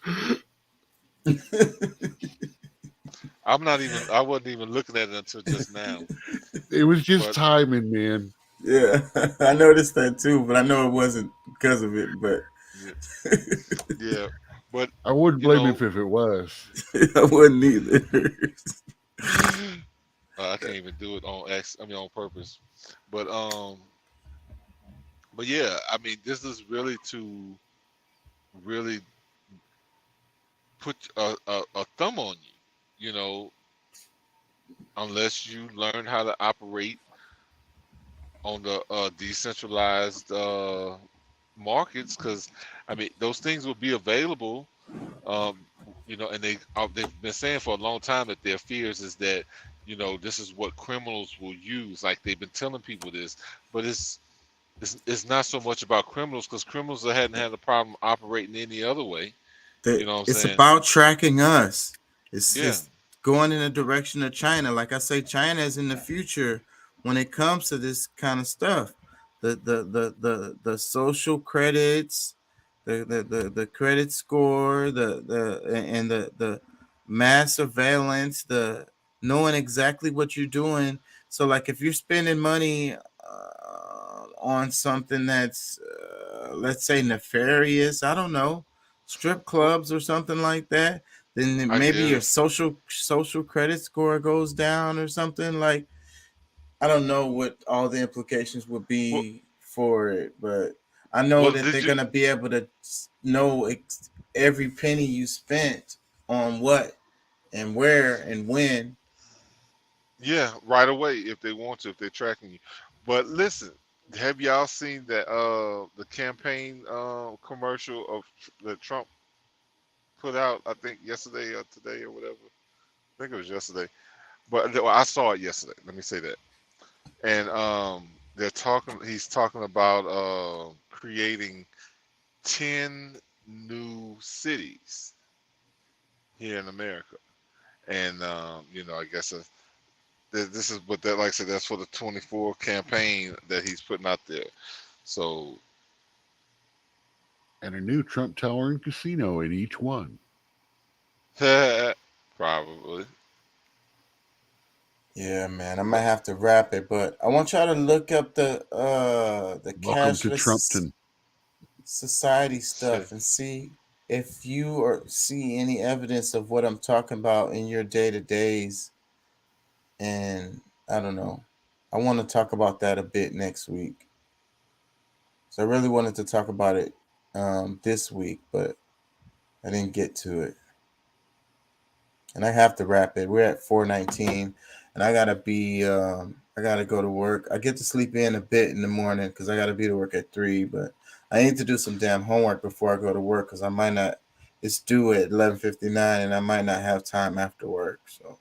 Yeah, And I'm exhausted. I've been working so much. I've been on the grind this week, man. I'm making good money. I just want to pad my bank account because I'm about to do some spending. So Yeah, I hear you. I feel you on that part. But I'm just tired. Period. So this chick's page is ridiculous. let me see. What's her name? I'm telling y'all. y'all screenshot this and go follow this chick. Ridiculous. Oh my Wait a minute, hold god. on. It's that delicious, spelled DAALISCHUS.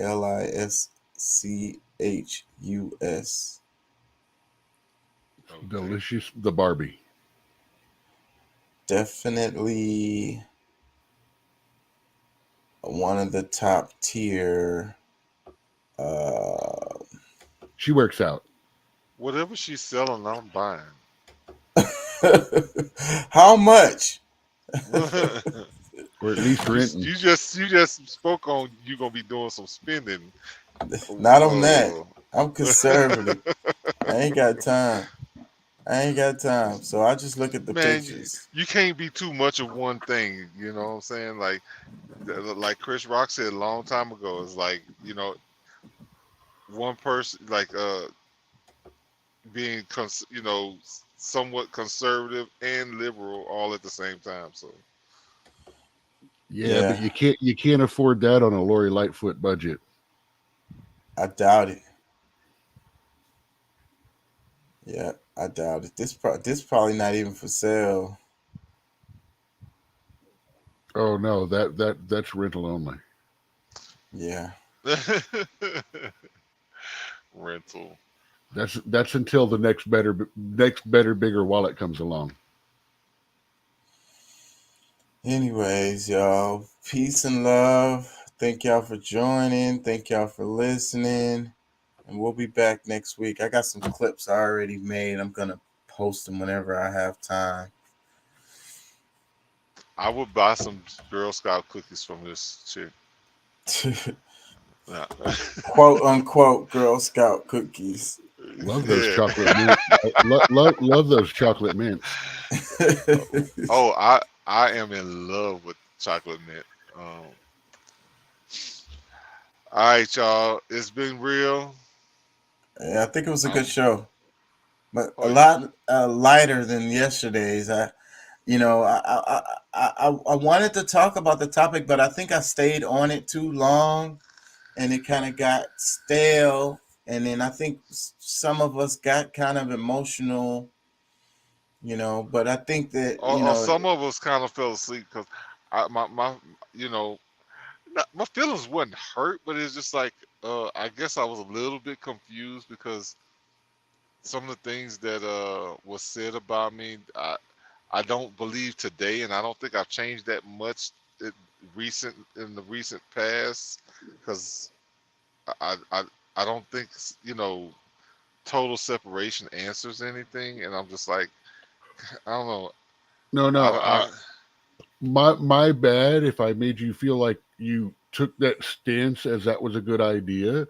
That was just an illustration of definitions and types of separation and separatist ideas. Not, because all three of us agreed, hey, man, if that's something they want to do, why can't they? Why shouldn't they? Well, yeah. Technically, I agreed with it in that same manner that you did. Well, yeah, because I'm gonna tell you, because I think for some people, that's what they want to do. But me personally, because I will argue for someone to do if that's what they want to do. Because I want people to have their freedom to do whatever. I just don't think it's a smart idea. Right. There's overall. a lot of value in diversity. Exactly. There's value in diversity, and there's value in multiple cultures and multiple ideas, multiple perspectives. Just like here on this show, where we're coming from the left and coming from the right, it's value in that. We all learn. We all get to expand our perspectives and live a more rich life, more fruitful life. Yeah, definitely. With some flavor.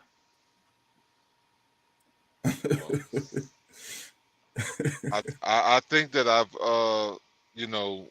been able to have such an open mind because of the ability to share and have those others to share with me throughout my entire life. Like my entire life has been totally me. I can't, I don't know any other way to say it. Like, I'm from Louisiana. I mean, I don't know, that might not speak the same volume to some, but to those that know, like, well, for me, all my kids are mixed, and I listen to soft rock, alternative rock. Uh, I listen to classical music.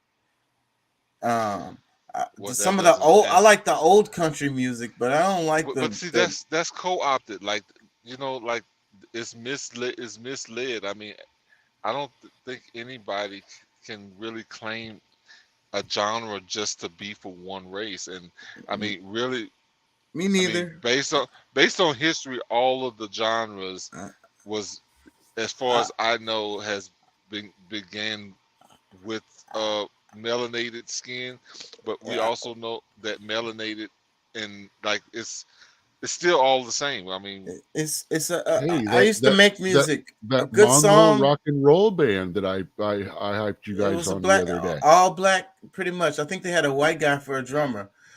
Um, but I used to make music, and it's like a good song is a good song. It doesn't have nothing to do with the genre. Good song is a good song. Period. yeah. Now, anybody that starts But messing up, I don't care if you're black or white, if you're messing up a genre based on what you're trying to add to it, yeah, I got a lot to, I have a lot to say about it, but but But see, you're criticizing the music, not necessarily anything else. Though you say, "Yeah, I don't like it. That freaking sucks, dude. Stop." yeah, yeah, because that whole mumble rap stuff, like, bro, for a Oh while, God, I'm like, bro, like lyricism matters, bro. And like they were saying something, but like, what's the point if I don't get the true, like the fullness of the art? there was another style right through there that annoyed me too. One was I can't remember what it was. I can give you an example once I remember what it was, but it was another what I considered very horrible form of rap. the drill music stuff. But Yeah, I'm not really anyways, into. I It's too I dangerous.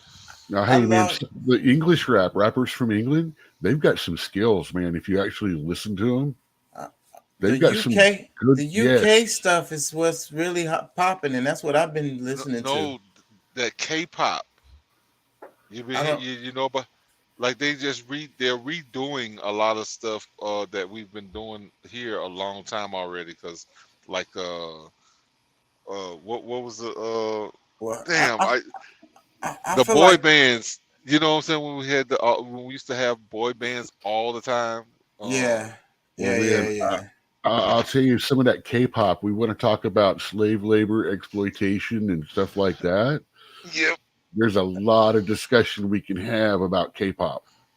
Yeah, I'm not into that stuff. How these kids break mentally, physically. How when they slow down or get too old, they're done, gone, never heard from The again. record companies are just using people up, The and stuff they have to go through and drill through to even get to the where they might get chosen to audition. yeah, they get to get touched on their private parts. I'm not even talking about that. I try to stay Wow. away from pedo stuff because that's when where my really nice guy attitude starts going death penalty. Yeah. Yeah. Well, did y'all hear that the Epstein papers were released on the black web, the dark web? I mean, Oh The no, I what? haven't heard that. If somebody can find some of that stuff, send it to me. I don't do the dark web, Me so neither. I'm I'm just saying scared of it. My That son one? showed me how to log on one time, and with the VPNs and everything. That shit Not scares me. not I'm saying scared I of can do any of that, but what am I supposed to be looking for? the Epstein, whatever files or Oh what? the yeah, What is paper. it? Yeah. I'm gonna stay away from that for a while. Yeah. All right, Well, man. Peace I and thought love. you were talking the Hunter laptop. oh, yeah. That's You supposed to Yeah, probably. that's Well, supposed to no, be out a there lot of soon that, a too. lot of that stuff is, yeah. A lot that's of that out stuff has there. been That's not even on the dark web. That's you don't have You to. can No, Yeah, search. that You could do a Google some search. some of it's out there. because see, I think a part of that stuff that's coming out with the Hunter Biden stuff is to deter for Biden not to be able to run either. Like I think, and which to me I think might be a good thing, because I mean, even for both, like if they can trump up Trump, like keep him from being able to run, and Biden, we might be able to actually But they maybe got get somewhere. but they have to take him down without getting any links to Ukraine, Yeah, because that's that what would destabilize the entire the whole thing. narrative. And that's what I was about impossible. to say. So That's like I don't think that's what they're impossible. trying to do. So like cause you gotta say Ukraine. You have to add that Yeah, it's if you impossible Hunter for that Biden, not to be involved. Ukraine, you gotta say it. And then Yeah, this was years before this stuff got to where it was at. So but that's still a part of the cause and effect. Like everything we're dealing with right now, the reason why it was pushed so strongly is still because of all of that, bro. Like, I mean, that's the part. Like, it's all connected. It's a yeah, timeline. It's a timeline too. Let's wrap it, man. Peace and all right, love. Thank y'all for joining. Thank y'all for listening. deuces, peace It and was love. fun. I think it was a good show. Be back next week. Yep, for All sure. right.